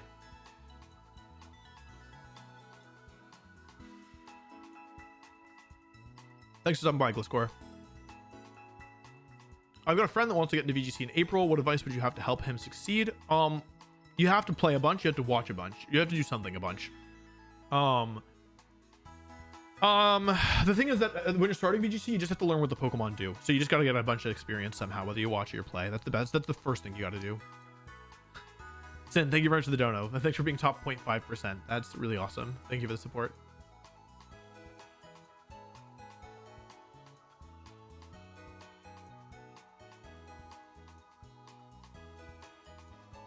I'm not playing TCG Pocket. 6 matches left in the round.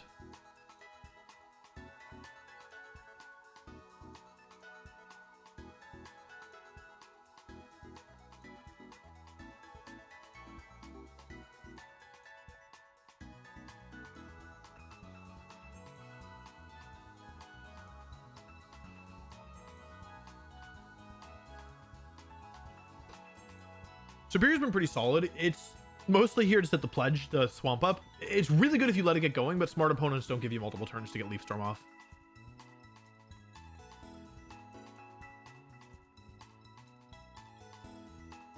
You should have a team to support with streaming and content ideas. Oh, I have a team, buddy. Believe me, I got a lot of people. I got support.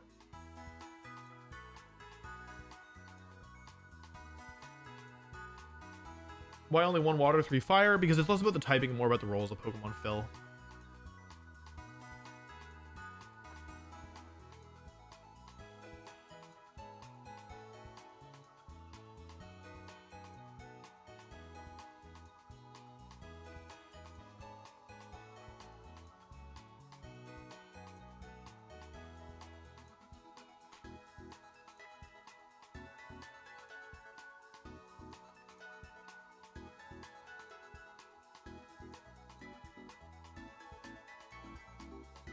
Yeah, we're in between rounds right now. Sorry, I have a friend playing in a tournament. We're just offering advice and support. 4 matches left in the round. So, yeah. How did you decide which starters to use? I just built the team with the restriction that I could only use starters and kind of went from there. I really like Terra. I think it's the best mechanic that we've gotten so far.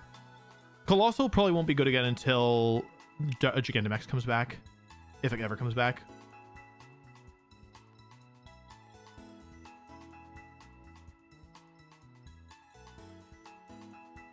When are you playing? Probably 10 minutes or less. 4 matches left in the round, and then we can start.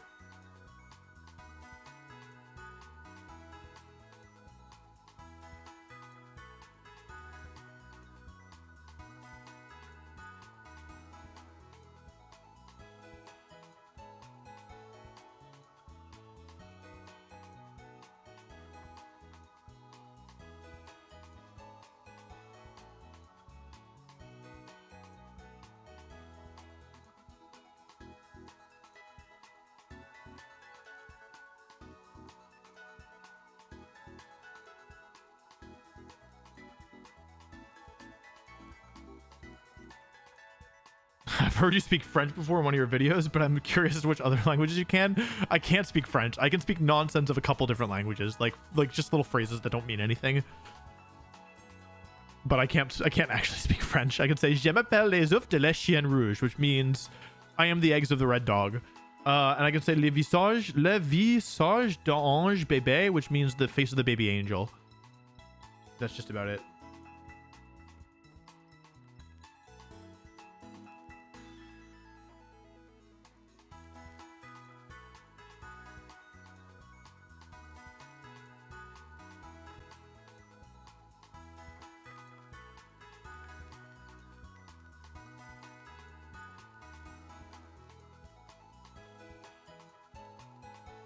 How many wins do I need? I need 5, and there are 3 rounds left. So one more win gets me into top cut, and then, yeah, I don't actually know what happens from there. Like, yeah, basically, we want to win at least one more. Reg E, we already have Reg E. Reg E was, I just remember, in my head, the association I have with Reg E is Ogrepon.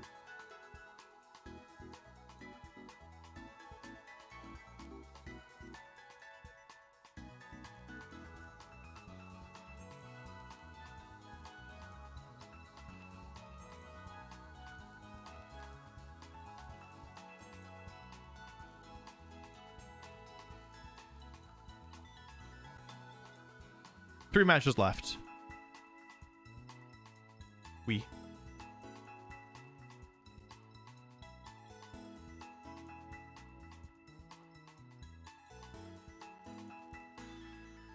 We're waiting because the way that this tournament works is you can't start the next round until the current round is over. Like, everybody's finished the current round, so there's still 3 matches left. 3 matches should wrap up soon, hopefully.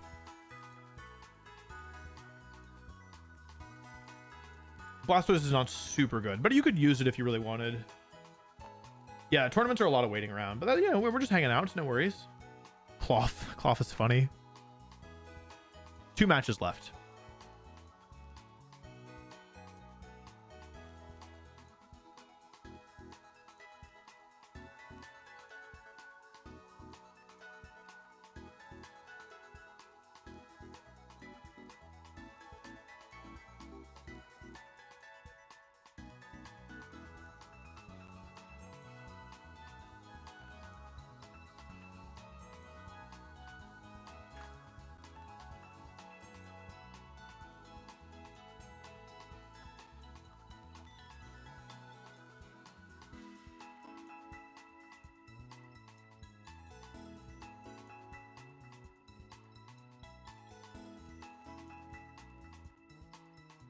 Do you think the fact that... Oh, hang on. Go too fast. Do you think the fact...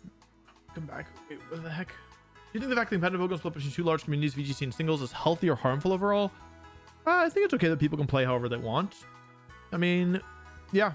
I think it's okay, personally. Because both are pretty big, right? So it's okay. Hey Wolf, I'm planning on running a crash course on VGC for my local gaming club with the intention of running an amateur tournament. Do you have any suggestions on what to cover for an introduction? I have an intro to competitive Pokemon video from Sword and Shield you could give a watch. But I think stuff like, you really want to cover all the basics first, I think, like typing, speed, abilities, moves, the Pokemon, etc. That's what I would recommend. But I think just like trying to break things down into digestible, bite-sized things and then letting people kind of experiment with them is the best advice that I can give. This stream might make it into a video.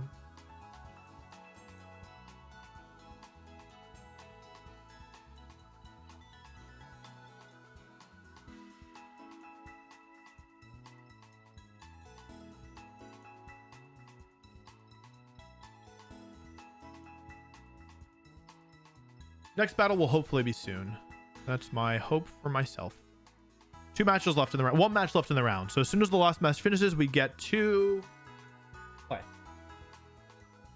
So it'll probably be 5 minutes or less, but it could be longer. It'll be between 1 minute and 15 minutes. It just depends on when the last people finish.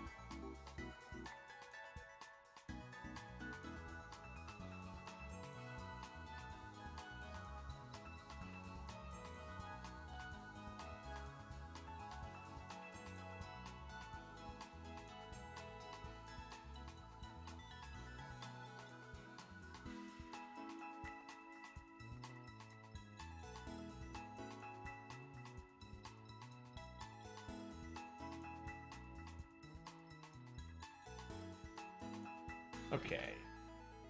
Alrighty. One match left still.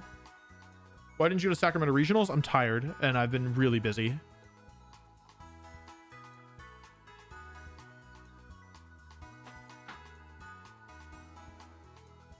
Thank you very much, Eris. I appreciate the kind words. The Baltimore video is currently number 2 on trending for gaming. It's been out for a while and normally they don't. It's actually the fact that it's number 2 and it's been like over 24 hours is pretty nuts.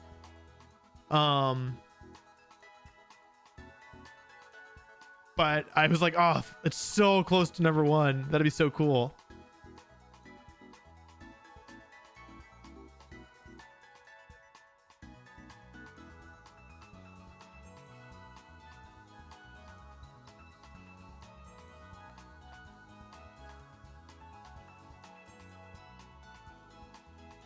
Arcalodon by definition is not a pseudo legendary, right? Because it has to be 3 stages.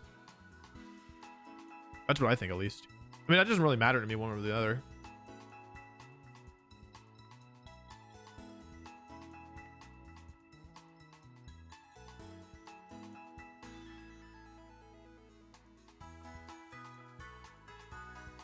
You're always so busy. Do you leave enough time for you to relax? No. I'm working on it. Went to first regional. Sad you weren't there. Congratulations on 4-4. That's awesome. I hope you had a good time.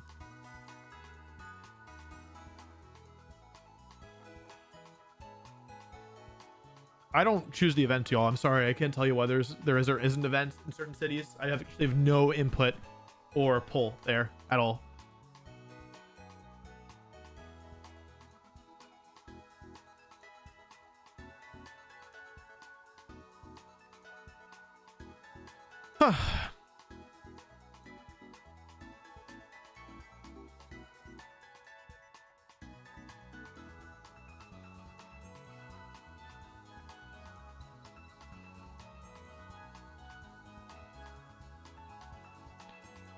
I've played 4 rounds so far. I'm 4-0.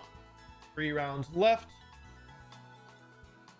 I don't think I'd ever go to be invited to GDQ because I'm not a speedrunner.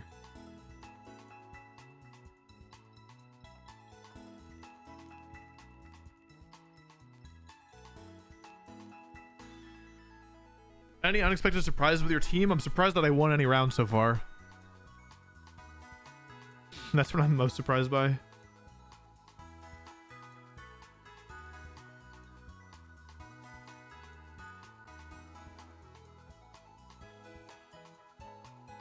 If you had to enter a monotype team into a tournament, what type do you think would be most viable? Oh, I don't know.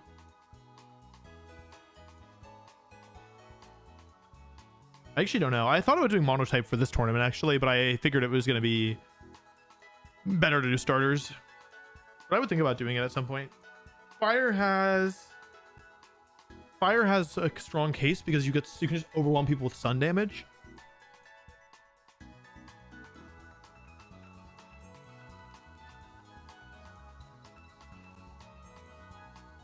One match left.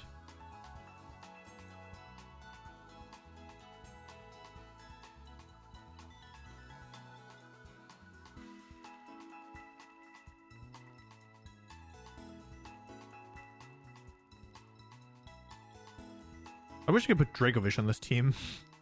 Though it's probably good that Dracovish isn't in the game, but I wish I could use Dracovish.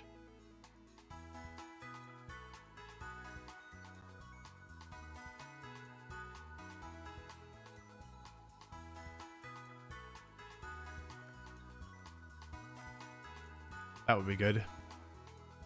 Yeah, definitely not ice. It kind of depends on what the good Pokemon are that are available, right? And this team is half mono. Duo. Still one match left.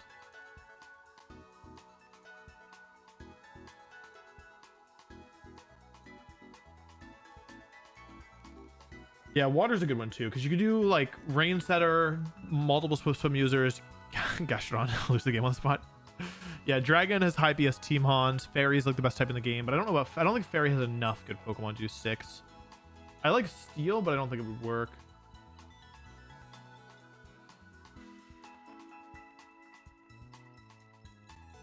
Oh, my stream just crashed. Am I still live? Wait, am I still alive? It just like fully crashed. Looks like I'm still alive. I think I'm still alive. I don't know what happened there.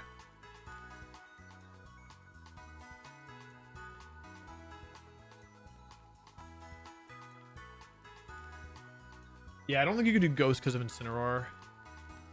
There are good ghost types, right? You have Goldengo. Who are the other good ghost types? Yeah, I can't do that ghost. All right, next round is up. Ursaluna, Porygon 2, oh god. Oh god. It's Ursaluna, Porygon 2, but to make matters worse, they also have Pelipper, Arcaludon. Oh, what a drag. Oh wait, yeah. I remember. I can't beat Arcaludon. I actually can't beat it. I tried so much. I can't beat Arcaludon.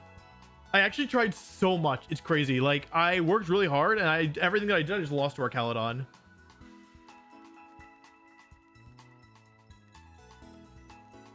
Like, actually. Like, I actually can't beat it.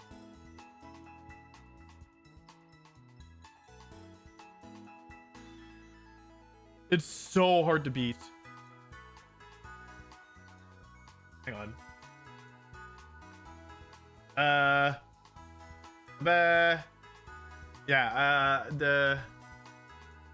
I can't win. This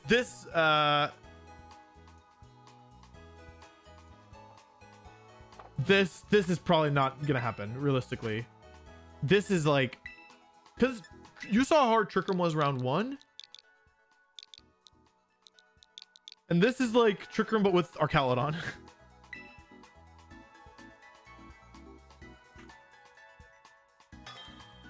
Alrighty, well, let's do our best. I added Blaziken in part because I couldn't beat Arcaludon otherwise.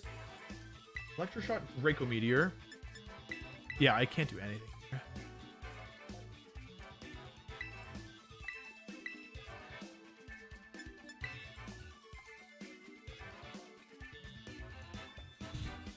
Oh wait, it quadruple resists grass.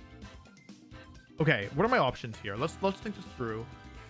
The rain is a problem, obviously. So on my side, I can beat Arcaludon in one of two ways with the fire types, right? I can either do it with Skeleturge or I can do it with Blaziken.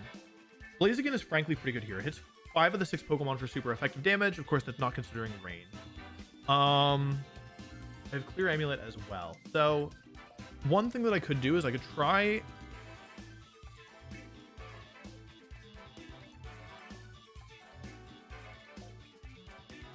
Porygon 2 is really threatening. If I could bring all 6 of my Pokemon, I could probably do it.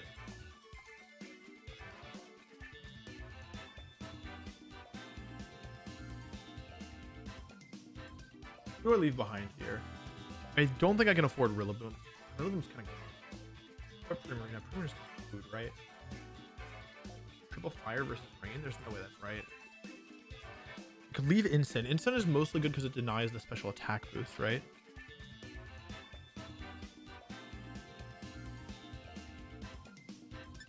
I didn't figure it out in time. I think I need to commit to one of these two, not both, right? I can't bring both Skeleturge and Blaziken.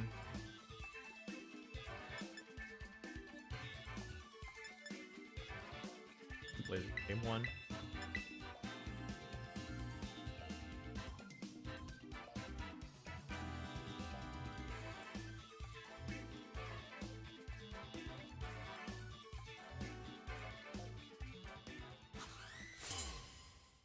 It's looking tough, folks.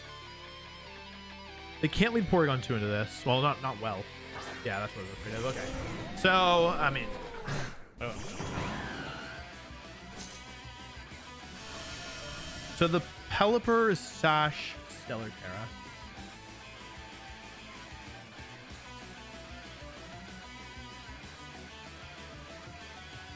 I can just double the Arcaludon here. The Pelipper's probably going to protect, right? That being said, I think I need to actually get a lead here. So I'm gonna go Drum Beating and Leaf Storm both into Pelipper. I'm just gonna I need to my hope is that the Fake Out into Arcaludon is so obvious that I hope they I hope they don't go for protect here. This matchup is so bad that even though I know that this has obvious counterplay, then it's probably their most obvious move to just protect. Okay. Well, that's not great. Instant. Okay, hang on. Depends who they target here, in my opinion. Because if Superior really gets going, I guess I should have Woodhammered here instead. Rather than Drum Beating. Okay, it doesn't do very much, does it?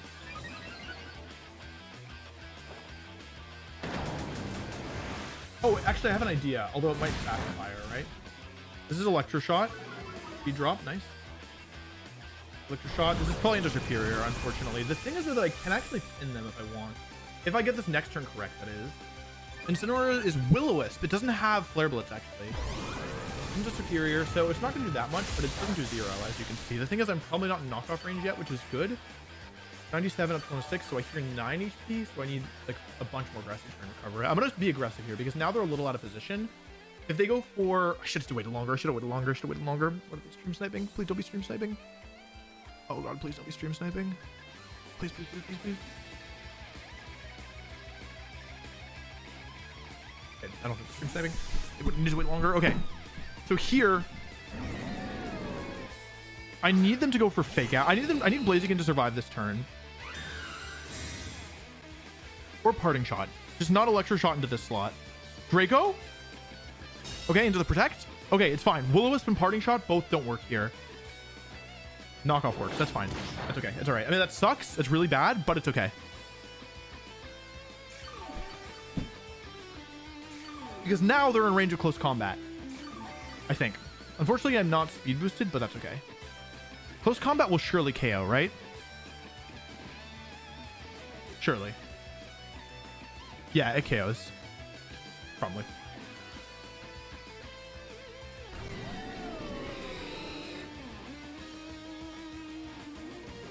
Getting my item removed sucks, but it's okay. Alright, close combo will KO. I think. So we're just gonna go all in here. This is probably the most pivotal turn.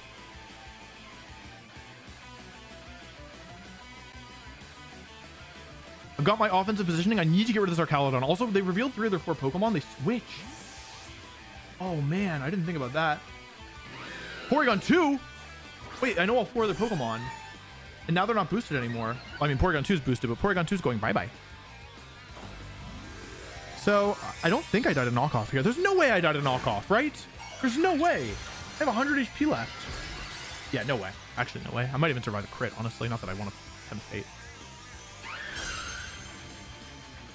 Okay, so I've used Terra Stellar, Terra Blast, which means that now my Terra Blast is no longer getting the Stellar boost. However, this move is so weak. Okay, it's fine though. Well, kind of. It's kind of fine. CC. Okay, I got Porygon 2. Good to know how little Terra Stellar, Terra Blast does. So we've gotten a KO here, which is good. This is probably Parting Shot, right? But the thing about Parting Shot is that it's knockoff and disturb. Hang on. Why did I have to tempt fate? Why did I have to tempt fate? What am I doing? Blaziken's still at neutral though, or at they haven't even terrored yet, right?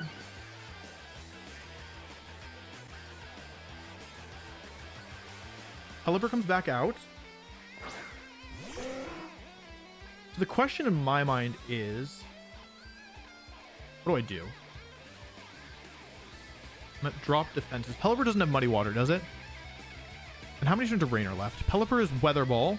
So close combat plus Terra Blast will KO the Incin here, right? One way or another, this will get me a KO regardless. The Incineroar's Terra is Ghost, so either Incin doesn't attack. Basically, this will trade 1 for 1, right?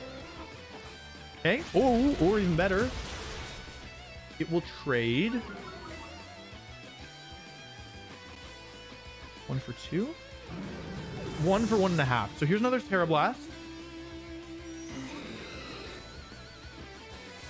This is +3, so it should bring it down to Sash, I think. They still have Terra available though.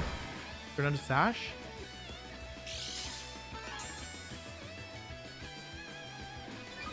Let's see if they go for an attack or if they go for Tailwind. Tailwind, okay.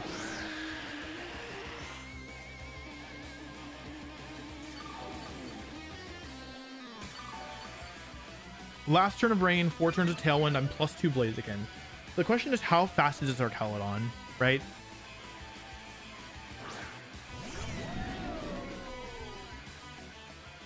Last turn of grassy terrain, last turn of rain, and I'm +4, right? So I have an idea here. I'm going to protect with both my Pokemon. They're going to get an Electroshock boost up, which is definitely bad. I want to stall out this Tailwind somehow if possible. You know, there was a better play here. I could have attacked with Superior here to let it go down. They are slower than me, okay.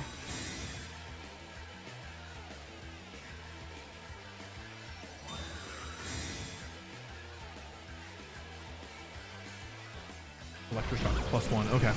So they're now at... Hang on, let's think about this. This is...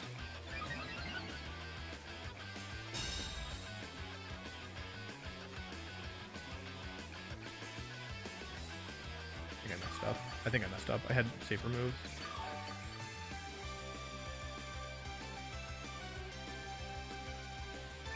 Doesn't do enough damage, right?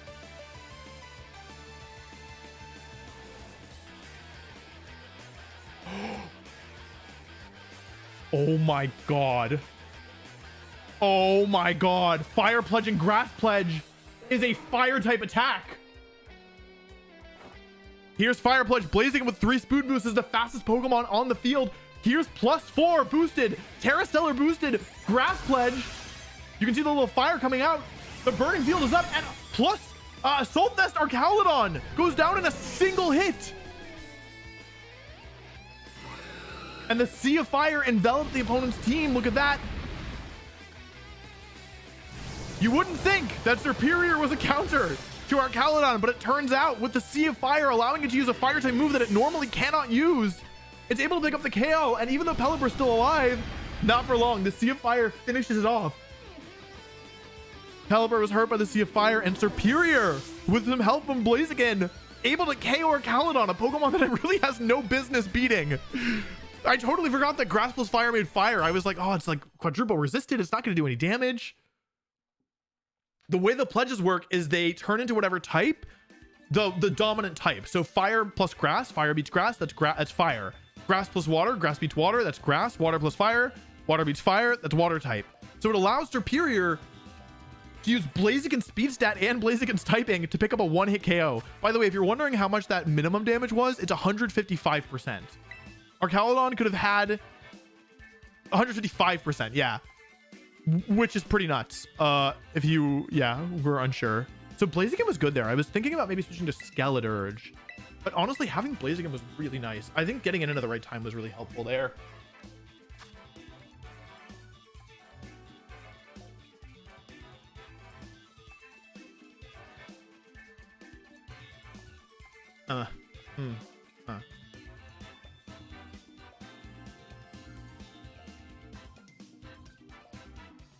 The question is, how do I beat this team a second time? That's the question, because that's the question, isn't it?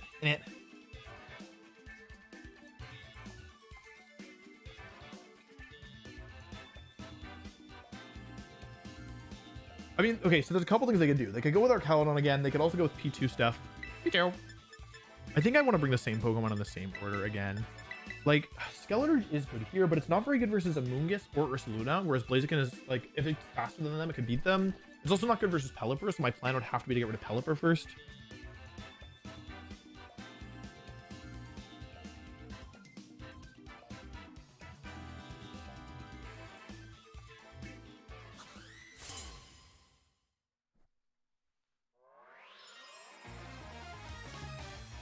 Okay. Pelipper or Archaludon again. All right. Last time I doubled Pelipper, but they switched. The question is, what should I do this time? I kind of want to do the same thing again, but it's very risky.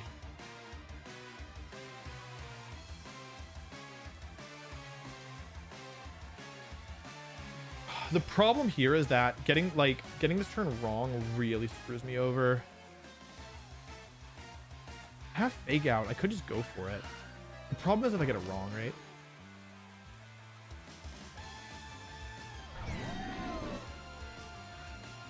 I could split the targets. I could go for fake out. The problem with fake out Leaf Storm is that it's...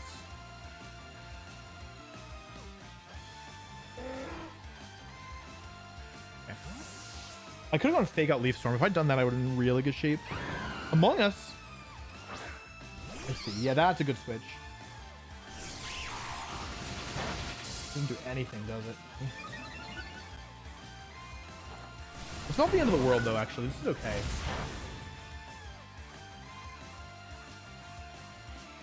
Owie. Electro shot again. It's definitely not ideal, but it's certainly not the end of the world.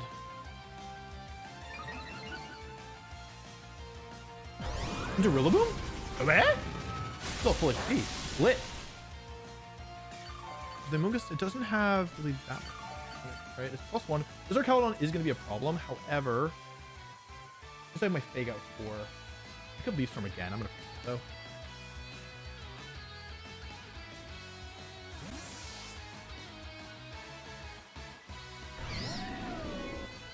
I gotta get to +6. We're going +6 or bust, baby.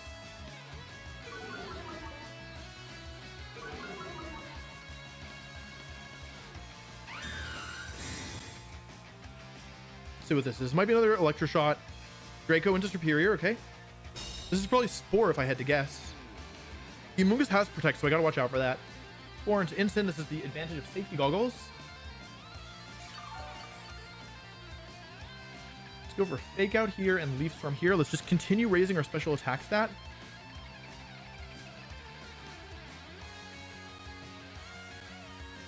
Let's get to +6.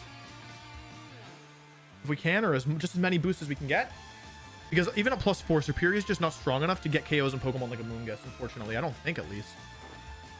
Just Fake Out. I'm gonna give them a couple stamina boosts, but at this point my plan is to beat them with Superior. Leaf Storm. It doesn't do 0 damage, honestly. +2 defense. This is Pollen Puff now into Arcalodon. Okay. Interesting. So Superior is still at full HP, which is a big deal. Let's go for Parting Shot into a Moongus here to reduce the damage from the thing. Protect.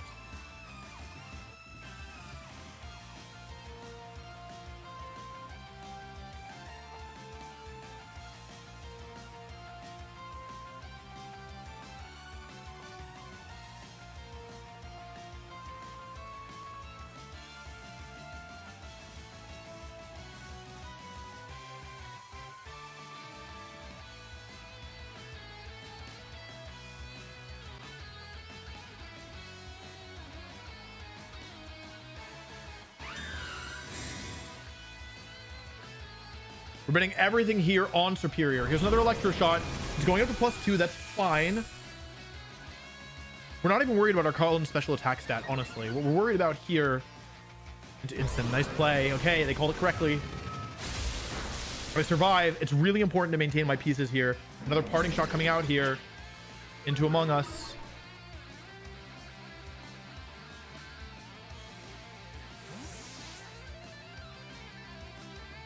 Okay, here's Rillaboom again. Grassy Terrain will end eventually, and then we're going to be in some trouble. We're not going to be in trouble. We got to watch out for it. Here's Pollen Puff. This is the advantage of Parting Shotting a Moongus. I take a little less damage, and actually without Pollen Puff there, I might have gone down to another one. They do need to break my thing at some point. We're going to once again double this Arcalodon with Fake Out and Leaf Storm. We need to get to +6 here in order to be able to pick up the KO with Terra Blast here. We're betting everything on Superior. We're sacrificing the health of our support pieces in order to have a chance, as good a chance as we can get, to KO this freaking Arcalodon. There's Fake Out. If we miss Leaf Storm, it's going to be disastrous. We do basically no damage. This is way better for them than it is for us with the defense boost. However, do we connect the third Leaf Storm? This is very important. We do. Does a little bit of damage. It's about 30%. See if they Pollen Puff themselves or if they try to break the thing. They need to Pollen Puff themselves or else... Yeah, they Pollen Puff themselves. Great play. So the thing is, now it's a roll, whether or not they're in range. And +6 Superior.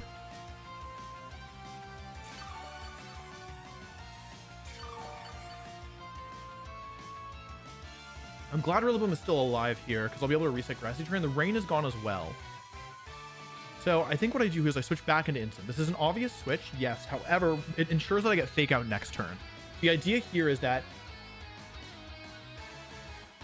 I just need to smack this Archaludon at least once, at least twice with Terra Blast. Because once Archaludon goes down, this -1 Amoonguss is not going to be well positioned to clean up the rest of the game. The problem though is I do need to beat this Pelipper at some point as well.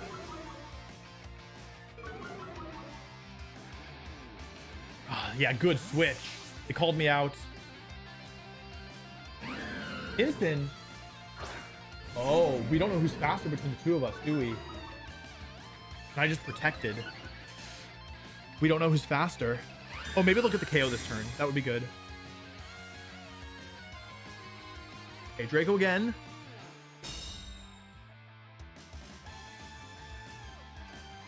I'm gonna lose my Sash here most likely. They also got the... Oh man, yeah, that was a really great switch from them. We know all 4 of the Pokemon. If we KO this Archaludon, we're in really good shape to win the game. We have +6 here on our Superior. Is Terra Stellar or Terra Blast going to pick up the KO? That's like the big question that everybody wants to know. I just protected, so I have to go for this here. I need to take out the Archaludon here. And just hope that it's enough.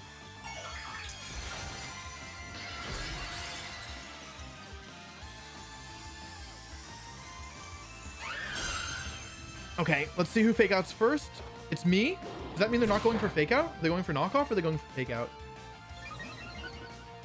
Little Chip.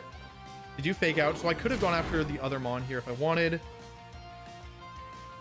I'm going to be... Oh, that's 2 HP. That's 1 HP away. It did 1 HP more than I needed it to.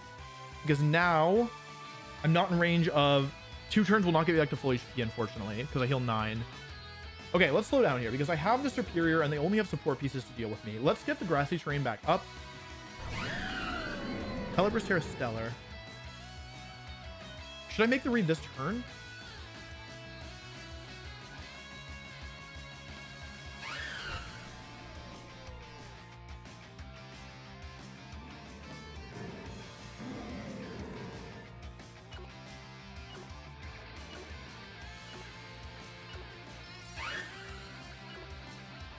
I'm taking a risk here. I've played so defensively all game. I'm going to step on the gas. I'm going to try and get rid of this Archaludon. This was a mistake. I have a safe play. I just ran out of time to thinking it through. Maybe this is KO. Fortunate. I need to do this thing with a drum beating at some point, but I didn't have the chance. Attack. Unfortunate. Okay, I lose Superior. I trade Superior for Archaludon. This was a mistake. I had a safer play. I could have gone for a switch out here with Parting Shot, but I got in my head about it. Now, all of a sudden, I think I'm actually in pretty big danger here because Pelipper's still alive. That being said, this is not over. It's just looking kind of tricky now. They still have their Terra available. I should not have given up Superior, though. I had the positioning that I needed. Parting Shot comes out as well. That's not good.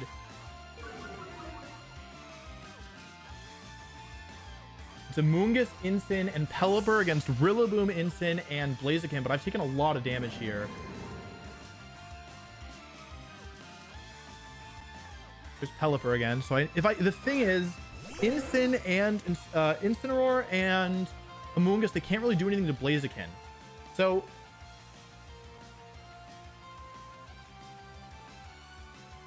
here's Rillaboom. Incin comes back out.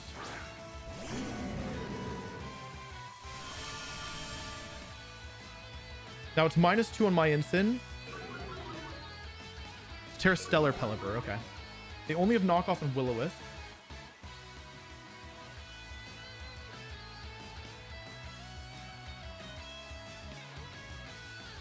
Let's think this through. I can still win this, genuinely.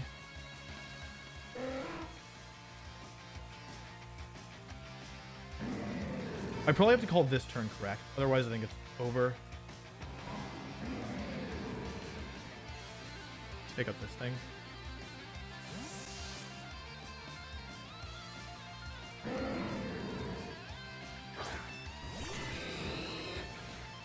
Okay, Incin switches. Okay. Amoonguss comes out. Attack from Pelipper. All right, so what's going on here? What's all this then? This is the second turn of rain. If Pelipper goes down, I win the game. It's just a fact. So what do I do about that then? I'm -1 on the Blaziken, right? On the Rillaboom.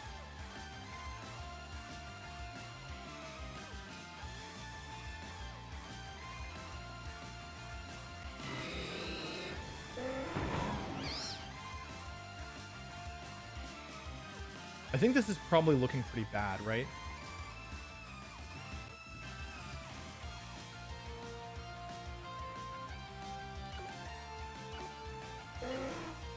I didn't figure it out in time.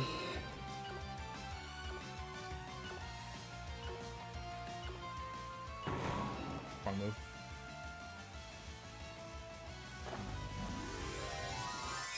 Yeah.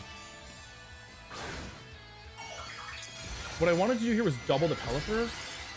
They're probably just rage powdering, right? Yeah. I think I locked into fake out here, unfortunately. It played well. I made a mistake. Yeah. I timed out. See if it's rage powder. Okay.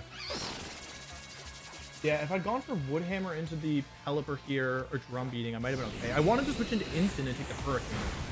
Nothing. Just way less than I thought. With the burn, okay. It doesn't matter. I've lost now. Yeah, they played well. I made a big mistake with Superior. Yeah. Ah, dang. Yeah. They played really well. I made a mistake. I shouldn't have let Superior go down. This is the I have a weakness in long drawn out games because this happens, where I just like kind of like get reckless and run out of steam. Is it still possible to win? Not with just my fire types, right? Because if I'd gotten some damage on the, if I'd brought the Pelipper to stash. I was trying to figure out if I should Drum Beating it to let Instant out speed, basically. I hit it with knockoff, but I think I got worried about the Spore potential. Anyway, ring turn left 2.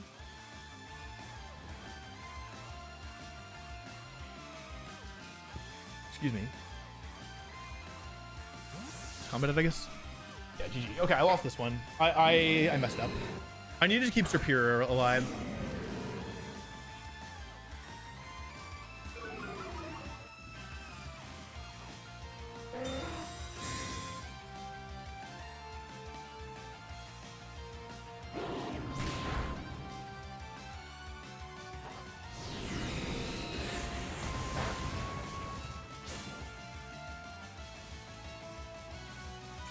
Okay, so what happened here? Let's think about how I can do better next game. Part of the problem is the stupid Archaludon, right?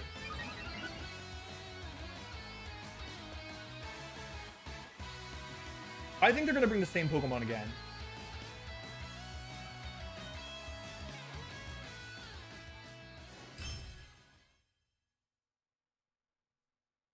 That's my prediction. That is my prediction.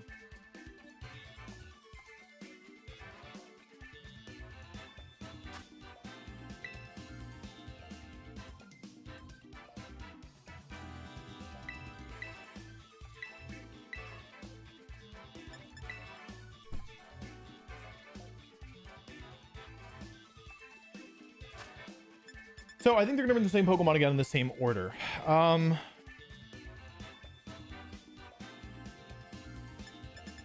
Questions, what do I do about that, right?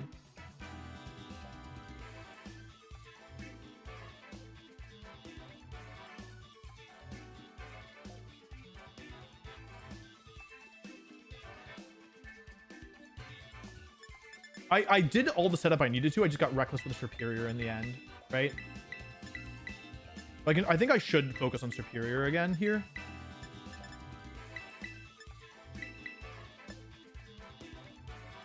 I think it's got to be this. They're gonna bring Pelipper Archaludon again. They're relying on Archaludon pretty heavily.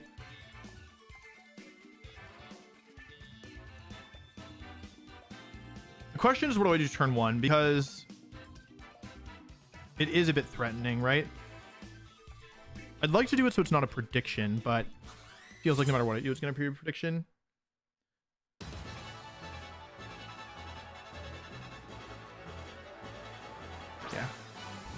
So, I mean, this, unlike last game, I'm actually threatening a KO on the Arcalodon this time because I can go for Terra Blast plus Close Combat if I want.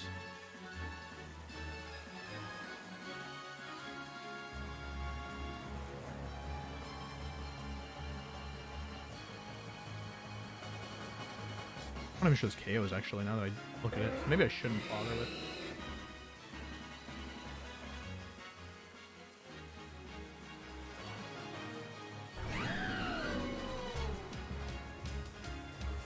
Okay, there should be a Moongus. Yep. They could protect Pelipper here. That would be a good option.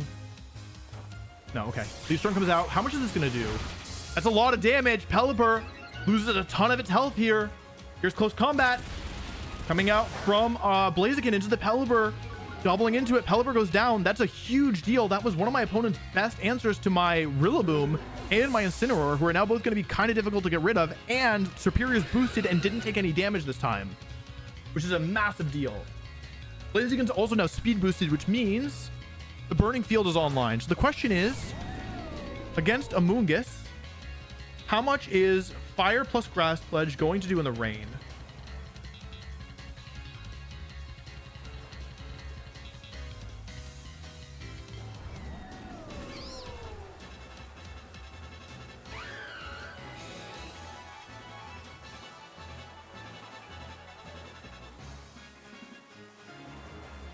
Oh, good switch. Okay, I got a little greedy here. And Sin comes in. Okay, I probably could have done something better here. Instead, I set up the Burning Field, which is, I think, good. Okay, Burning Field is active. I'm +2. I tried to KO the Amoonguss. Good switch from them. I am threatening Close Combat now, though, right? Fire Pledge comes out. It's now a fire type move, so it's not going to do very much damage to the Incineroar. However, this is not going to do very much, unfortunately. However, the good news is that this actually doesn't do 0, and I've set up the Burning Field now. Oh, wait, I -1 defense. Hold on, or a special defense. Hang on a second. I might have made a mistake here. Yeah, wait, that's probably the end of my... Oh, I actually messed up, didn't I? If they KO Blaziken here, it's actually not so good for me. Oh, I forgot about the special defense drop. That's my fault. Yeah, I actually forgot about Close Combat turn 1, so I should have just gone after this thing here. Okay, Sea of Fire goes off. Damage on the Arcalodon. I think I just try to rip down this Arcalodon, honestly. The Instant hasn't Terra'd yet, so I gotta watch out for that.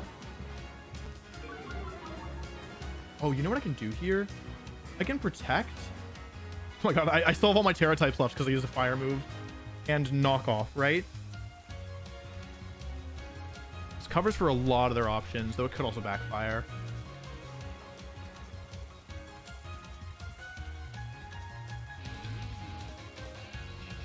This is close.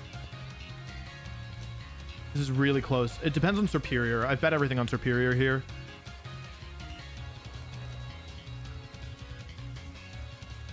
Want the Sea of Fire to continue chipping down my opponent. They switch Incineroar out. Okay.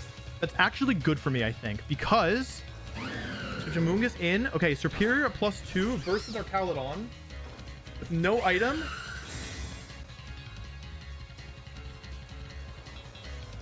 Draco into... Okay, Draco into Serp. That's fine, I think. Here's knockoff. It's not going to do that much damage. Does a lot, actually. That might be in range now with Terra Stellar, Terra Blast. Sea of Fire again. Okay. Yeah, that's under half health. I think that's in range because it doesn't have an item anymore. I'll play the animation twice. Okay. Okay. So I'm going to go for Terra Blast here into this. And I think I just knock off here as well because I can't let them Pollen Puff up. That's the way I lose, right? No item Arcalodon. I'll just Terra Blast it again. Get another boost. Hey, here it comes. Here's +2 Terra Stellar Terra Blast versus no item Arcalodon. How much is it going to do? It's enough. That's the end of Arcalodon. Serperior is now +3. This Ensign doesn't have a fire move. The Sea of Fire is still active. Moongus doesn't have an item anymore. Good amount of damage on a Moongus. Incineroar's doing a lot, actually. Here's Pollen Puff. It fails because the Archaludon didn't survive since it didn't have an Assault Vest. Sea of Fire again. One more turn.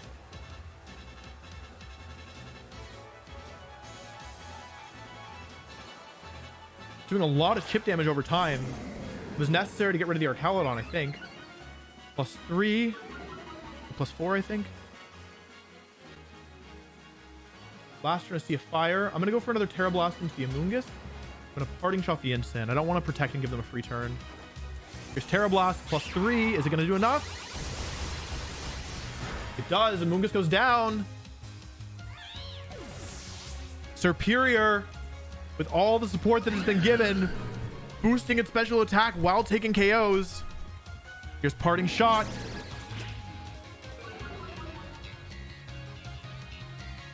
Incineroar's attack falls. It only has knockoff. My Incineroar gets to get out of its Intimidate drop. Bring in Rillaboom, the final Pokemon here.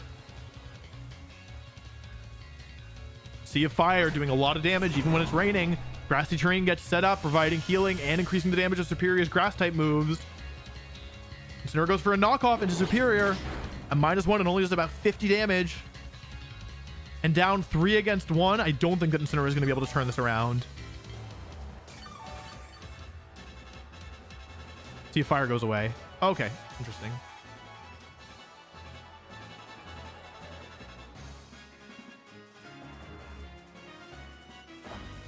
They had Terra?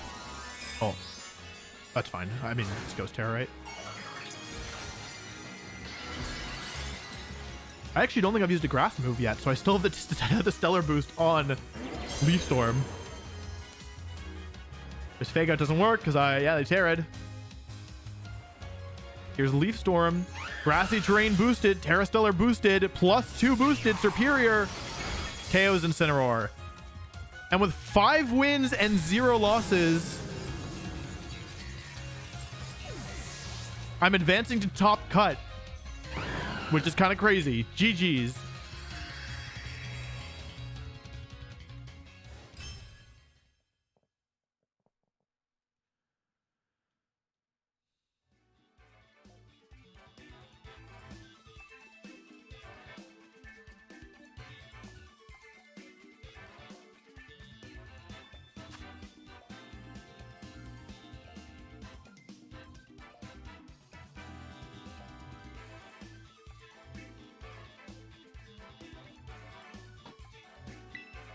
Oh boy, that was tough. That was really tough. Superior popped off though. Yeah, I feel like if you have defensive Pokemon, you have to be really careful against Superior. Because if it, it's not threatening at 1 Leaf Storm boost for most of the time, but if it has a good offensive partner, it can be really scary. Only 2 matches left. All right, so the next round will start soon. Now, at this point, I've made top cut, but winning another one would probably get me into maybe a good buy if there is one. I don't know. Like, we'll just keep trying to win because why not? The Sea of Fire was good, right? Did you ever think you'd see Superior one-hit KO a Archaludon with Grass Pledge? Assault Vest Archaludon? Because I didn't expect that. Yeah, Terra Stellar Terra Blast is pretty broken on Contrary, because like if there were actually good Contrary mons, it'd be insane, but yeah, so we have Superior. But it is nice to be able, like, being able to do damage and get a boost in the same turn is kind of nuts.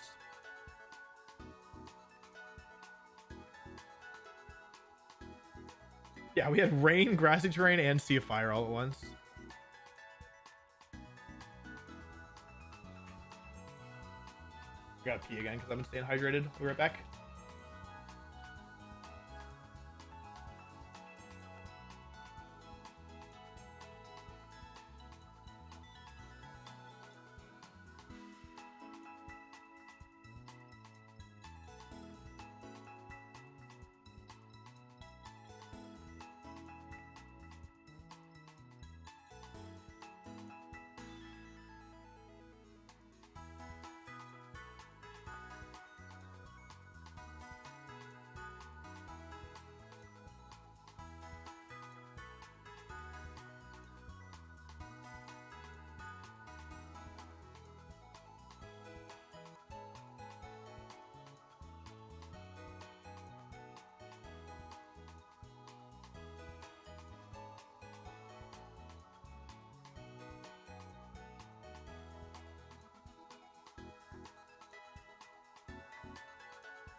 Okay, I'm back. One match left, and then the next round starts.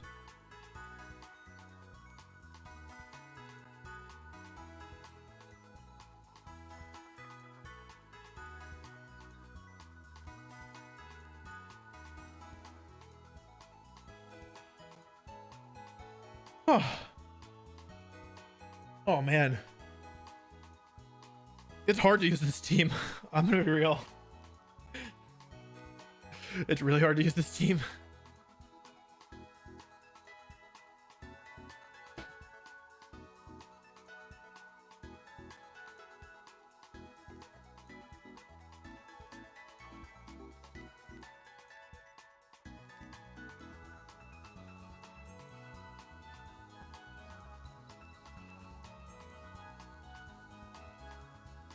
Oh boy, that was tense.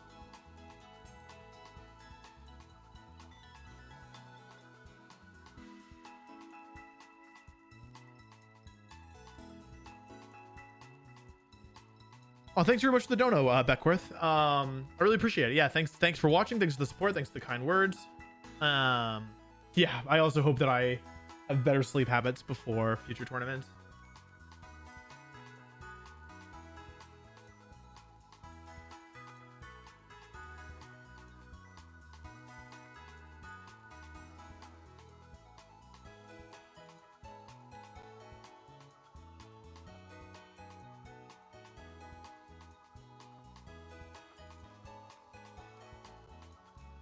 Oh boy. Woo! That was a tough one. How's it going, Wise Pine? Who's the best member of the team? Honestly, Blaziken's been kind of popping off. Like, I thought it was going to be bad, but it's actually been popping off. Superior, though, is definitely doing well as well.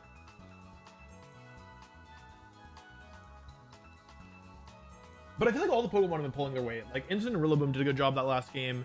Primarinas had some good games.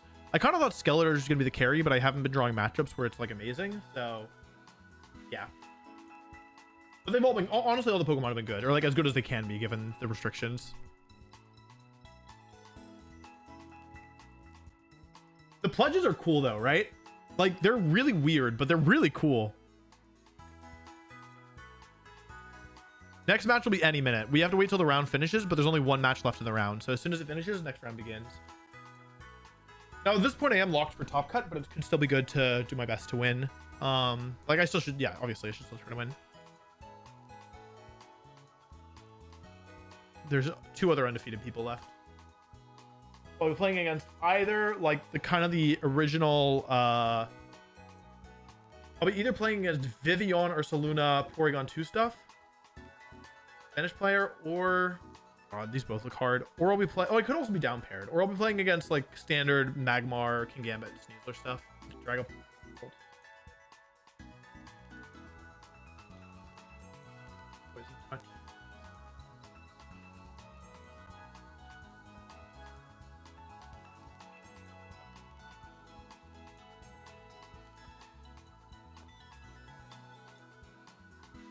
Yeah. Both teams look like maybe impossible.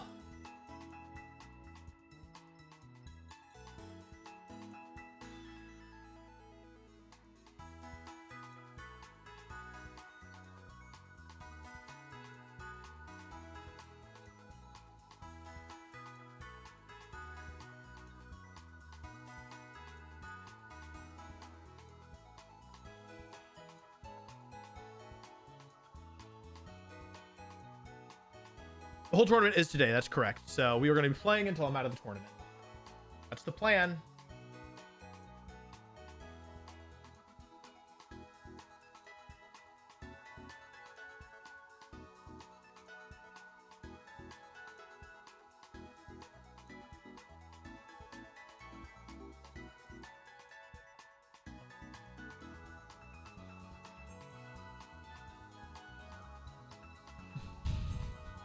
Oh, okay. It's about to start. If you stepped away, all the matches have finished, so the next round will start momentarily. Maybe I am playing against the... Oh, I got pared down. Okay, interesting. I'm playing against Porygon 2 Ursaluna, Scale Shot Dragonite, Cringe Gambit. They're fighting P2. Dragonite's kind of a pain, no, but it can't touch Primarina, which is nice. This is nice. Hello. I think it's probably a better matchup than either of the undefeated people, but yeah, I mean, that doesn't mean it's a good matchup.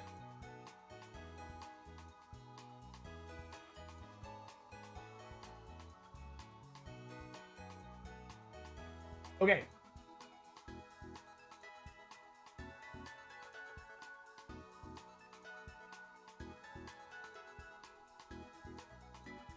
They have to reboot their router. I wonder if it's faster Luna or slower. You can never be sure.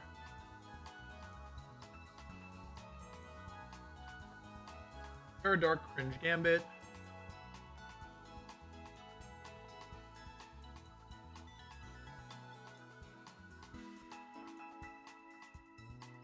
This honestly isn't that bad of a matchup. Like, I wouldn't go so far as to say it's a good matchup, but it could be so much worse. Honestly, babes. Like, it's certainly not a good matchup, but out of everything I could have played against, it's not that bad.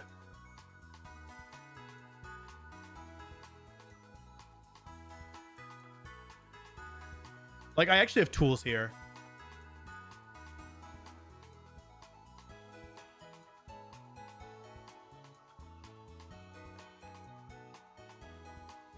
Let me check something really quick while I'm waiting. Oh, yeah. No problem.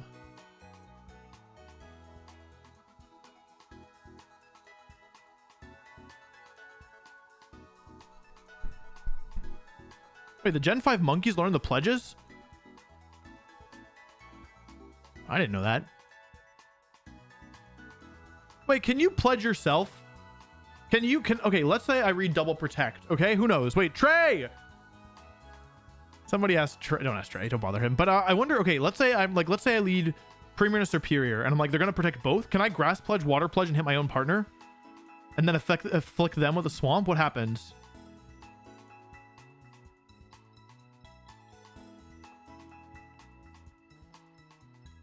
Because I don't know. Because normally with these kind of moves, you shouldn't be able to target yourself. Or would that inflict a Swamp on myself?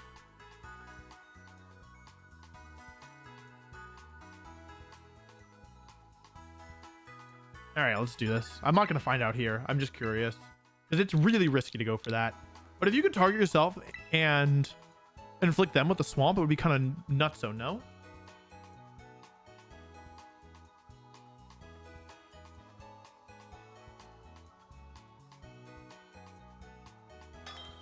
Okay, I don't think they can afford to lead Dragonite, right? Maybe they will. Have fun. All right, let's give this a shot.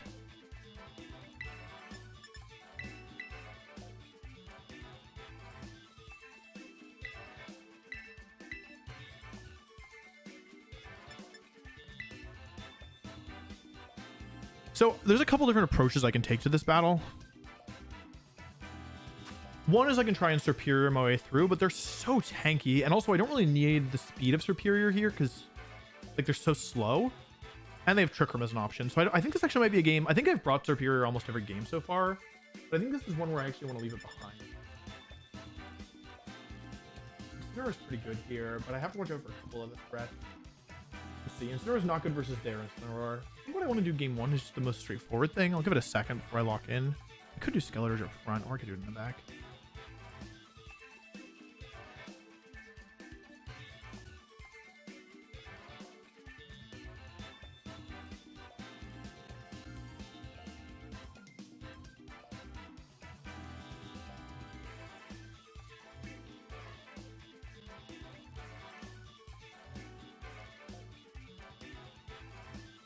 All right.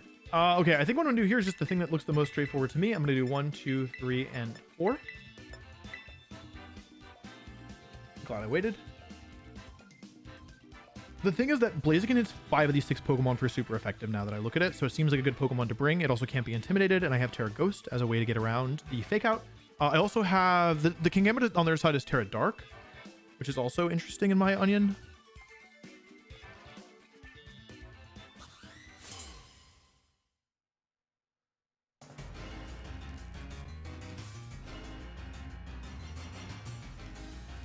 P2 Dragonite. Okay.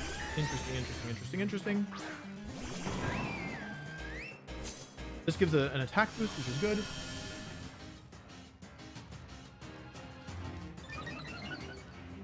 So I have Fake Out available here.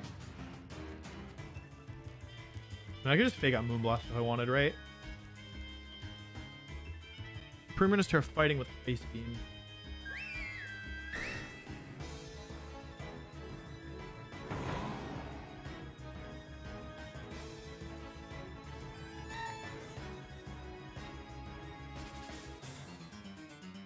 This is probably dumb. I could have just doubled the P2. Why are they taking so long? Gigathonk.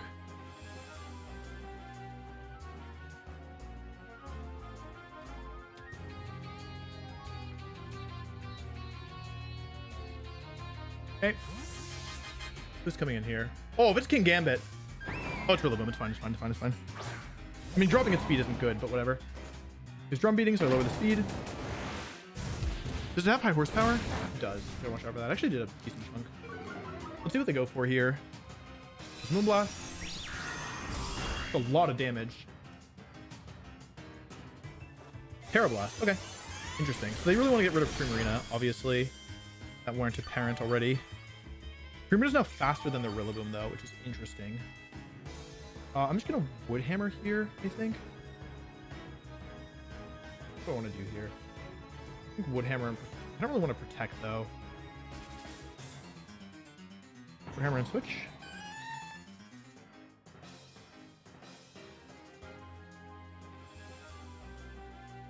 Scale Shot, Protect, Tailwind, Haze. That's what they have going on.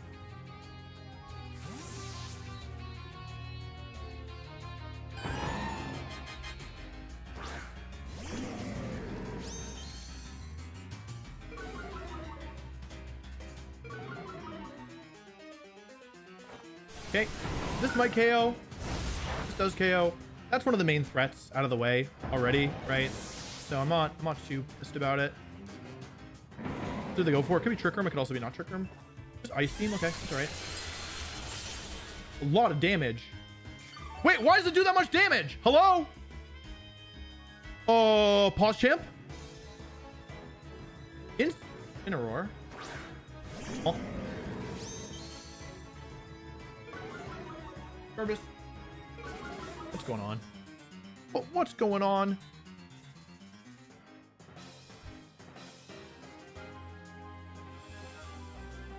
Let's think about this. I have a huge advantage here. I should be in really good shape because they didn't bring good Pokemon to beat Blaziken. I'll say it.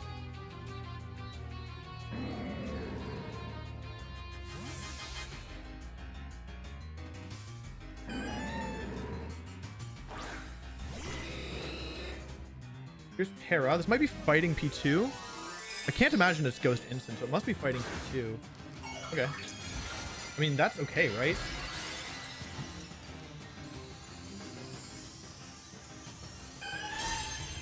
For +0 attack, right?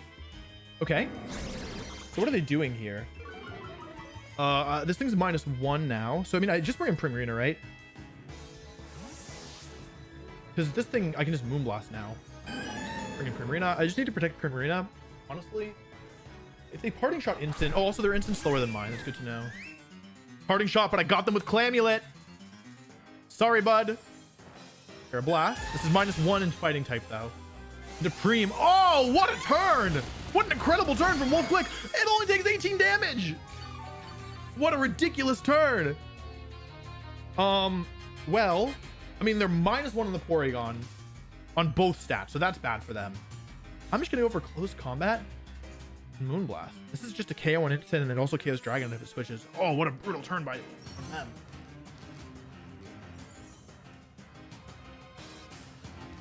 Yeah, Parting Shot being blocked by Clear Amulet is so broken. They thought they'd get instant off the field safely, but I revealed my last Pokemon to be Blaziken, who with the Clear Amulet was able to deny Parting Shot.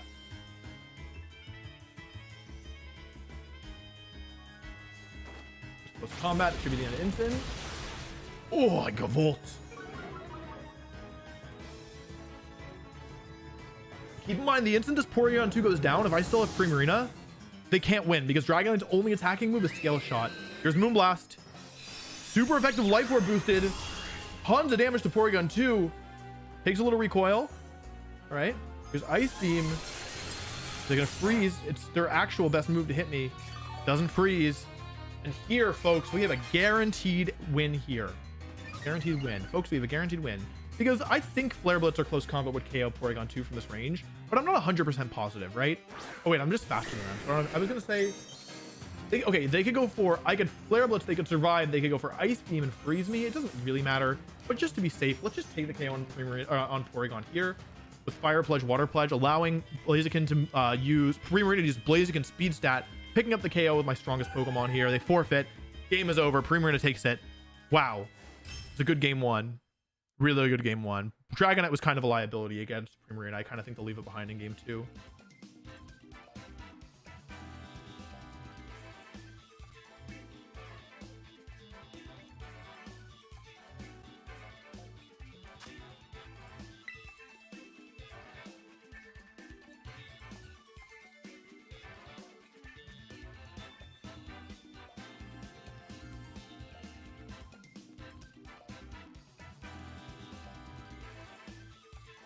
Okay.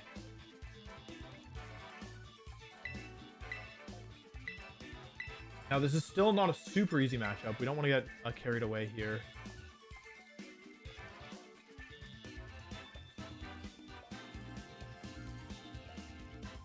I have a feeling they're going to go for a more Trick Room-centric game plan this time. Galadirge time, baby. Superior Skillerge? I think it's long.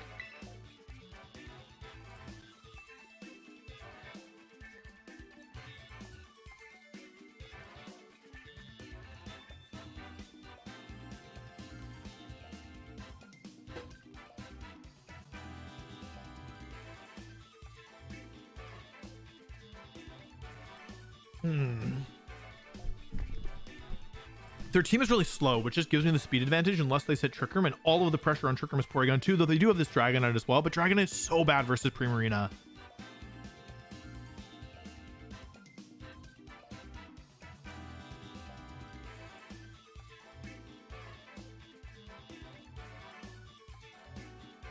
Primarina in the back, I guess?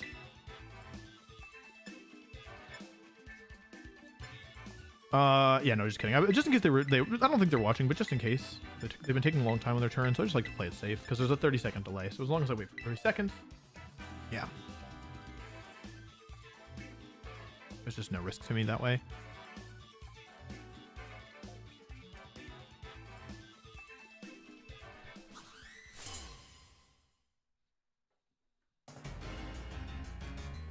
Okay. Let's see here. Dragonite Rillaboom. Okay, interesting. Interesting, baby. So they've revealed 2 of their Pokemon here. I could Ghost Terra and just KO the Rillaboom if I wanted. I think I'd rather play this a little slower. Go for... They're probably gonna go for Tailwind, right? I'm not gonna Grassy Glide me here, right? Should I make a prediction? Nah, I should play it safe.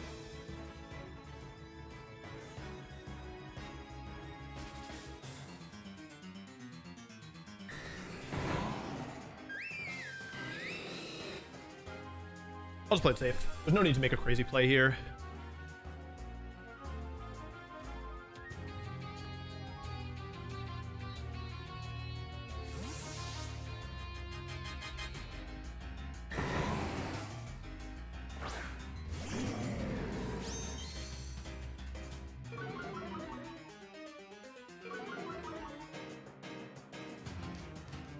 Okay, so I probably could have just gone for like Flare Blitz if I wanted to take the Rillaboom, but I thought this was safer.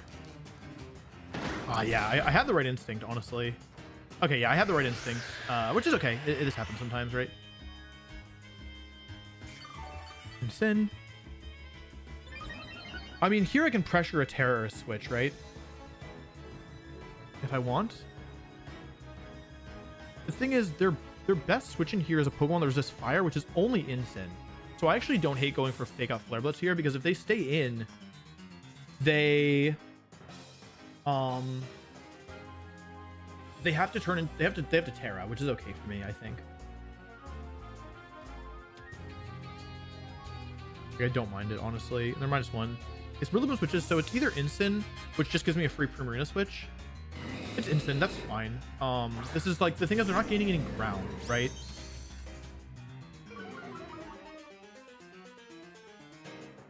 So I don't lose anything here. I fake out, I break the multi-scale, which is a huge deal, frankly. Dragonite flinches. Flare Blitz to instant, does decent damage, honestly. So they revealed 3 of their 4 Pokemon, right? Which is already a big deal. Their instant slower than +1 Blaziken, and like their instant and Tailwind is slower than my +1 Blaziken. I can just protect again here if I want. I also don't have to if I don't want. If I knock off the Dragonite, it loses a lot of momentum, like a lot of ability. I could also just protect and switch to Primarina, which is the safer move. So what are my options here? I can knock off the Dragonite in close combat, which could result in me getting KO'd though, is the thing. Because I might be faster than their Dragonite now.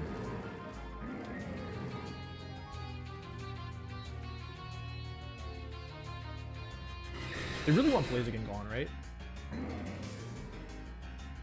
So I switch to Primarina and just that here. This is probably like not the right play. Okay, they're staying in with Instant. They're -1 on Dragonite. -1 attack.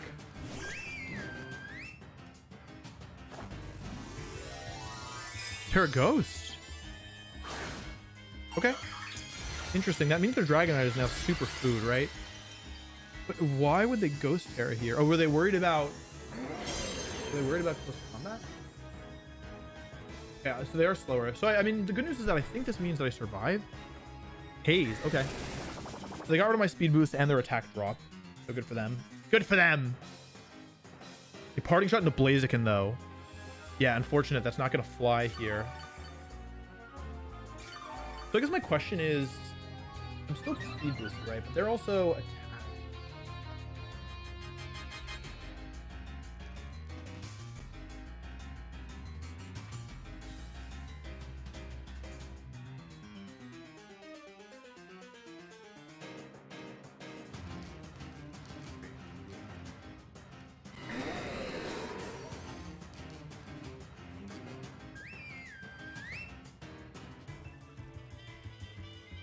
I could get some big damage down on this thing if I wanted. There's still 1 turn Tailwind left, right? But they're slower than me. I'm just going to protect both. Hey, no switches is great.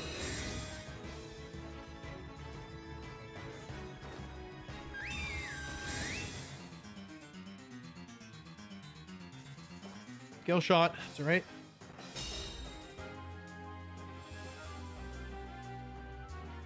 Knock off. Okay. Both slot.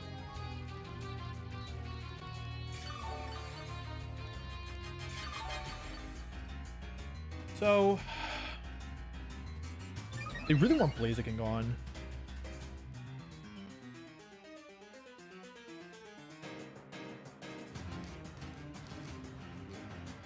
If we trade Blaziken for Primarina, is that bad for me? I don't think so. I'm gonna go for this. I think I'm trading here, Blaziken for Cream. There's a lot of damage. That thing's in Hyper Whisk range now. It's gonna be the end of Blaziken unless they miss, or if they Tailwind. They Tailwind, actually. Okay, so they might survive then. Yeah, because of the parting shot drop. Although, honestly, Primarina is so strong that I also might get the KO. But overall, I think this is a good trade for me because... I mean, I have multiple speed boosts, right? I have multiple speed boosts. And I get a Moonblast on the Dragonite here. Like, I do need to worry about Tailwind still, but the thing is that, like, I have such good... Oh, that's not good. That's not good. Okay, okay, that's fine. Let's see how much Moonblast does here. It's Life Orb. Just barely doesn't get the KO. Special attack drops. Doesn't really matter. They can't Terra, though, is the thing. Grass is gone. How many speed boosts am I up to? Who knows? Who knows? 3. Okay, so I'm the fastest thing. I'm the fastest thing in the West. I'm also -1. So I mean, I know what I want. So the safe play here is to go for Water Pledge and Flare Blitz into Dragonite, right? Because I'll survive a Blood Moon. Do I KO or Saluna here? Even at -1? Yeah, definitely. That's the safe play. It's not the cool play, but it is the safe play. Should I go for it? Should I go for the safe play or the cool play? Also, I'll risk the whole game on a cool play. Whatever.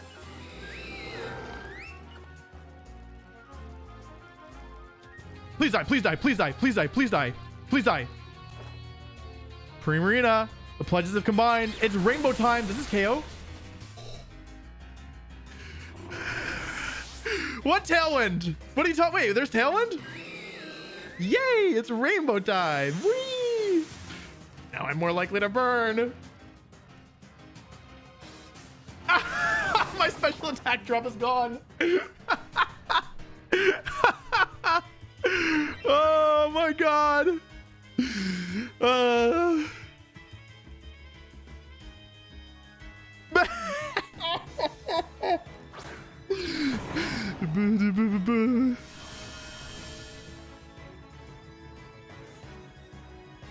Oh my god. I got the rainbow, baby. I've taken like no damage.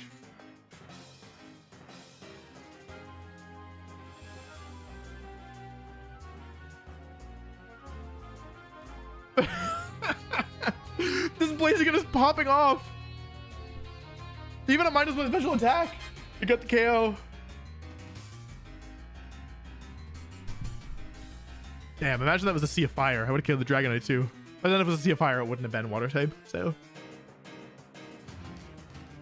yeah, Tailwind's more of a suggestion than something mandatory. It's like idea of Tailwind. You know what I mean? Oh, they stayed in. I thought there was a chance they might bring an Intimidate user or like Incineroar here. But since I still have my Terra available, I'm like, yeah, I was okay, I think. If they haze again this turn, probably still okay. Right? I just need to get through the Tailwind and then I win. I probably am playing a little bit too safe. Grassy Glide. Oh, are they doubling? That would make sense to me. Scale Shot. Okay, cool. Okay, cool. Now we get another speed boost.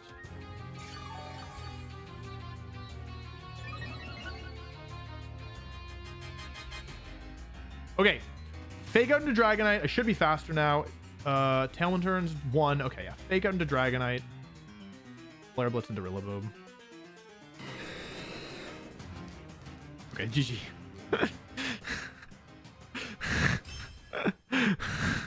That's so funny. Oh, the pledges are so good.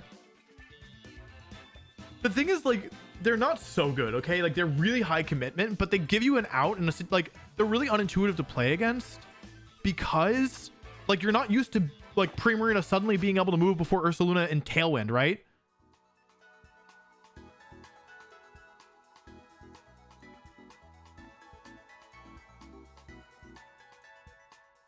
Oh, shit.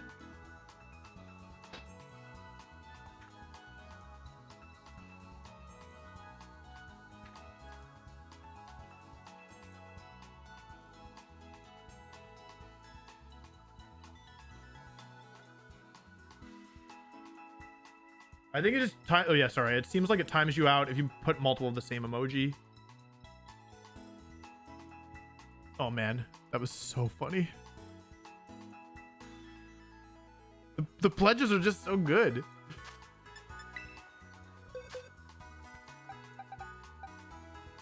They're so good. They're not so good, but they're really funny when they work.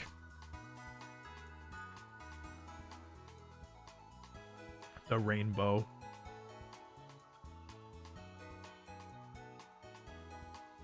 The rainbow. The rainbow?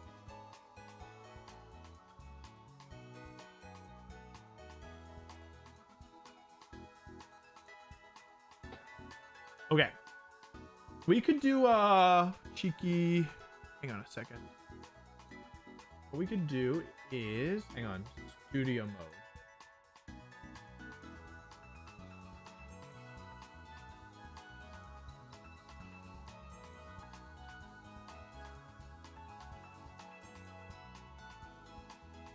Okay, hang on. Studio mode.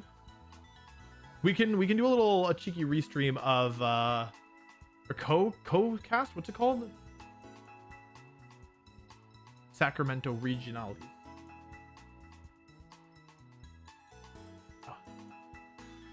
So there's a tournament going on right now. Oh wait, I gotta change the record as well. Record. I'm 6-0. We're between rounds. We can just. I think trailer is going on stream, so we can just watch this until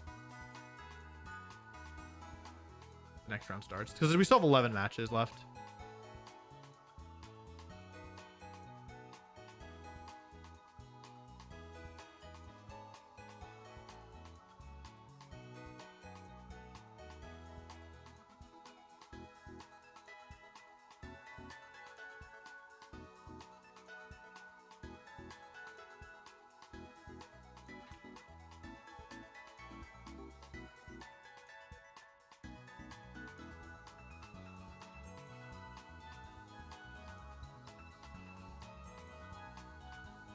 Okay.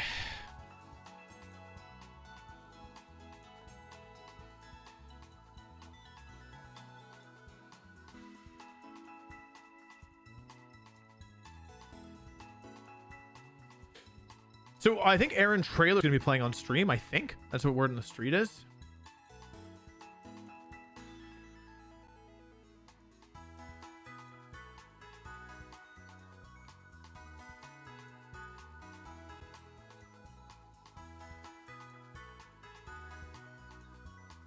Wait, isn't it allowed? I thought we were allowed to do it. Am I not allowed to restream?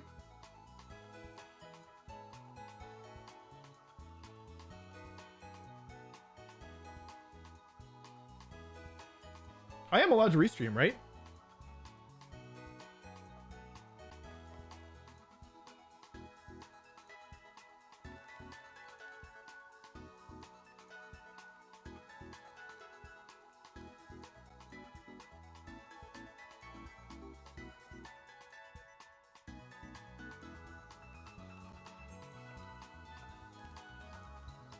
Oh, if I'm not allowed to, then I won't do it. But I thought it was okay. I thought they announced it was okay. I'm pretty sure they said it was okay. Wait, Aaron's been doing it, so maybe I can do it. Maybe he has permission.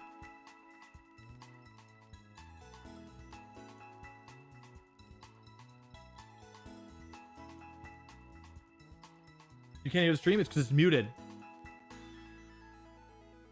I think they changed the rules so you could do it now. It's allowed? Okay, I think it is. I was pretty sure. I think it used to not be allowed. Now it is.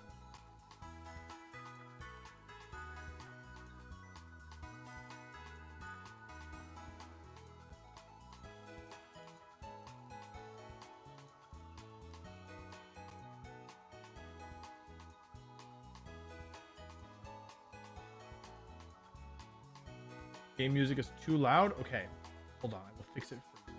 Turn down the volume. Game music. Okay, it's quieter now. Behold my generosity blast. Oh.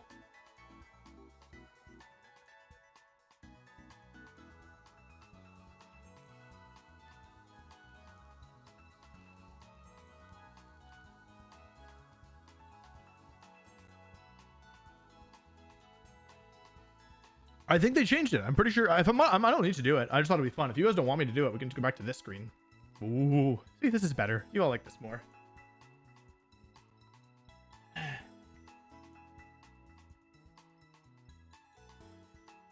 God, the rainbow's so good.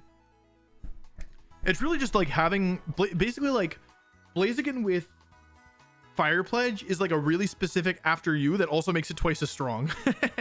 You know what I mean? And has a secondary effect. Like it's kind of just the after you mechanic basically, but it's with pledges.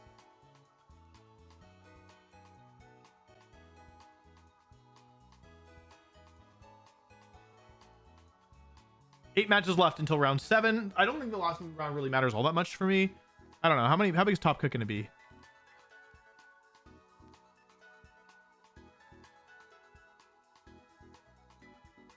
I don't know.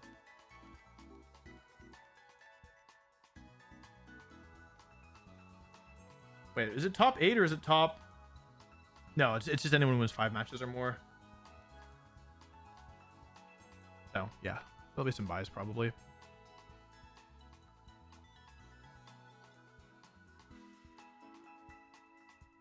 I'll post the team code on Patreon after this.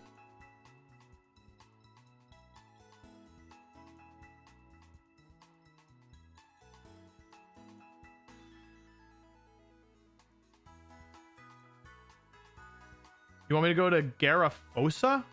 What is Garafosa?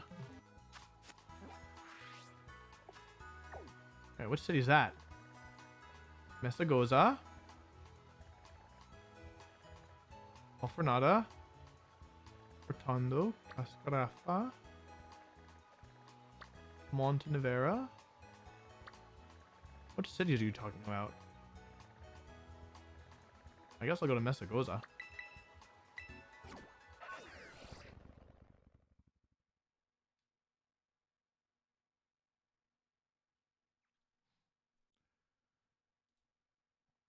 Seven matches left.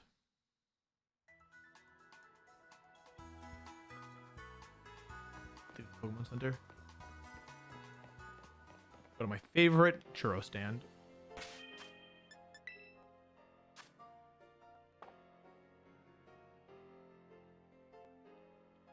My game froze. I don't have any inputs. It literally froze. I fixed it. I better save because I PP upped, right? So I gotta make sure I save. What's your opinion on astrology? It's not for me, but I don't care if other people like it. But it's not something I'm personally interested in.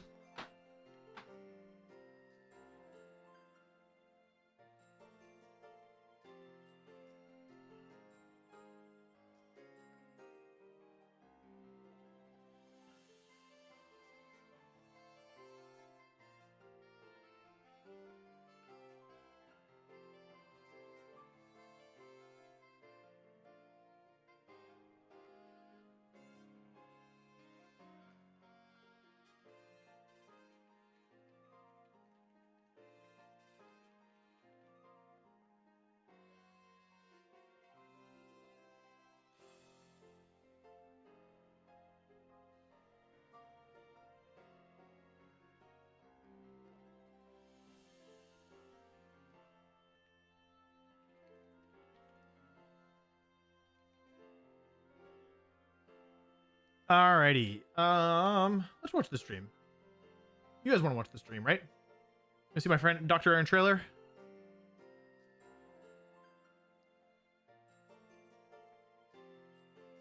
Look at that guy. He's cheesing. Look at him cheese. We still have 5 matches left to the next 5 matches in the round before the final round of Swiss. Carson's also a friend. It's it sucks that these guys have to play each other. Is this top? Is this the play-in round? That sucks. What's your live event plan this season? EUIC, NIIC, and 1 or 2 more regionals. Maybe Toronto, and then if not Toronto, then I'll do 1 or 2 other ones. It just depends on how the tournaments go, basically.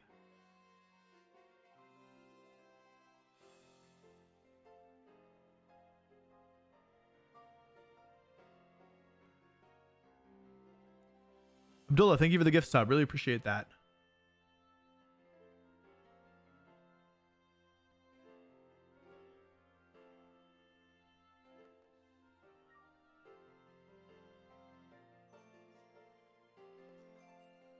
Okay. Yeah, so these guys, the matchup is interesting. Carson has like a hyper offensive Indeedee Male, Talonflame, Sneasler, Ursulina Blood Moon team, and Aaron is playing like a Rain team. I'll probably leave the stream up for a day or 2, but not much longer. When do you play again? 10 to 15 minutes, probably. There's 5 matches left in the round, so it just depends when they finish. I'm 6-0. So I make top cut regardless. I don't really think there are many implications of the last round, but I'll do my best.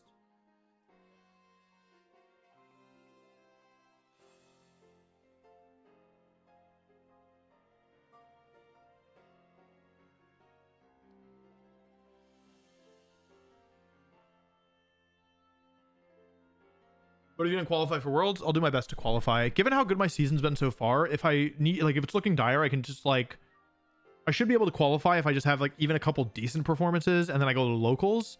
But I'd rather not go to locals if I don't have to, so I'm just trying to do majors. I don't think that Altaria is super good, but you could use it if you wanted. Weather's popular, so that's something good. Oh yeah, I was thinking about building a Venonat team. That was an idea I had. Because it has something it can do, right? Like Rage Powder or something. You don't have to compete if you go to a regional. You can just go hang out. I think people spectate regionals all the time. Seems like they're having maybe some kind of issue. Maybe not.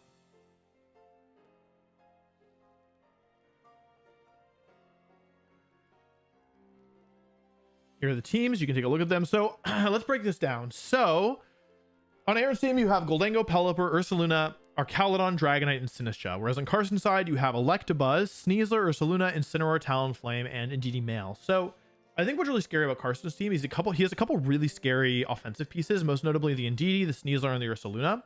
He also has really good speed control on Talonflame, which is basically the fastest Tailwind you can get. And then also he has Incineroar and Electabuzz for support. Now, basically, Aaron also has some speed control. He has Tailwind on Pelipper. He has Tailwind on Dragonite. But the thing is that those are both going to be slower than going for Tailwind with Talonflame. And Indeedee and Sneasler can both output. And Ursaluna, they can all output big damage with their strong spread moves. I think the main advantage that Aaron has in this matchup is if he's able to get Trick Room up with his Sinistcha, which I'm kind of blocking here, then he'll be able to really use Ursaluna as a threatening Pokemon. Carson does Incineroar, but it's not clear if he wants to bring it here. But the combination of Earthquake and Matcha Gotcha, I think KOs almost everything on Carson's team is my guess. Except for, yeah, because Earthquake hits Electabuzz and Instant for super effective. Like, Instant will survive if Ursaluna is intimidated, but like, basically the combination of ground and grass spread moves, or ground single target and grass spread move, is pretty threatening for Carson's team. That being said, he not only has... Wait, does he have Taunt or Will-O-Wisp on the Talonflame? I'm not sure if he has Taunt.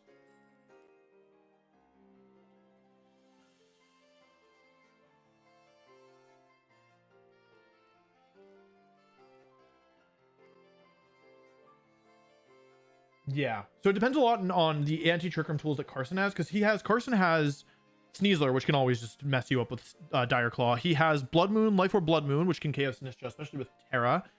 He might have Taunt on Talonflame. He has Flare Blitz on Talonflame, and then also he has Incineroar, who can combo it, like to remove the item, and he has does he have Imprison on the Indeedee Male? He has Expanding Force, Protect, Trick Room. I think it might be Imprison.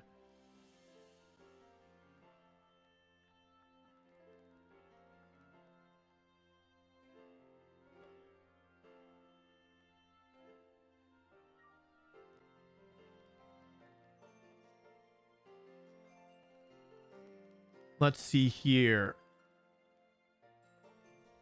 So, yeah, I think a lot of this will revolve around the speed control. The advantage of Carson is that his team is faster without speed control, but the disadvantage is that he's a lot weaker in Trick Room. So I think that this is actually a pretty interesting matchup. Dragonite is interesting here. Scale Shot's one of the best moves against both Sneasler and Indeedee, but the thing is that they're both faster than Dragonite, so it's pretty difficult for Dragonite to get the attacks off, basically.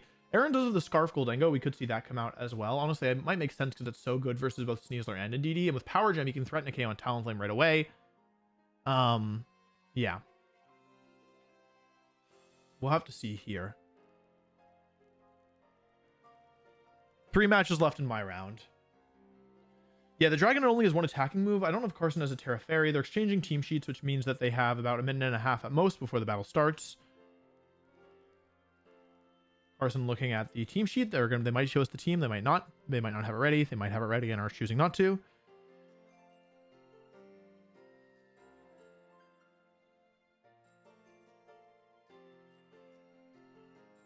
Thinking about it. Yeah. Oh, here it is. Okay, so it's Terra Fairy. No, it's Helping Hand, so it's not Imprison, but it can reverse the Trick Room. Dual Wing beat Talonflame with Will-O-Wisp, no Taunt. So actually the only tools to deny Trick Room are more offensive, like Incineroar, Blood Moon, Ursaluna, and then maybe a double up with Sneasler as well.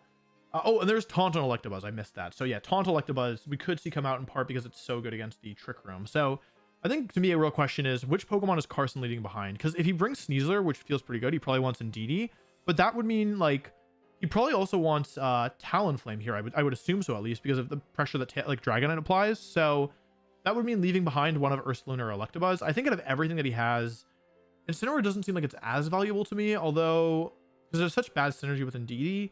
Although maybe he could use it as like a just to in case like Ursaluna gets. I feel like if Ursaluna gets Trick Room up, he's just hosed. Or if Sinistcha gets Trick Room up, then he's just in huge trouble. So maybe he just leaves behind Incineroar and focuses on denying Trick Room. The thing also is that Electabuzz, in order to taunt Sinistcha, it has to be used in the lead. But using it in the lead like doesn't feel great. So I don't know. Yeah, I think there's some interesting things going on here. I almost wonder if Aaron could do like Dragonite Sinistra lead here.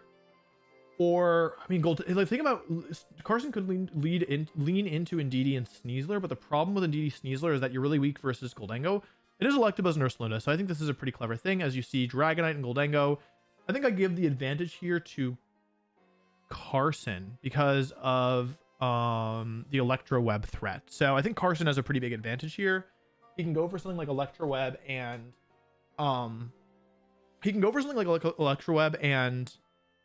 Blood Moon to take a KO. The problem, of course, is that if he gets tricked on his Electabuzz, he needs to be careful because then it won't be able to taunt, basically, and it'll also lose its Eviolite. So I think that Aaron actually isn't in terrible shape here. It could be a little bit scary. I almost wonder if he just goes for Scale Shot Trick and just says, okay, you have to give me something. Or maybe Tailwind. Scale Shot, I like it. He's got to move faster. He's going to run out of time. He's Tailwinding and tricking into the Electabuzz. Terra Flying, Make It Rain. Okay, I don't love this play. Let's see here. Somebody's terrestrializing. It's got to be Aaron. He terrestrialized first. I don't think that Carson will go for Earth Power this turn. So I don't really understand the Terra Flying. It looked like he might have panicked and maybe run out of time there. Maybe I'm missing something. What's he? I think, if anything, the Dragonite's the Pokemon in danger. Ursaluna protects. Okay. So he Tailwinds, which isn't great. Or he Terras, which isn't great. But he does get the Make It Rain off. Does a little damage. I don't really understand the Terra Flying, honestly. Because you weren't really in danger of getting Electro Web Earth Powered. Like, yeah, I think. Electro Web comes out. Does over half to Goldango. Oh, because he crits it. Okay, yeah, that's not ideal for Aaron. Still, though, he got Tailwind up right away, and this kind of implies that Talonflame is not in the back. With this lead, I would kind of expect Indeedee Sneasler, but that's so bad versus Goldango in the back. Yeah, maybe he has it. Anyway, now Aaron is in decent shape. He can go for something like Scale Shot and Make It Rain, both into the Ursaluna, which should, actually might not get a KO. But Carson, this will force Carson to follow me, probably. Make It Rain's pretty strong, and Ursaluna's not that specially bulky, so yeah, I think I like Scale Shot, Make It Rain here. Yeah, the crit is unfortunate, although he'll take another Electro Web, so maybe it's okay. Yeah, he's got to move. I'm worried about how long he's taking. Let's see here. Make It Rain comes out. No, follow me. Okay. He's going to need he's going to need 5 hits, and even that might not be enough here. Here's Scale Shot. How much does this do? It's 1. He needs at least 5. It's 2. 5's not going to cut it. Here's 3. He's going to get 4. Even 5 wouldn't be enough. Oh, we got 5. Is it enough? Just barely not. The thing is that he does trade here, but I'm not actually sure if that's good for him. He might have wanted to leave Ursaluna alive for one more turn. Let's see what Ursaluna goes for. Here's another Electro Web. So Dragonite's at -1. Goldango's still alive. He'll survive a Hyper Voice, so it's not the... Oh, he gets crit again. Dang. That's rough. So Goldango's -2, -2. Blood Moon comes out. Okay. So he trades 1 for 1, but he used the Terra. If he hadn't used the Terra, his position would be a lot better. But it's not the end of the world. But yeah, the Goldango's still alive. It's kind of awkward, I think. He's used the Terra. That's the problem. Because if Sneasler's in the back, then he can, like, Carson can just switch in Indeedee. Yeah. If he had the Terra still, he'd be really in good shape. Ursaluna comes out. It's not so bad. It's not so bad. Because if Indeedee comes in, then he might be able to get Trick Room up. Here's Ursaluna. So it's -2 Scarf, Goldango, and Tailwind. So it's basically just regular. Yeah, Sneasler is probably going to be... It's got to be Indeedee last. So this turn's really important, basically. 2 turns of Tailwind left. He's got to get this play correct, basically. Ooh, interesting. A switch. Okay.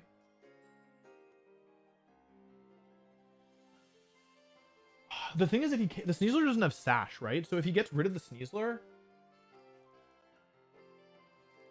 then he can potentially win the game still. Because assuming the last Pokemon is Indeedee, it's probably not Incin, right? Here's Indeedee Male coming in. Okay. Yeah. All right. So this is the turn, basically, where Aaron this turn has to call whether or not...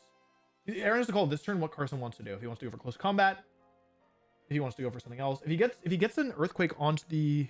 Wait, does he need to call? Wait, he might have a safe play, or like a safe play here. Here's Protect. Let's see what Carson went for, because if he went for Throat Chop or Dire Claw, it's a lot worse for Aaron. Close combat. Okay, so this is the crucial turn. Basically here, there's two things that Aaron can do. He can go for Rage Powder and Earthquake, and if he gets the KO on the Sneasler, then Goldango wins the game. Does it win the game? He can win the game with Goldango. His alternative is to switch out here. I don't think I like this play very much. He could switch and go for Trick Room as well. That's his other option here. I think Carson will likely just go for Throat Chop and Expanding Force. No, he's running out of time. Wait, why Mancha Gotcha? Okay. This is better versus close combat. These are Terras. Sorry, DD probably Terras, doesn't it? DD Terras, yeah, I would have liked to see an Earthquake here, I guess. It's gonna do a lot of damage. I'm worried that Aaron's not gonna have the juice left in the tank. He needed to go for Earthquake this turn, I think. Oh god, he's taking too much damage. Dire Claw. Ugh. Sneasler takes a Sinister takes a lot here. Facade comes out. His Talon was still up. Yeah, Earthquake would have been. I think if he Earthquaked, he had a pretty good chance at winning that. Here's Expanding Force. The problem is the Sash on the Indeedee. The main issue, because now it's Terra Psychic. I don't think he has enough juice left in the tank. Yeah, took too much damage. If he'd Earthquake there, he would have maybe been able to do it. But now the issue is that he's flying type Goldango and he took too much damage. One match left in my round. Ugh, shoot. He was really close too. Yeah, if that had been Earthquake, he would have had spread damage, so he might have been able to do it here. Maybe?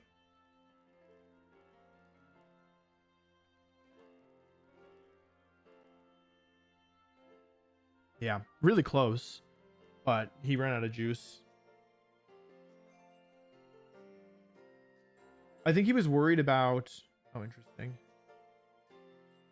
Yeah. He was probably worried about Terra Dark on the Sneasler, which makes sense. I assume it's Terra Dark. These Sneaslers typically are. Yeah, so I think he has the tools. It was just a couple missteps here, I think. Expanding Force comes out. That's just going to finish it. Yeah, and DD Mail is a strong Pokemon. I also think the Terra here was kind of rough from the Goldango because it didn't do anything. It actually only hurt him. Yeah. Uh-oh. Coughing and wheezing. Yeah, I think the Terra there was the biggest issue because he was forced to play defensively on a turn with Ursula Luna when he was forced to protect and switch in Sinistra when he didn't have Terra available. If he had Terra available, he could have gone for a Headlong Rush or would have at least been a little bit more ambiguous.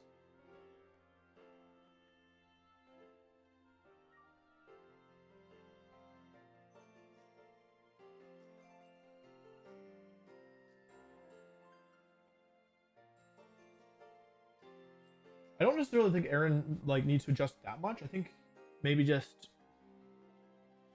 the Electabuzz is so annoying as this team. You just lead it and click Electroweb, and then you just get stuck like that.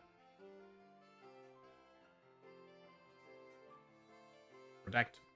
Yeah, this was the big issue. I think was the turn one was he got Tailwind up, which is good, but he Terra just flying. I don't really understand the flying Terra there.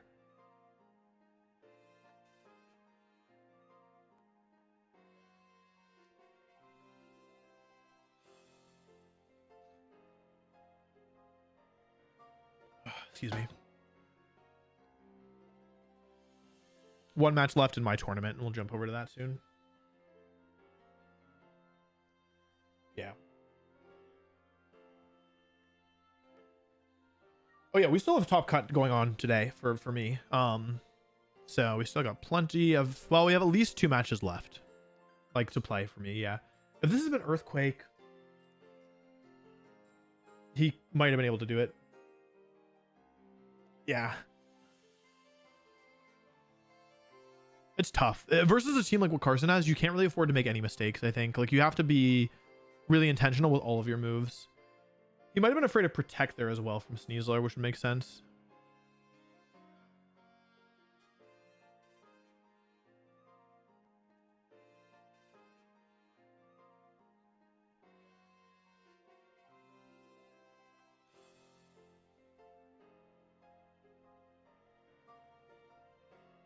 Still one match left.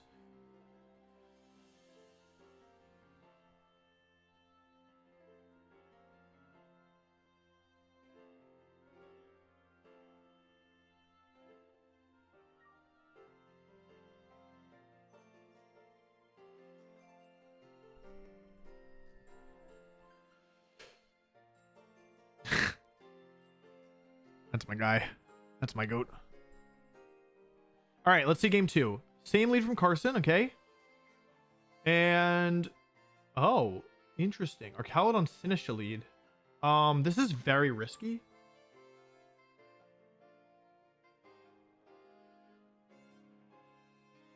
This is very risky. I guess he's trying to bait. I don't know what he's doing. I don't think it's bad. I don't fully understand the play here. So what has he left behind? He left behind his Goldango this time. Okay. Goldango is good, but he needed to get more value out of it. I agree. So he switches Sinisha out here. He's probably trying to get a taunt to go off here, is my guess. Carson could protect if he wants. Yeah, and go for a taunt into Sinisha. It's a relatively safe play without much downside. And now I think the position is a lot worse for Aaron. Because unlike last game, he was trying to get, I think, an Earth Power to come out, but Carson just made the safe play, basically.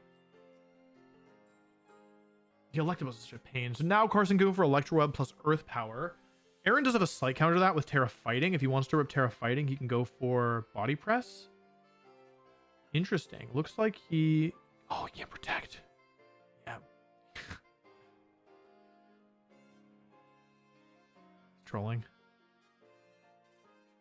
Yeah. The Electabuzz is such a pain. He can't stop Electro Web plus Blood Moon unless Carson misses. His only option is Scale Shot, but yeah, this is kind of bad. Okay, hits both. This is kind of bad regardless, honestly. It's got to be Blood Moon, although it didn't Terra. Does it still KO? Does it survive Earth Power? No, it's Blood Moon. Okay. Does it KO? Hold on. Wait, we're back. Wait. You know what? Oh, wait, never mind. I'm dumb. Never mind. If this had been Body Press, he would have been an interesting shape, at least. I mean, he's getting defense boost on Ursaluna, or on Arcalodon, right? He's already at 1. It's 5 boosts. He needs to not miss Snarl on Ursaluna. Okay, nice. Okay. I mean, he could maybe get this Arcalodon going, right? It's -1 Ursaluna now.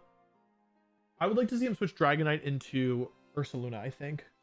Save the Dragonite, have it as a sack later, get your Orb online.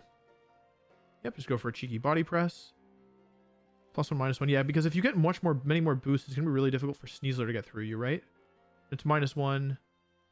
I'm not sure Snarl's going to do enough here.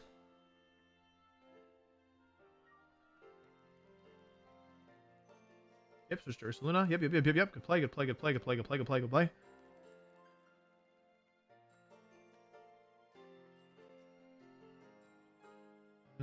Yeah, switch. Yep.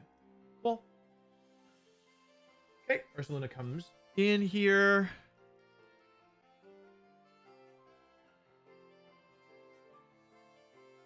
Follow me. Okay, nice. It's gonna be Earth Power or Hyper Voice. Earth Power, okay. Wow, that's a risky play from Carson. Okay, so he loses a bunch of health here. Ah, you gotta be kidding me. That actually changes things a lot. That changes things a lot. Does Snarl even KO? That's very unlucky. Okay. Well, that's not ideal. He is more... Yeah, because... that's a big deal. Okay. Well, he can still do this. He just needs to get Trick Room up somehow.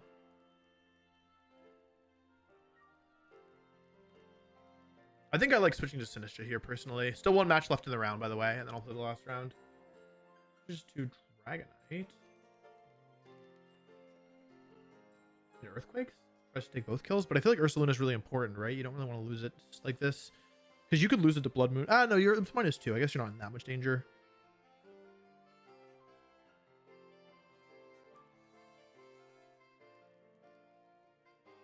Oh, that's not what I was expecting. Paladin come back.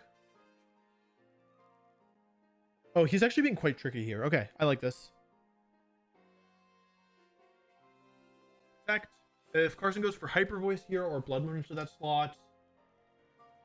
Oh yeah, Electro just takes the kill. Okay.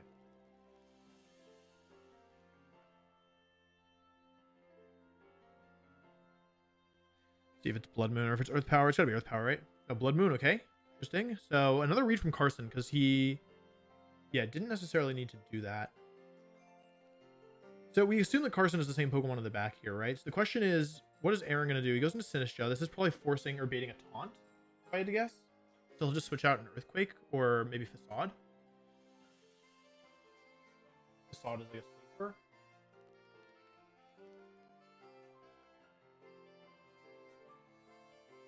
All the matches are complete, so my next round is about to start. He's just going to get taunted here, right? He's definitely going to get taunted. I don't like this.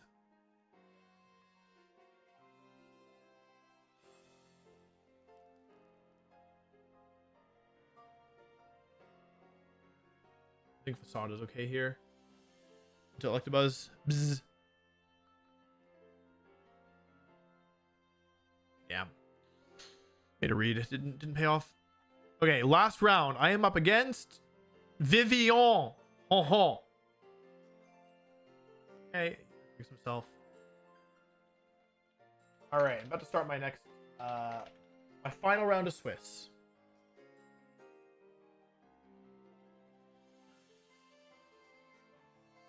That's not good. He does still have a way to win this, but it's looking kind of tough because he just got taunted, and he's still like the Arcalodon in the back isn't helping here, unfortunately. Okay, I have to go play my match now. All right, last round of Swiss.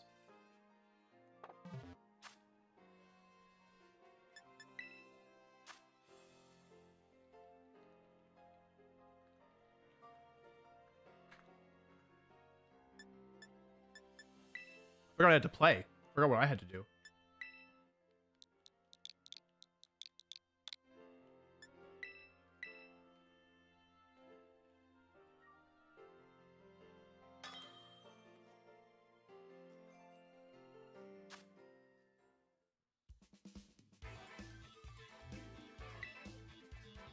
Okay, chat. So this is White Herb Sneasler with Unburdened, so I gotta watch out for... Oh, wait, I don't get to use good Pokemon. Oh, I have to use these guys. Oh, wait, hang on. Okay, Vivian I have to worry about, because it's Compound Eyes, Sleep Powder, Tailwind, and Protect Hurricane, AV Instant, Life Orb Goldengo. Oy vey. Alright, well...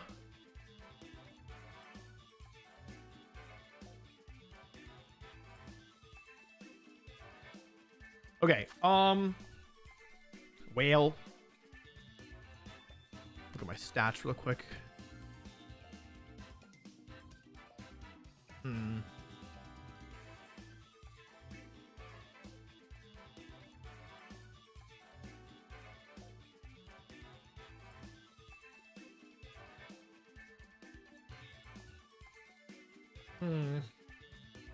This looks kind of difficult. No?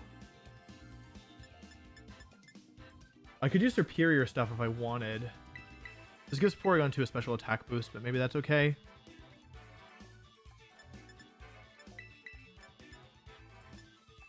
I forgot. I shouldn't have. I don't think I should have been watching because now I'm like super fried. I forgot how to play.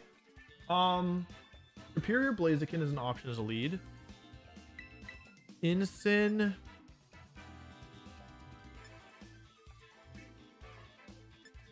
Primarina good here. It's kind of good. I feel like I need something for the stupid Sneasler though. This is not super smart, I think. Whatever, I'll give it a shot. This might be a figure it out in game 2 situation.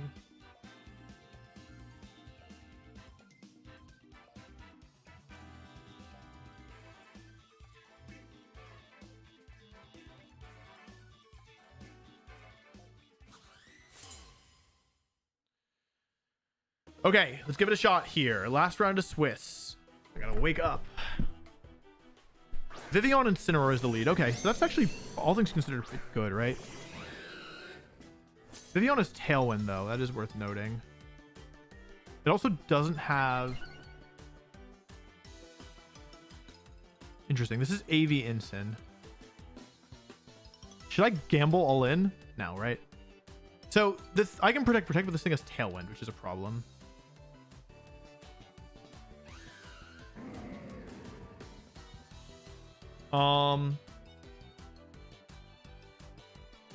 I could just try and take out Incineroar right here. That being said, I could also go for Fire Pledge, Leaf Storm here.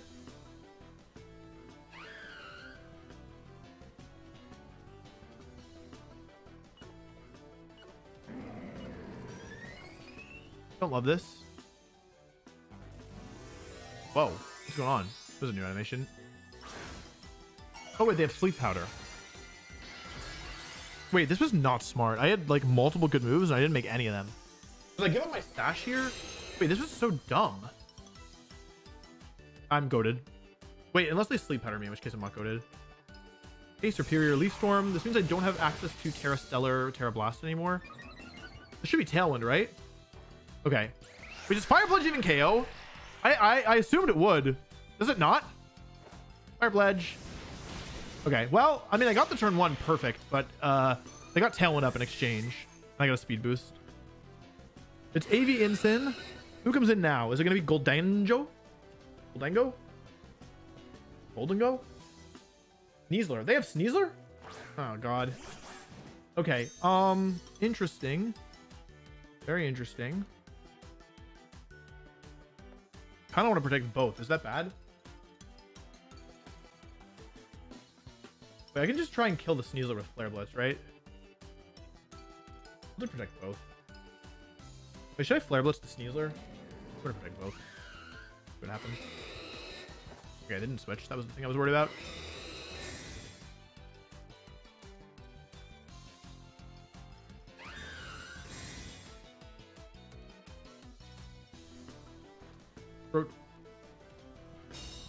Huh? They have Throat Chop? What? Huh? What? Huh? Do I die to that? It's Terra Dark. U-turn. Huh? Wait, do I die to Throat Chop here? Anyone know? Blaziken, Terra Ghost versus Sneasler. They don't even die to Throat Chop. They need Dark Terra if they want to KO me. Oh, I can't intimidate them because White Herb. Shoot. Okay. Well, that's not good. But they need Dark Terra to KO me, right? So what I can do here is I can go for... I Terra'd already. That's bad.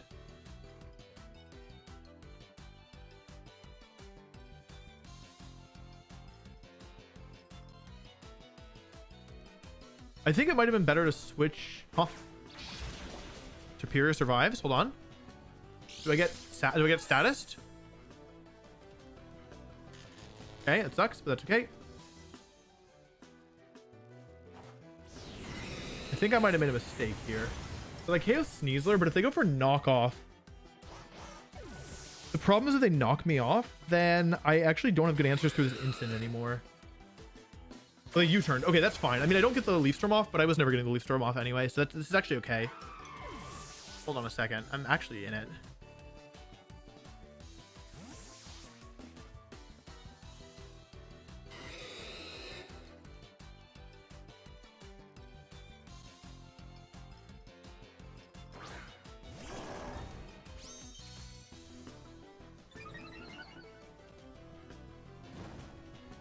Okay, Ursaluna. They haven't Terra'd yet either, right? Is Tailwind over? I wasn't even paying attention. The problem is I have 3 fire types left, right? Like I actually only have... I have 3 fire types left, and their Ursaluna's Terra... Poison! It's Terra Poison. Hold on, is Tailwind over? No, even if it's not over.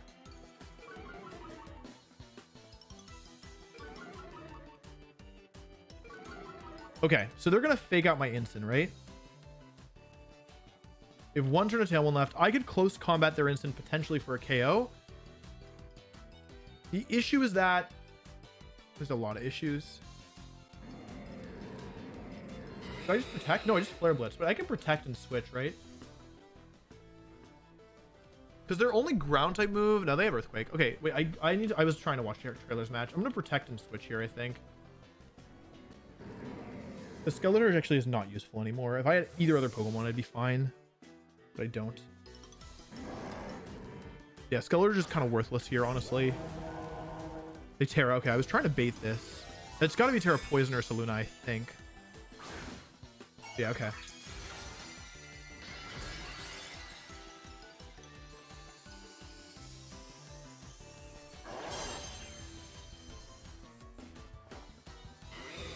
Blaziken protects. Aaron lost. The Headlong Rush me actually for big damage. That's actually ideal. I know it sounds silly, but that's the best case scenario. Also, their Ursaluna's faster than their Incineroar, because now I get the free switch out. I assume that I KO Instant with close combat. I could be wrong. If I don't KO, I lose for sure. Because they're Assault Vest. They could be defensive, right? But they could also be offensive. Okay, Tailwind's over. I get the speed boost. 2 fire types versus Daber. The question is, how much investment would they need to survive Blaziken in close combat? Because I think it's a lot.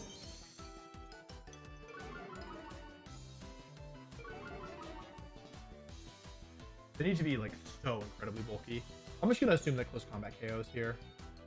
They're -2 and -2, but I will definitely die to a attack close combat. Take out. I just have to hope that it KOs. Back to Saluna, makes sense. It depends on if they're offensive or if they're physically bulky. That's the question. This will KO almost all Incineroar. Even like the bulkiest Incineroar can still go down to this. So I just have to hope that this KOs, please. Gotcha. Okay, now it comes down to speed. The Ursaluna's -2 is the thing. So I might be able to outspeed it with Incineroar. They do have Tailwind on the team, so it's possible it's fast Ursaluna, but could also be slow. Ugh, okay. Blaziken's really MVPing here because they have Vivian, right? So let's go for Flare. We always Flare Blitz here, and then we go for Knockoff because that's my strongest move. Yeah, Flare Blitz Knockoff. They're -1 defense. Otherwise, I think this wouldn't be happening. But because they're -1 defense, this is a lot of damage. Oh god, it just depends on Earthquake now. I survive. They're faster, but they're -2. Unless they crit, I survive. I survive. Okay. We win game 1. That's very good information. Skeletor was not good here. All right, that's game 1.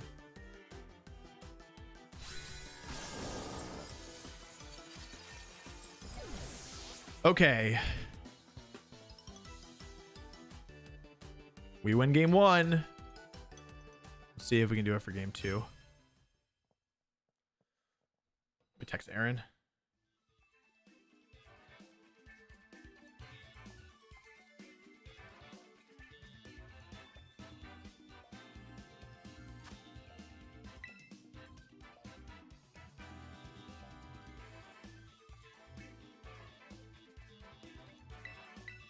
So okay, what do we learn? What do we learn there? I'm like a little distracted. I need to focus up. Number 1, the Ursaluna is faster than my Pokemon, so I think they're probably not going to lead into Porygon. 2, if I'm in their shoes, I'm thinking like, okay, well, it was annoying that my Pokemon, the term didn't go well for them. So Blaziken was really good for me. I definitely bring Blaziken again. The question is, how do I get around this early game Vivian? I don't mind the same lead again, honestly.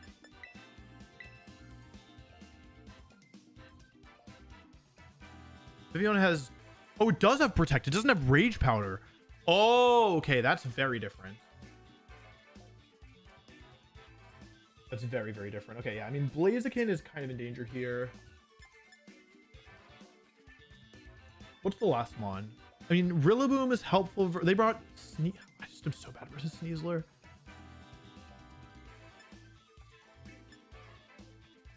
I'm so bad versus Sneasler.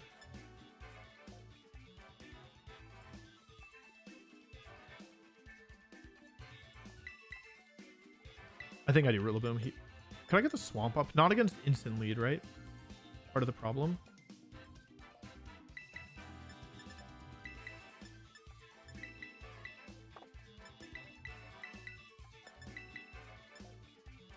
There's many ways in which this doesn't work. This is a huge gamble I'm taking.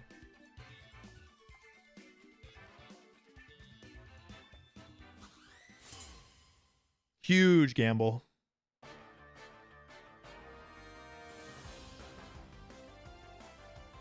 Okay. The gamble does not pay off. Okay. All right. Well, I mean, I have to just rip it, right?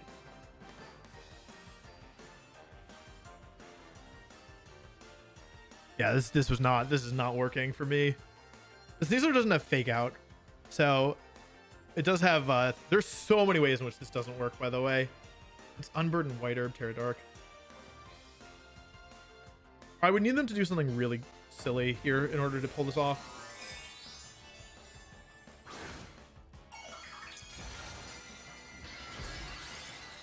I probably didn't even need to Terra here realistically, but I was like, I think I may as well go for it. This is tough. Okay. They're Adamant Sneasler. I got the swamp up. Okay, hold on. I'm swamp pilled. Unfortunately, this is a grass type move, so it doesn't never mind, it doesn't do very little damage. Okay, cool. So I got the swamp up, which is good. The question is, what's Vivillon? I need them to go for Tailwind. If it's anything other than Tailwind, I'm just hajosed. Dire Claw's superior. So let's see if I survive.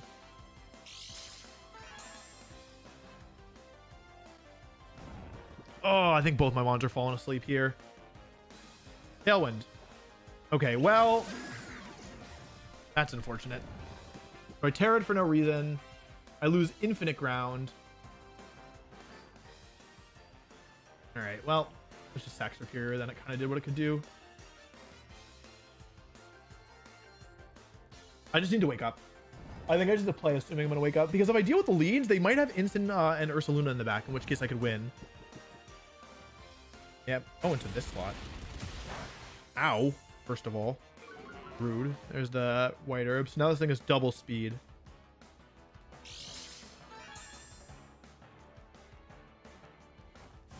Okay, the double Primarina. All right, Primarina, I need you to wake up this turn. Otherwise, we're going 8th.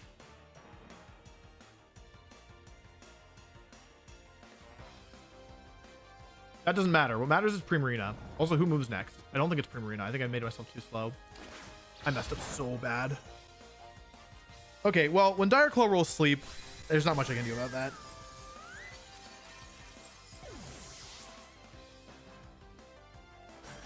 That one comes out. Okay.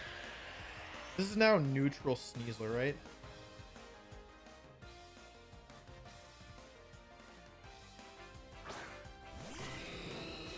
I can still win this. Opium.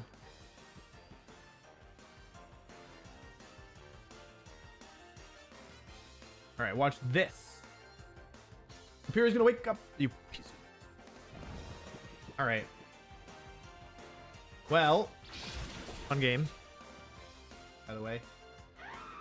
All right, the last Pokemon are Ursaluna. I got 3 turns sleeped.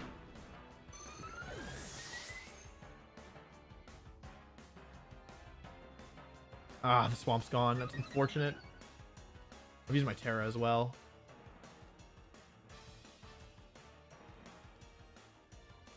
Dango. Oh, they can still Terra. Okay, wait. Imagine the last Pokemon is Incineroar, okay? Imagine. Life Orb Goldango.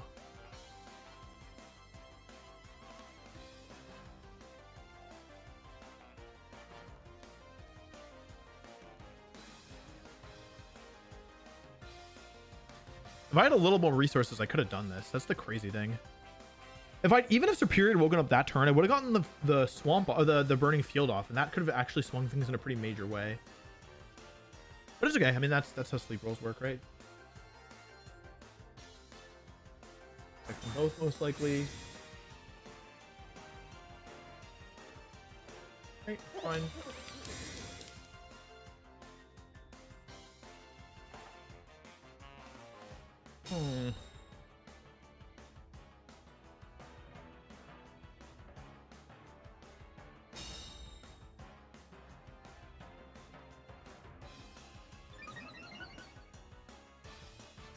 I'm not gonna give up. Like, it is possible, right?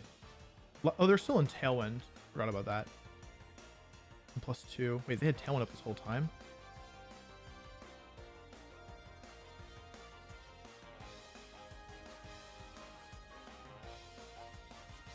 They have to Terra water here, right? I feel like they didn't Terra. Oh, what are they doing? They close. If they don't. If they close combat. Okay. Blech. Lots of damage. Alright, that'll do it. That'll do it. Okay, if it's no Bolt Goldango and then the last Pokemon is Incin, and I survive this, all of which, not with Life Orb, I'm not surviving. I wonder what the last Pokemon is though. Okay, if I had survived that, Knockoff could have KO. Probably not. Yeah, probably not. Yeah, all right, fine, probably not. I'm curious what the last Pokemon is though. I wonder if I can figure it out. Like, it feels like it should be Ursaluna, but it might not be.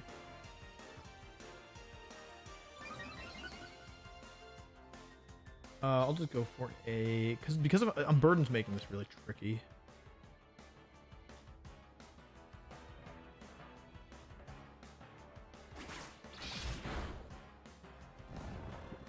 Oh wait, I'm dumb. I realized something. Oh wait, I realized something. Even though I lost, I learned something really valuable, right?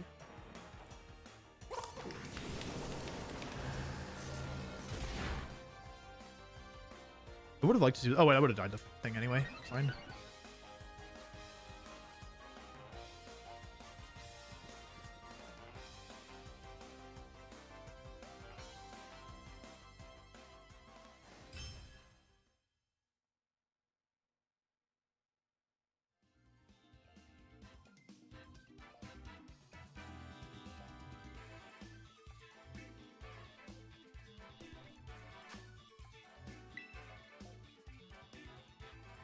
The problem is the Dire Claw sleep, although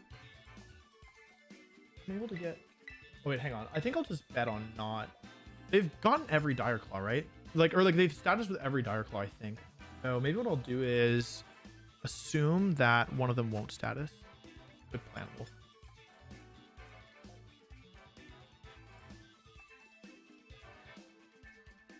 I just need one of them to not status, right?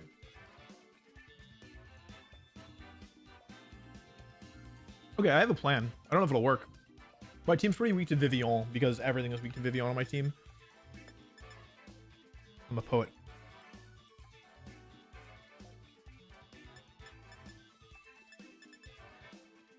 We learned something very valuable that game, at least. Skella?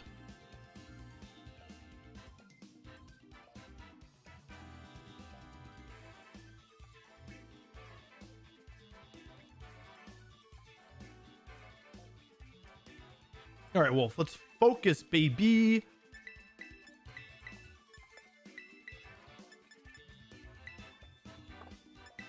Okay, I have a plan. I don't know if it'll work. Like, because the thing is, their team is really high variance, right? Covert Cloak? Yeah, I don't have that available. Why are they taking so long?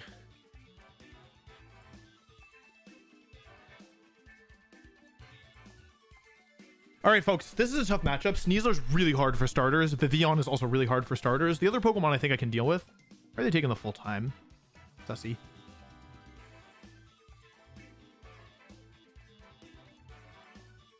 Let me Sneasler Ursaluna lead.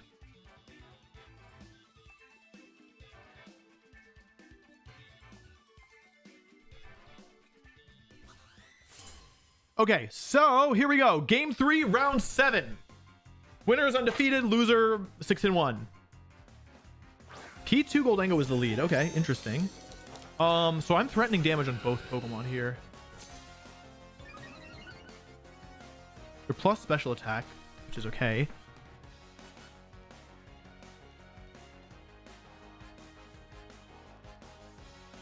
The issue is that I can't KO Porygon 2 with Terra Stellar this turn, right?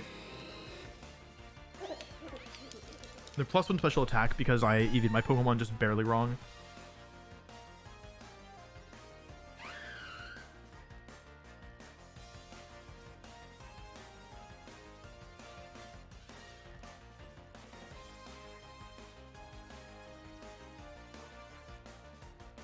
They probably have Ursaluna in the back.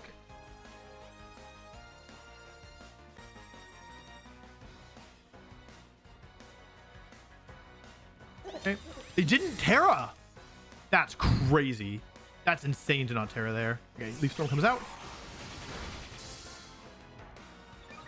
That's ridiculous. I could have doubled it, but I wanted to cover for Goldango. Ice Beam. Hold on. Wait a second.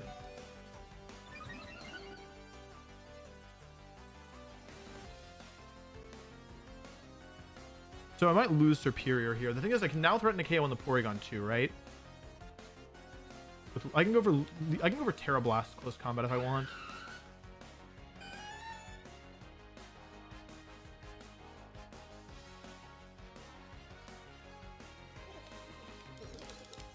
They're gonna go for Make It Rain, right? Are they willing to commit their Terra here? Oh man, this is tricky. I want to go for the Pledges into Goldango, but I'm scared of a Terra, right?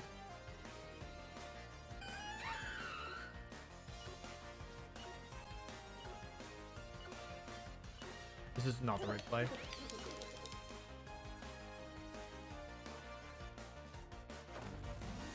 Show me P2. Show me P2.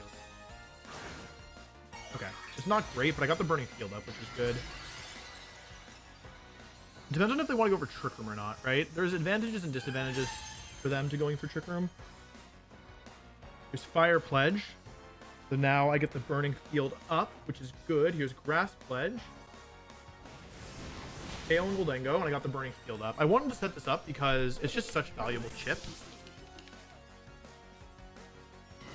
I could have KO'd the Porygon 2 here, but I wanted to force them to either go for Trick Room or get a KO. I didn't want to give them both options.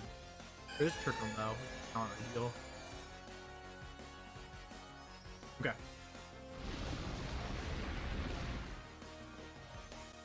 It's like not a ton of damage, but it's not nothing. Also, now that the Porygon 2 is fighting type, if I can stall out Trick Room, it has to be Ursaluna coming in here, right? Yeah. If I can stall out Trick Room, which isn't granted a big hit. What are they going to go for here? 4 turns. I think I should switch out here and go for Terra Ghost Close Combat. The punish for this is like -1 Headlong Rush plus Ice Beam +1. But if they call that right, then that's just the way that I'm like combos or whatever. I should take it for time. Okay, it's fine.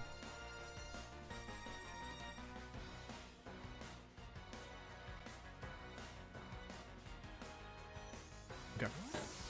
Instant coming in here.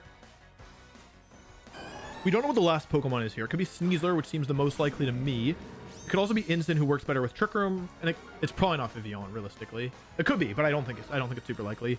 Okay, this is the second turn of Trick Room. We need to find our way through the end of Trick Room here, and we need Blaziken to stay alive for a little longer. We no longer need Blaziken to beat Porygon 2 because we now have Primarina for that.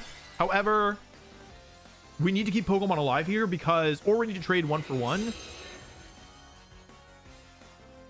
Cover. Okay, they're not taking a KO this turn. Porygon 2 going back to full HP, trying to cover for a double protect. Ursula goes for Earthquake, but it's not burnt and it's -1. Half health. That's a lot of damage, but close combat comes out here. How much does it do to Ursaluna? It goes down.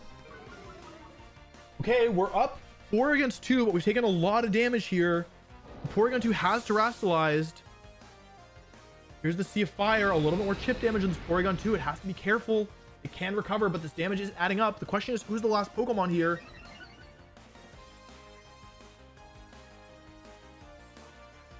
Sneasler. Oh, and how many boosts do I have?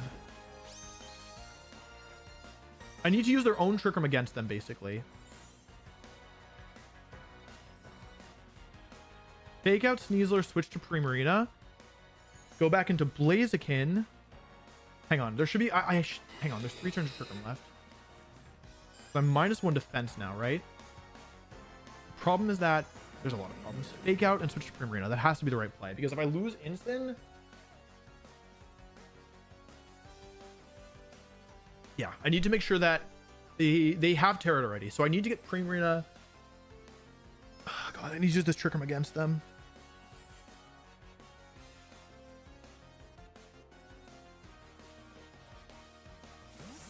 We do have some chip damage in the form of this Sea of Fire. This is gonna be really close. I have the advantage. They protect. Oh, they protect. What are they going for? Fake out.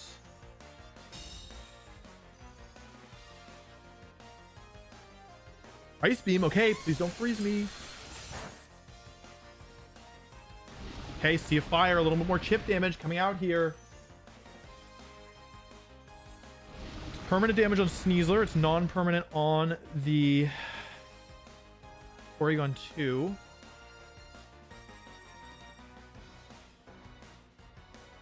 The problem is the speed order now. Okay, here's the plan. The last turn of Sea of Fire, right?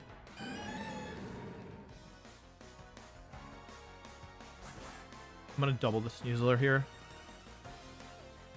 My strongest moves. No, I got it wrong. Oh, I got it wrong.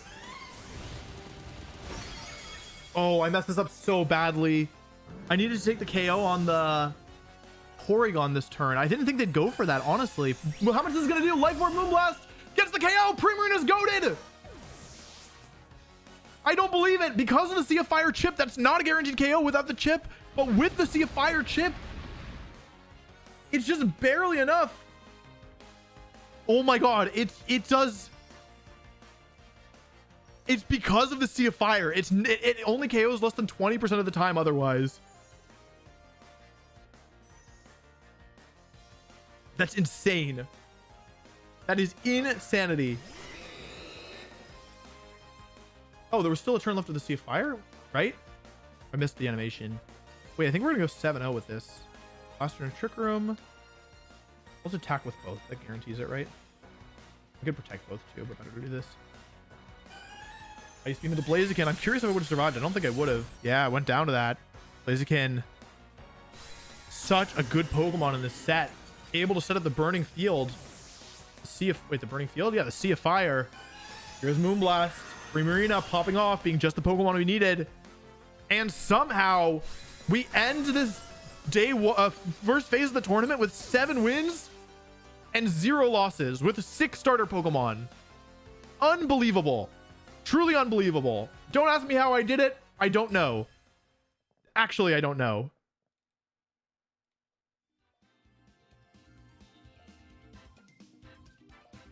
Unbelievable. Let me say GG's.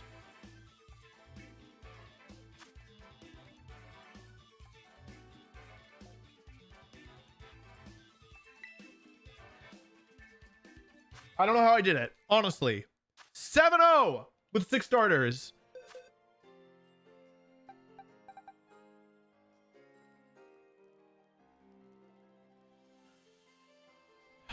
Damn.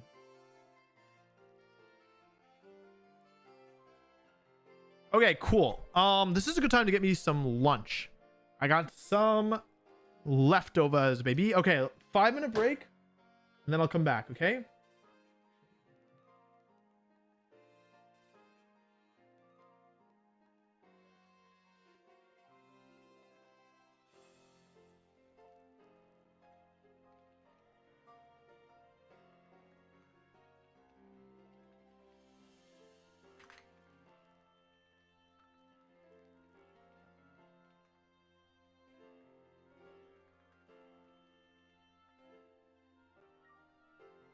Okay, I'll be back.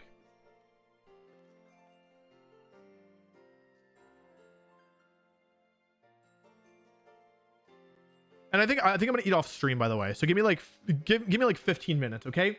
15-minute break, deal. I know some of you will leave, but come back, okay? Promise, promise. Okay. Wait, hang on, I typed it in wrong. 6 starters. Okay, cool. 15-minute lunch break for Wolfey. Deal? Deal. Don't do anything I wouldn't do. Okay, bye-bye.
Welcome back, gamers.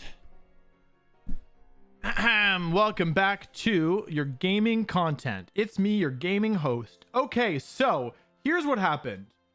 Top Cut has started. And you might be thinking, Wolf, why aren't you playing? Well, that's because there were 15 players in Top Cut, meaning just one person, just one singular person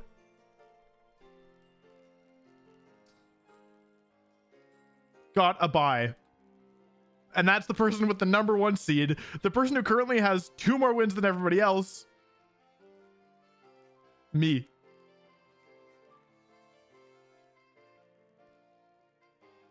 There was 1 person at 8-0, 0 people at 7-1.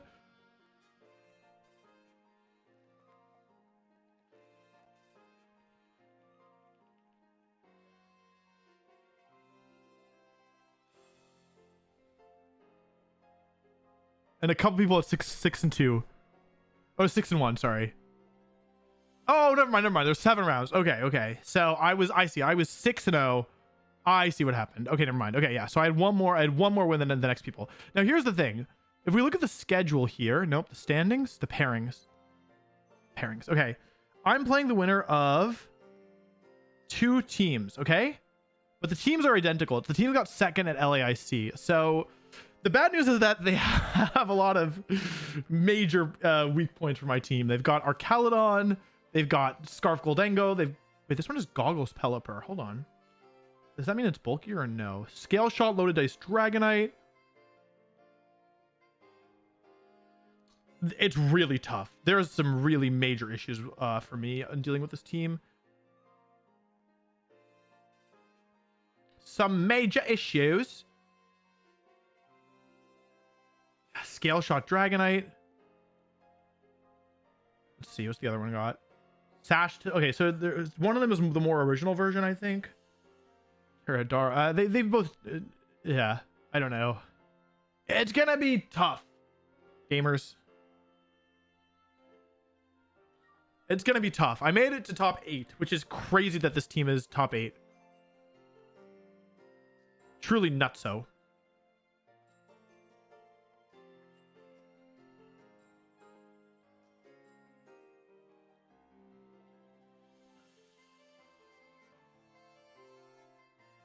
Yeah. Alrighty. Pairings. Yeah. It's gonna be tough. I should take a look at this teams again. So I guess I have time to prep. Let's just pick one at random. It doesn't really matter. So, okay, which Pokemon should come here? In order to beat Archaludon, I probably need... The problem is they have both Archaludon and Dragonite, right? So the good news is that a lot of the Pokemon on this team that aren't Archaludon and Dragonite, I have good answers for. Like Ursaluna, it's scary, but only if it gets Trick 'em Up, I might be able to deny that. They kind of want Pelipper, in my opinion, to be brought to the battle in order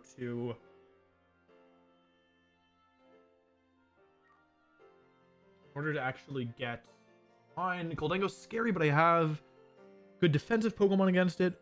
Oh, wait, this thing... Wait a second. Pause.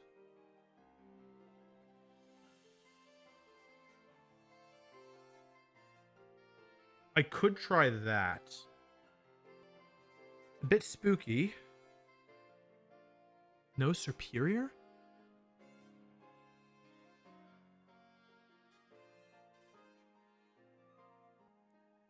I could try that.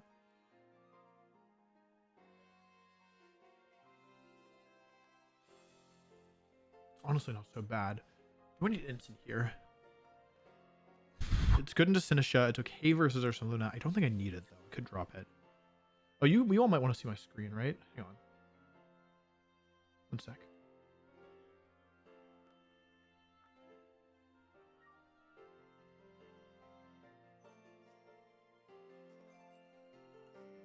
Okay.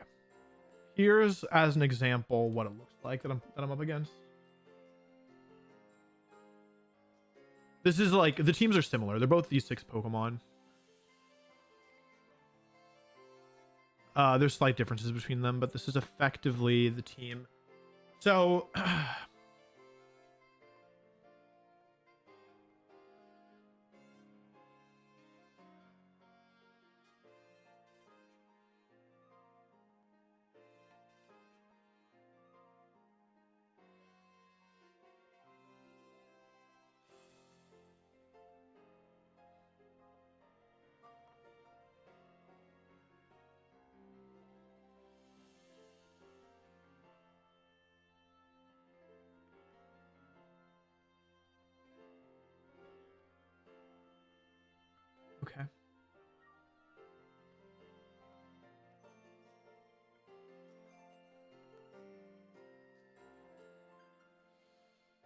don't think I have enough damage off the rip, right?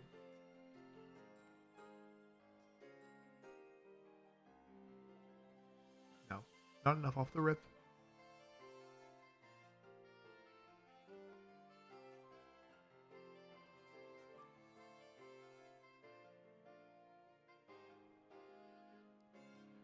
A couple potential ways to get through this. It's gonna be really tough, honestly.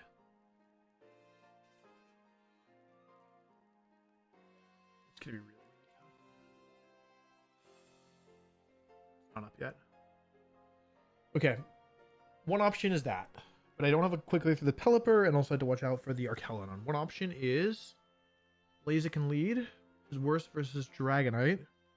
I'm thinking about leaving behind 1 and 2. I could rip the Terra. How much do I take from that? Terra. Sorry, I know this isn't great content. Good. A lot of damage. Okay, I think then I shouldn't leave that, right?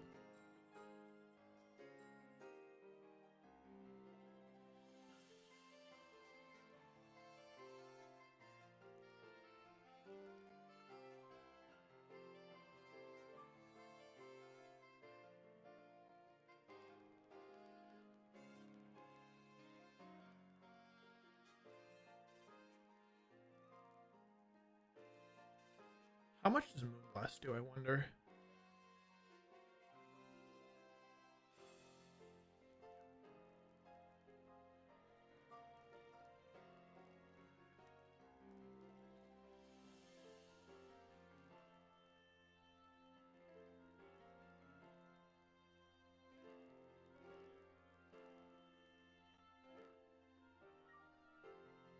I don't know if this is going to work. I might need to go over a different approach.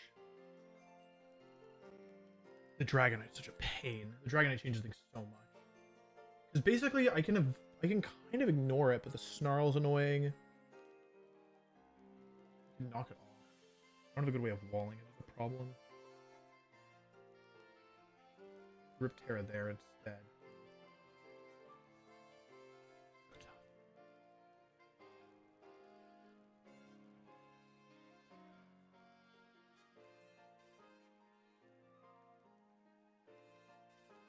This is tough. Basically, the problem is that there's so many threatening Pokemon on the team.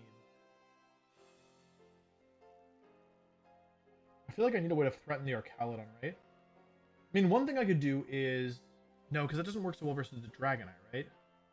Like, I could just try and Rillaboom my way through, but because they have Haze... I mean, I could try and Rillaboom. It probably, or Superior my way through, but it probably won't work. Right? I guess the question is, do I actually want to do Skeletors here? Because I don't need to do it. I could leave it behind. Basically, like, I could do... I was thinking if I could try and just kill the Pelipper right away and then try... Like, if I could use... Skeletors is not bad here because it ignores all the boosts on Archaludon.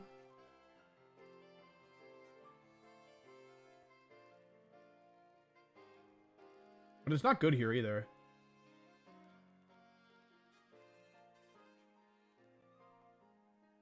How much did I say it took?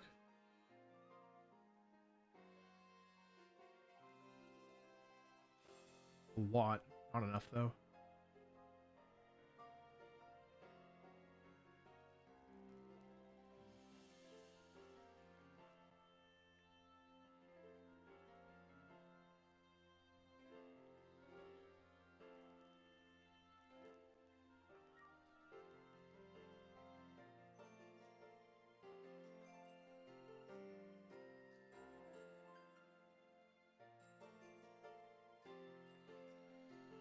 Yeah, I don't have a plan yet that works.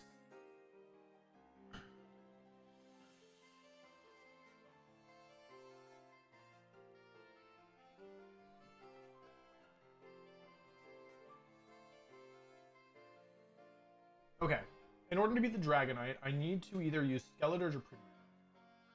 Ursaluna, I can beat if I outspeed it. So I don't have to worry about that just yet. It's not the main issue. It's just threatening, but it can't do any damage to like most of my Pokemon because they're all fire or grass. So the question here is, how do I get around Archaludon without losing to Dragonite, right? Because I can beat Goldengo a couple different ways. The question is the Dragonite, yeah? But also the Archaludon. How do I deal with both of them at the same time? Are there pledge effects that can help me?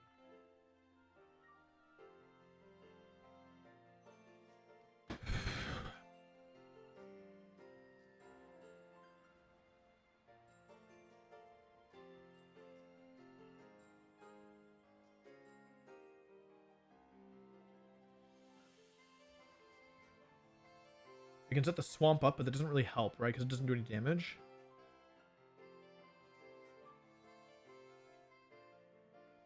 Okay, I have a plan. I don't know if it's good, but I do have one. Because nothing's going to be perfect, right? In fact, nothing's even going to be very good, in my opinion.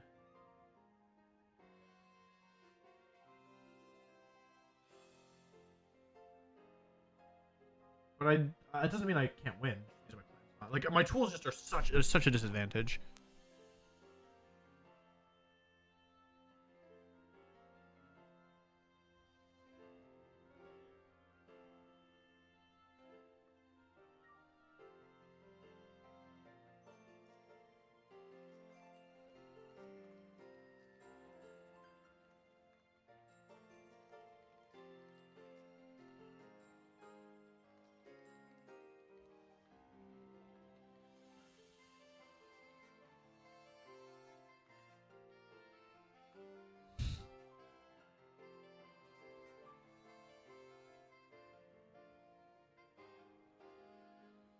Okay, chat. We're waiting for the other. Also, I'm looking at one version. I should maybe look at the other version as well.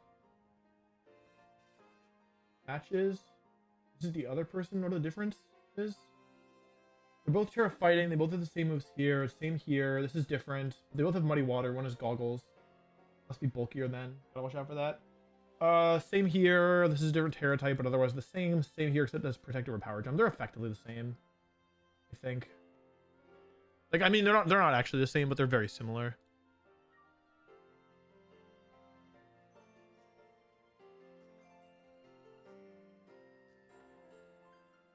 Double dragon. I can't believe I have to deal with double dragon here.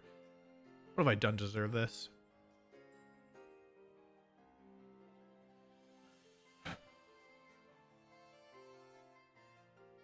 What have I done?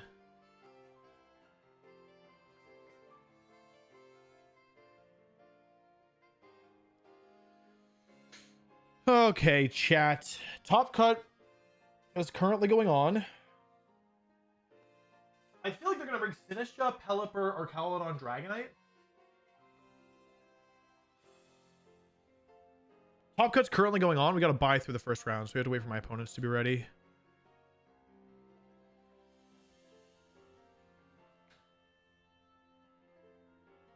Wouldn't it be nice if we were older? Then we wouldn't have to wait so long.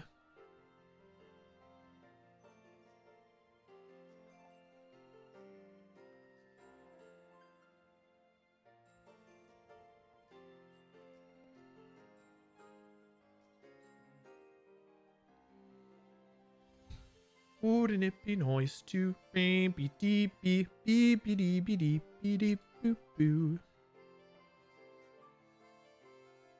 Okay, here's the plan. I have a plan. The plan is pretty bad. Ah, you know what? Wait, hang on. I gotta check my PP. Hold on. How much PP do I have? Because I might need all of it, actually. I'm gonna PP stall. Okay, it's fine. All right, it's fine. I have a plan. I have a plan. Okay. All right. Okay. It's not very good, but I have a plan. 1, 2, 3, 4.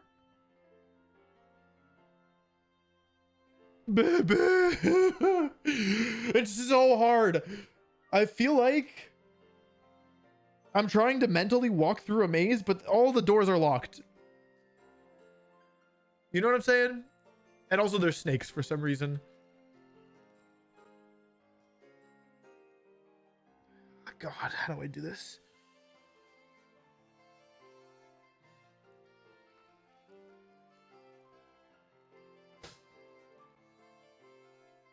Help. What am I to do? Oh, Lord. Oh, I don't feel like a pink pony girl. It's tough out here.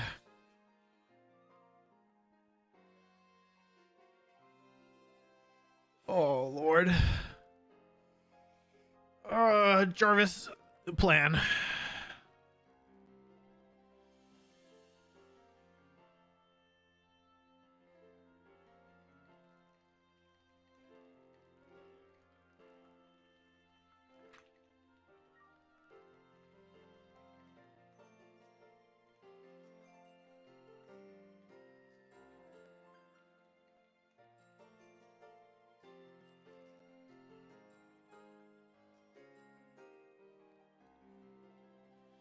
Ugh.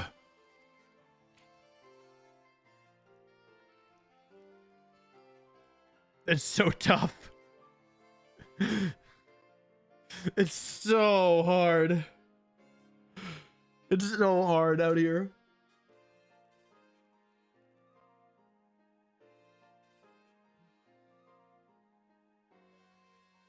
Boy, Gavolt. Okay, here's the plan. I just need to KO all of their Pokemon. And then TBDB. TBDB from there. Who said nah, I'd win? What? You try doing this. This is like nah, I'd lose. Man. I can't believe this. How did I win all my games? How have I won every game so far? This is crazy. This is nuts. I'm gonna forget to change the scene over. I just know it. I'll be playing the whole match and you all won't be able to see. For the whole match blind.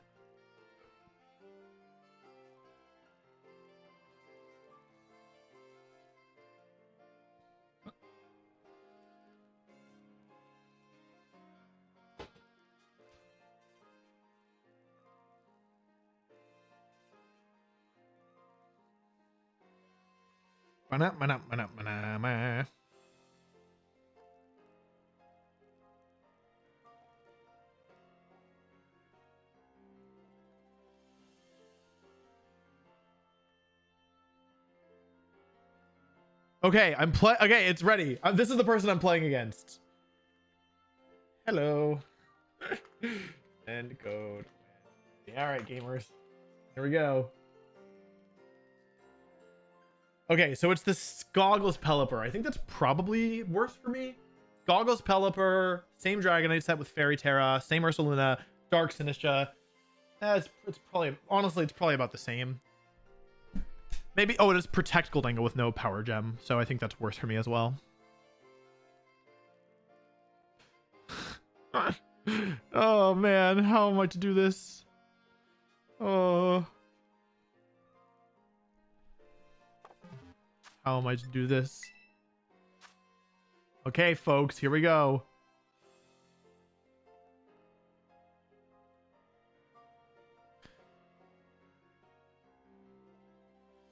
Oh.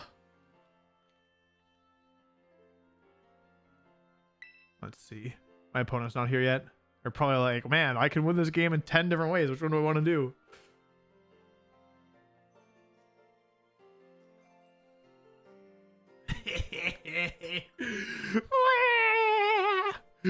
Oh god, what am I to do? What's a girl to do? I gotta make sure I'm not mashing, because I think if I make a misstep in this matchup, I lose expeditiously, friends. Ba, ba, ba, ba, ba, ba, ba, ba. You know what that is, gamers? The Ultra Instinct theme, okay? My Ultra Instinct is to just forfeit without playing.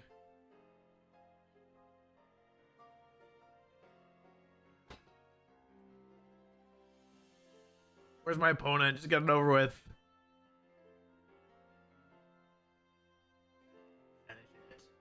No, I can do it. Copium. Trust. Don't trust. Copium.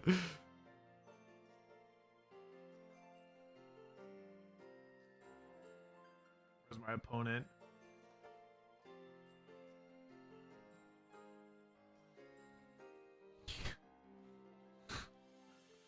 It's so hard. It's so hard.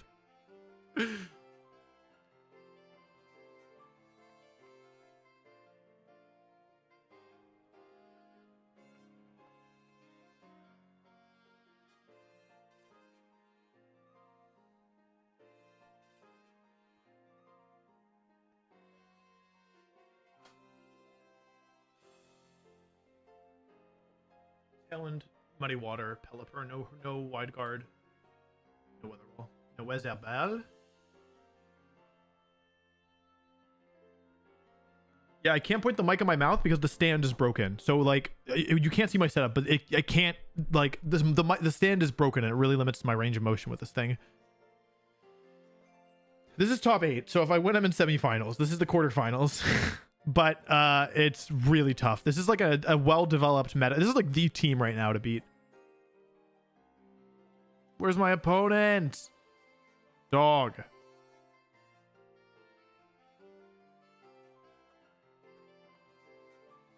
Okay, it's fine.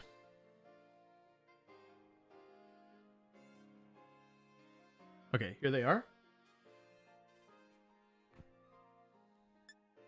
I left this fake code up so that anybody who was trying to stream snipe is wasting their time. It's a little reversal.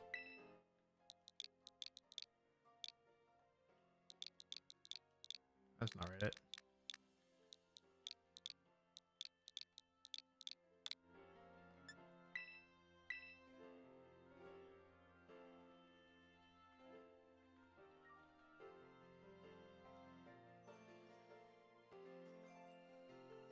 Goggles, Pelly. Goggles. Safety goggles.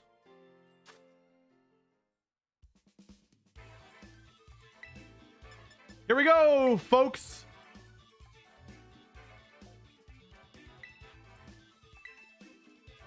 Six starters against Double Dragon, the team that placed second at Latin American International Championships last weekend.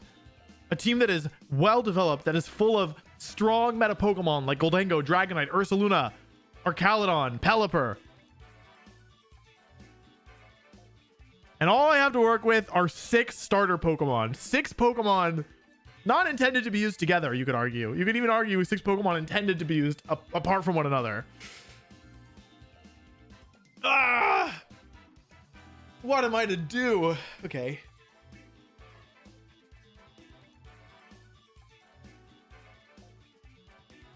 I'm expecting Pelipper or Archaludon lead. That's what I think is going to happen here. Personally,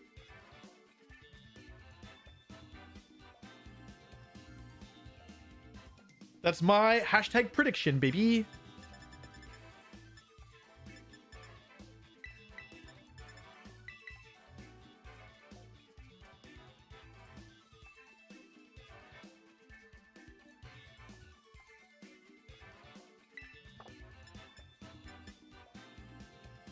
Okay, fire, water, grass. Fire, water, grass. Think, Wolf, think. None of these types hit Dragonite or Archaludon. They're all resisted. Okay, what was the plan? This. 1, 2, 3, and 4. I'm bringing double fire versus rain, baby. Though I always have to bring at least one fire type since half my team is technically fire. Here we go.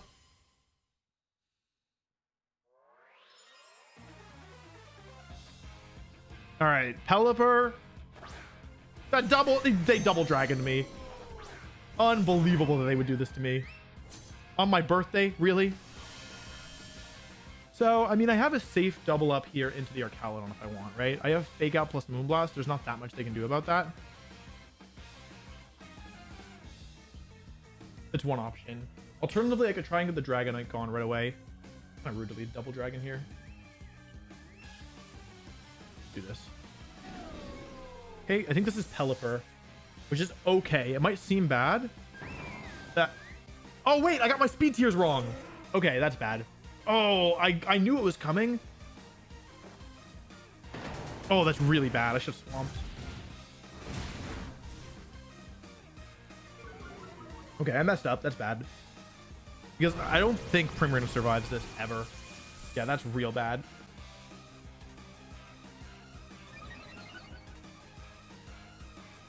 Yeah, I needed to KO. I was fine trading Pelipper here.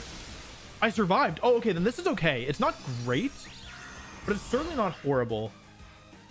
Because Pelipper is the #1 threat against my Skeleturge is the thing. And Skeleturge is the Pokemon I'm going to bet on here to win me the game.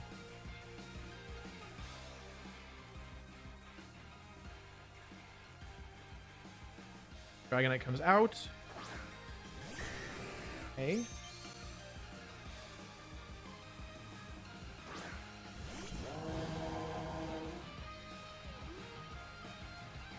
I'm betting this entire game on Skeleturge. This is the core of my plan here. Can't really afford to switch, right? Is it worth tearing to grass now? Not gonna hurt, right? Grass. I become neutral versus flash cannon is the problem.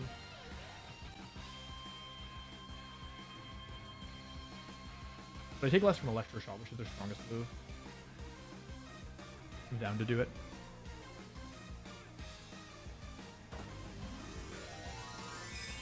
This plan kind of sucks, but it's all I could come up with.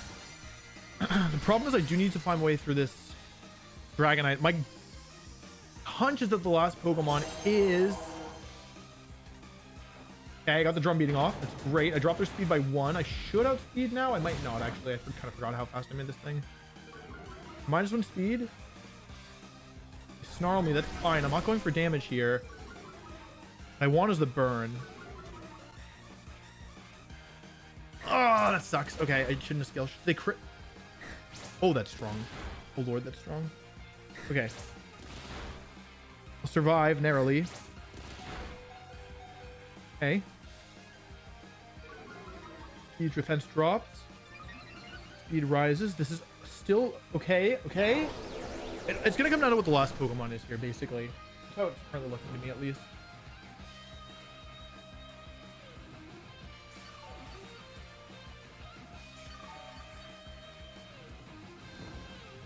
-1 neutral speed, -1 defense.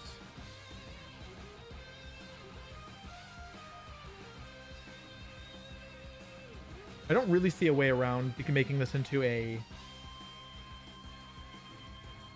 It just depends on what the last Pokemon is here. If it's Goldango, I'm in big trouble.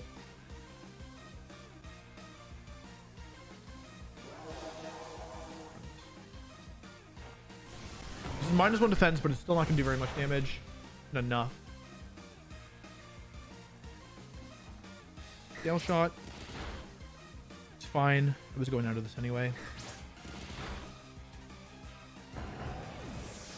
The thing is that all the boosts in Archaludon are ignored by Skeleturge. And so... +1 speed now. Maybe I should have... Flash Cannon. Okay, it depends how much this does. Not that much. Hit Will-O-Wisp. Okay. My plan here is legitimately...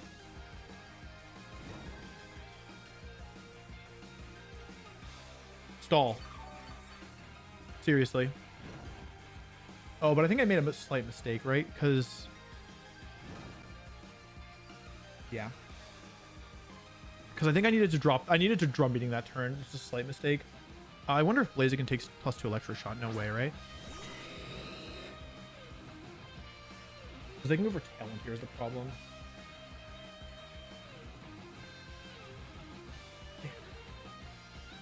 Shoot. Okay. Alright, that's not good.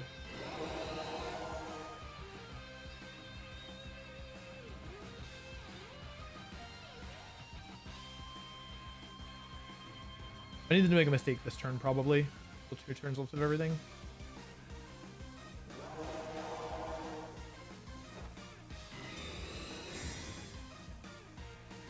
I need this to not be Tailwind. Yeah, I needed to just drum beating that last turn. I didn't fully think things through. Yeah, that was a mistake on my part.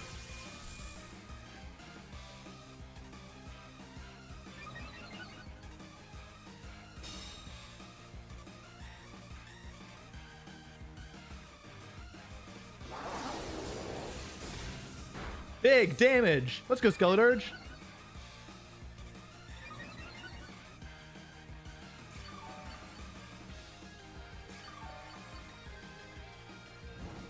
It all comes down to what the last Pokemon is, plain and simple.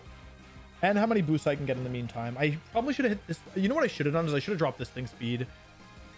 I think if I dropped Archaludon speed by 1 here, I would have been okay. The problem now is that Blaziken's not going to be fast enough, so I just go for a second one of these.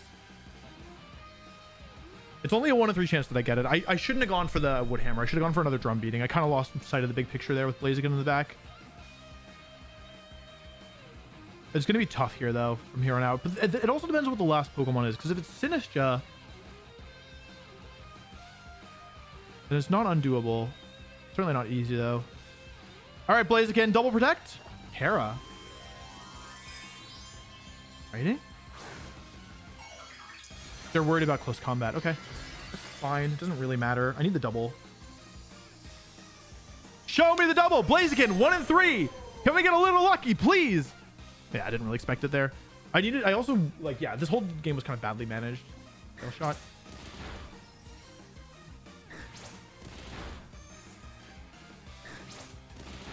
That does a lot of damage. 5 hits. Okay. No, that's all right. Wait. Oh, now it's still above 50%. Show me body press. Yeah, okay. All right, so it's a 3 versus 1. I needed to get one more KO. Here's the problem. Basically, that's the issue.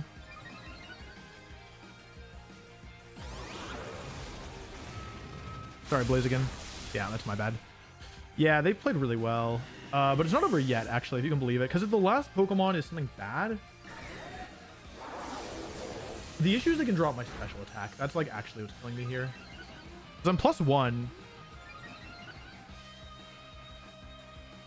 Okay, rain is gone, so is the grassy terrain. I needed one more turn to have passed before I pogged out.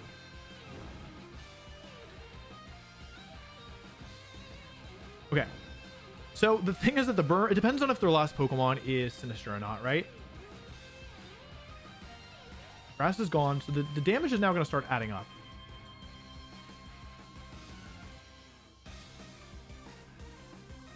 If their last Pokemon is Sinistcha, I actually may be able to do it. Like, actually. If it's Goldango, it's not... if it's Goldango, it's probably over. Gale Shot. This can miss. And +1. Are they going to go for Snarl or Flash Cannon? The question is, are they doing over or under 50%? And also, are they ever going to get drops or misses? The issue is that the Pokemon that Skeletor's is best positioned to beat is Sinistcha.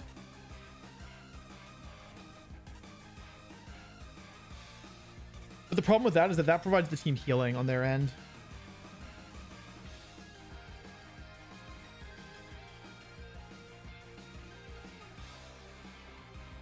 How come Scale Shot Dragonite users never miss? Okay. It does 10 damage per hit. Led to 12.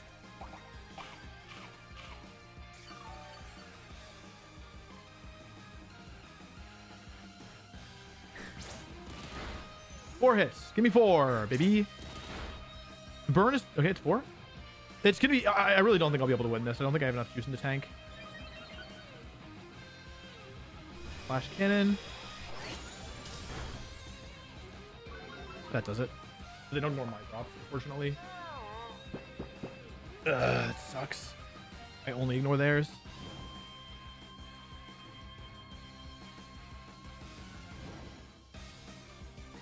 That's unfortunate. Okay, so I guess I should just try to figure out what their last Pokemon is, because I would expect them to do something similar again. Game 2. Okay, messed up versus the tail one. Go for this. Go for Haze. Come on, be a pal. This. Yeah, the special defense drop does it in, but I don't think I was running this anyway. I made a couple of pretty major mistakes. Like, it might have been difficult. It was going to be difficult anyway.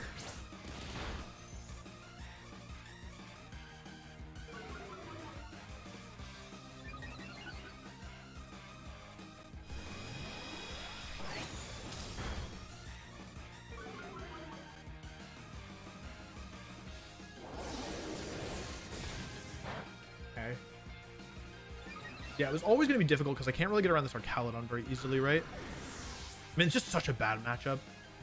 But I made a couple of pretty major mistakes, right?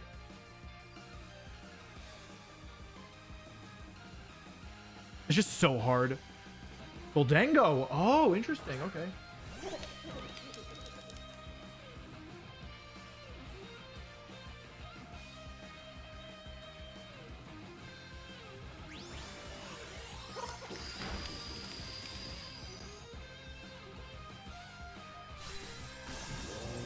This is so hard. Okay. Wow. Skeletor's impression. Wait, Goldango. Pause champ. Okay, hang on. It's not impossible. Like, it's so hard, but it's actually not impossible. Goldango? They brought Goldango against me?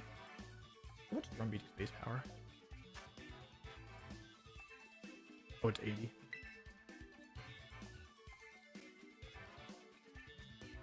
I understand it now. I understand it now. Okay. I see it. Okay. I can do it.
Steel Terra.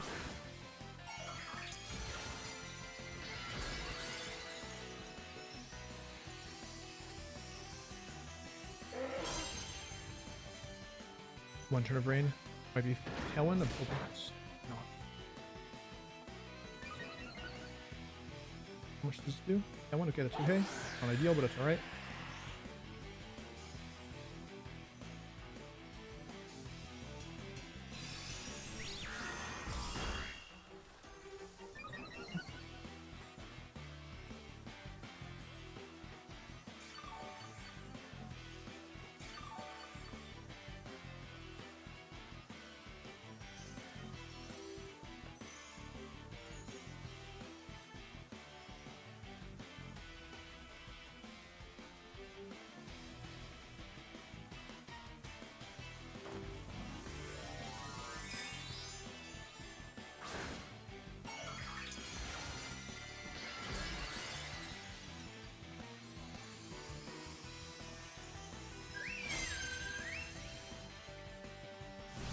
Shoot.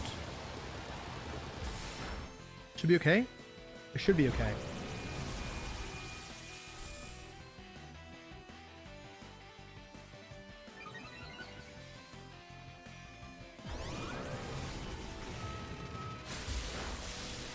Oh, it's a little bit too much.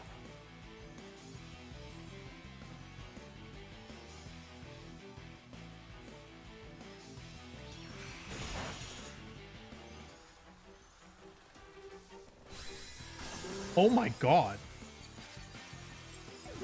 Okay, but I needed Premier to survive that double up. They high rolled with the Electro shot. The KO Pelipper for Premier, and it's similar to last game, except this time, what's different? The Swamp is up this time, which is a huge deal.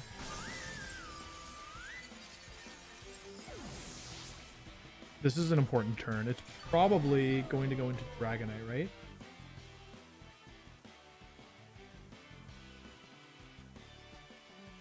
I just don't have the damage to break through Dragonite anymore.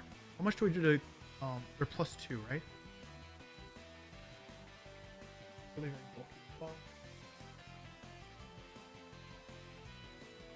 That's one way to do it. No, that doesn't work, does it? If I go into Skeleturge, I can burn either Pokemon. Use my Terra now.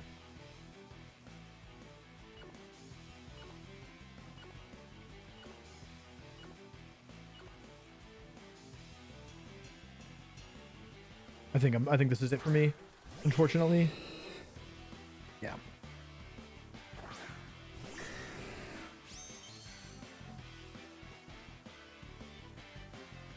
This is already +1.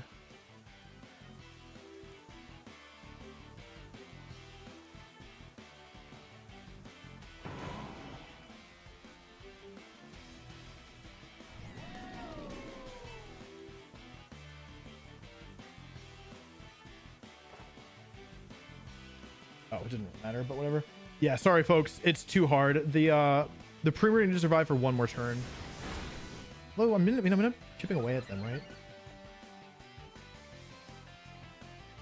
Miss scale shot. One time. I need one miss scale shot. They never miss.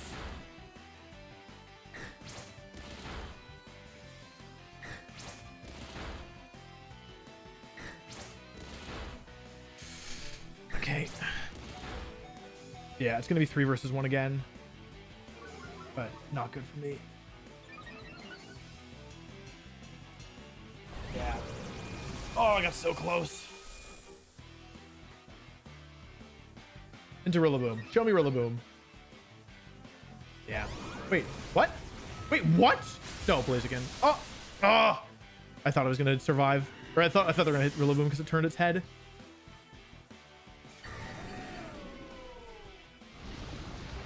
Fire.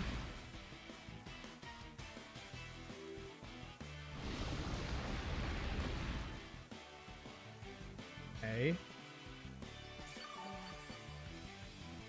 Stupid rain. Ugh, that's so tough. Sorry, folks. I think this is it for me. I need a little bit, like, I needed Primarina to make it through that turn, probably. I could have gone Protect and Drum Beating, but I didn't think it was going to affect the speeds enough. Yeah, I would think I was correct. It was a correct call. I mean, I don't need to give up just yet, right? Because the problem is the Goldango in the back, right?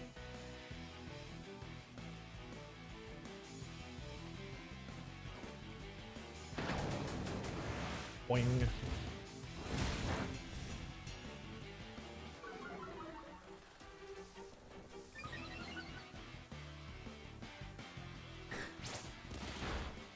fast.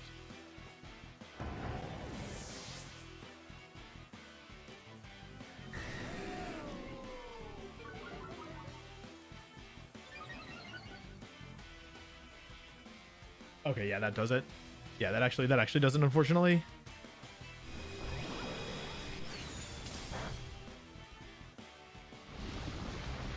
I think if I hit that, if I hit the burn there, there was a tiny chance that I could have done it.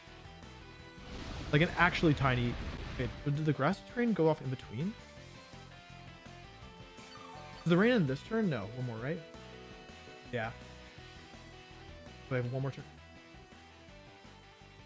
You know, yeah, if I'd hit there, there was a chance I could have done it, honestly. Because I would have gotten 2 special attack boosts, basically. Although, probably didn't matter.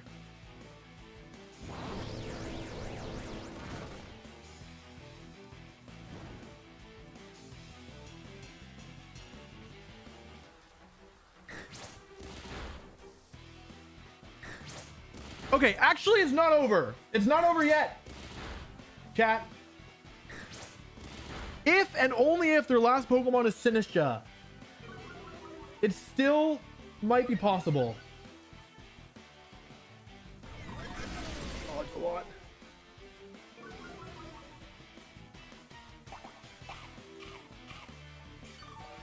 Yeah, I mean, both our Cowdon and Dragonite were such big issues for this team that having them together in the rain has made it really tough.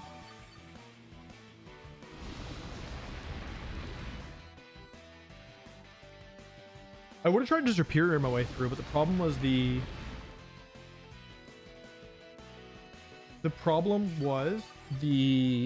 Dragonite, because both my like superior plus support doesn't do anything versus Dragonite. And they led Dragonite game 1. Swamp is gone. Grass is gone. Okay, last Pokemon Sinistcha just saved.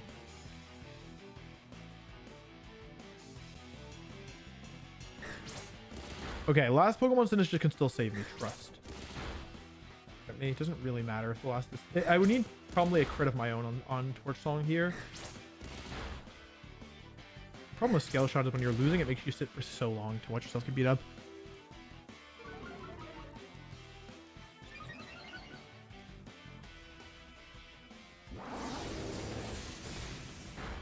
Ugh.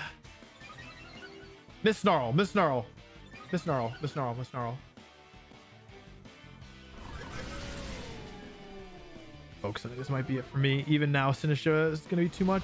Oh, wait, see if Fire's still around. Oh, if I knew there was one more turn. Not enough, though, right? Okay, Sinistcha! Sinistcha plus a miss. If it's Sinistcha.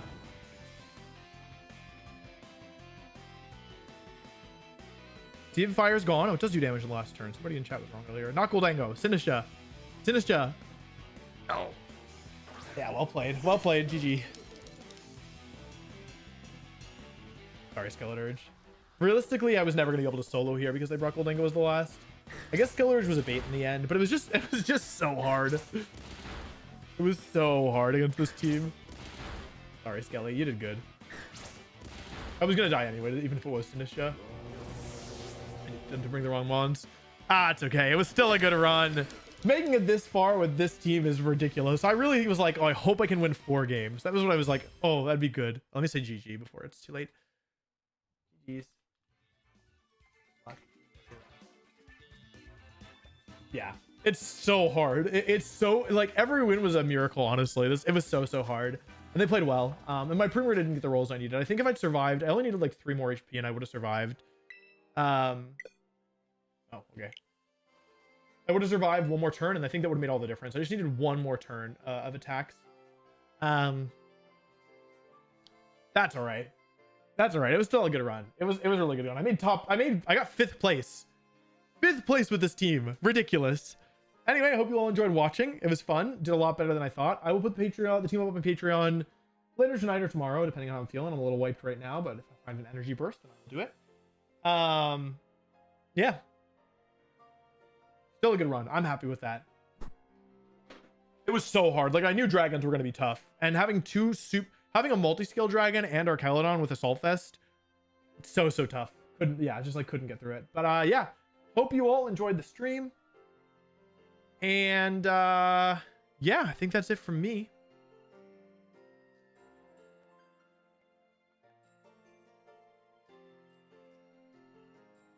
Damn, wait, chat, are you being toxic? That's crazy. It's crazy to be mad that somebody got 5th with 6 starters. You're actually nuts. Someone said, I'm gonna hide the user on channel. I'm not gonna respond. So long, Gay Bowser. Anyway, that's it from me. Yeah, this is a great finish. You all are crazy. You're all nuts. You silly kids. Thanks for watching. Thanks for listening. Go eat a banana. Go get some water. You're probably dehydrated. Look at you. You're dehydrated. I can tell just by looking at you. Okay.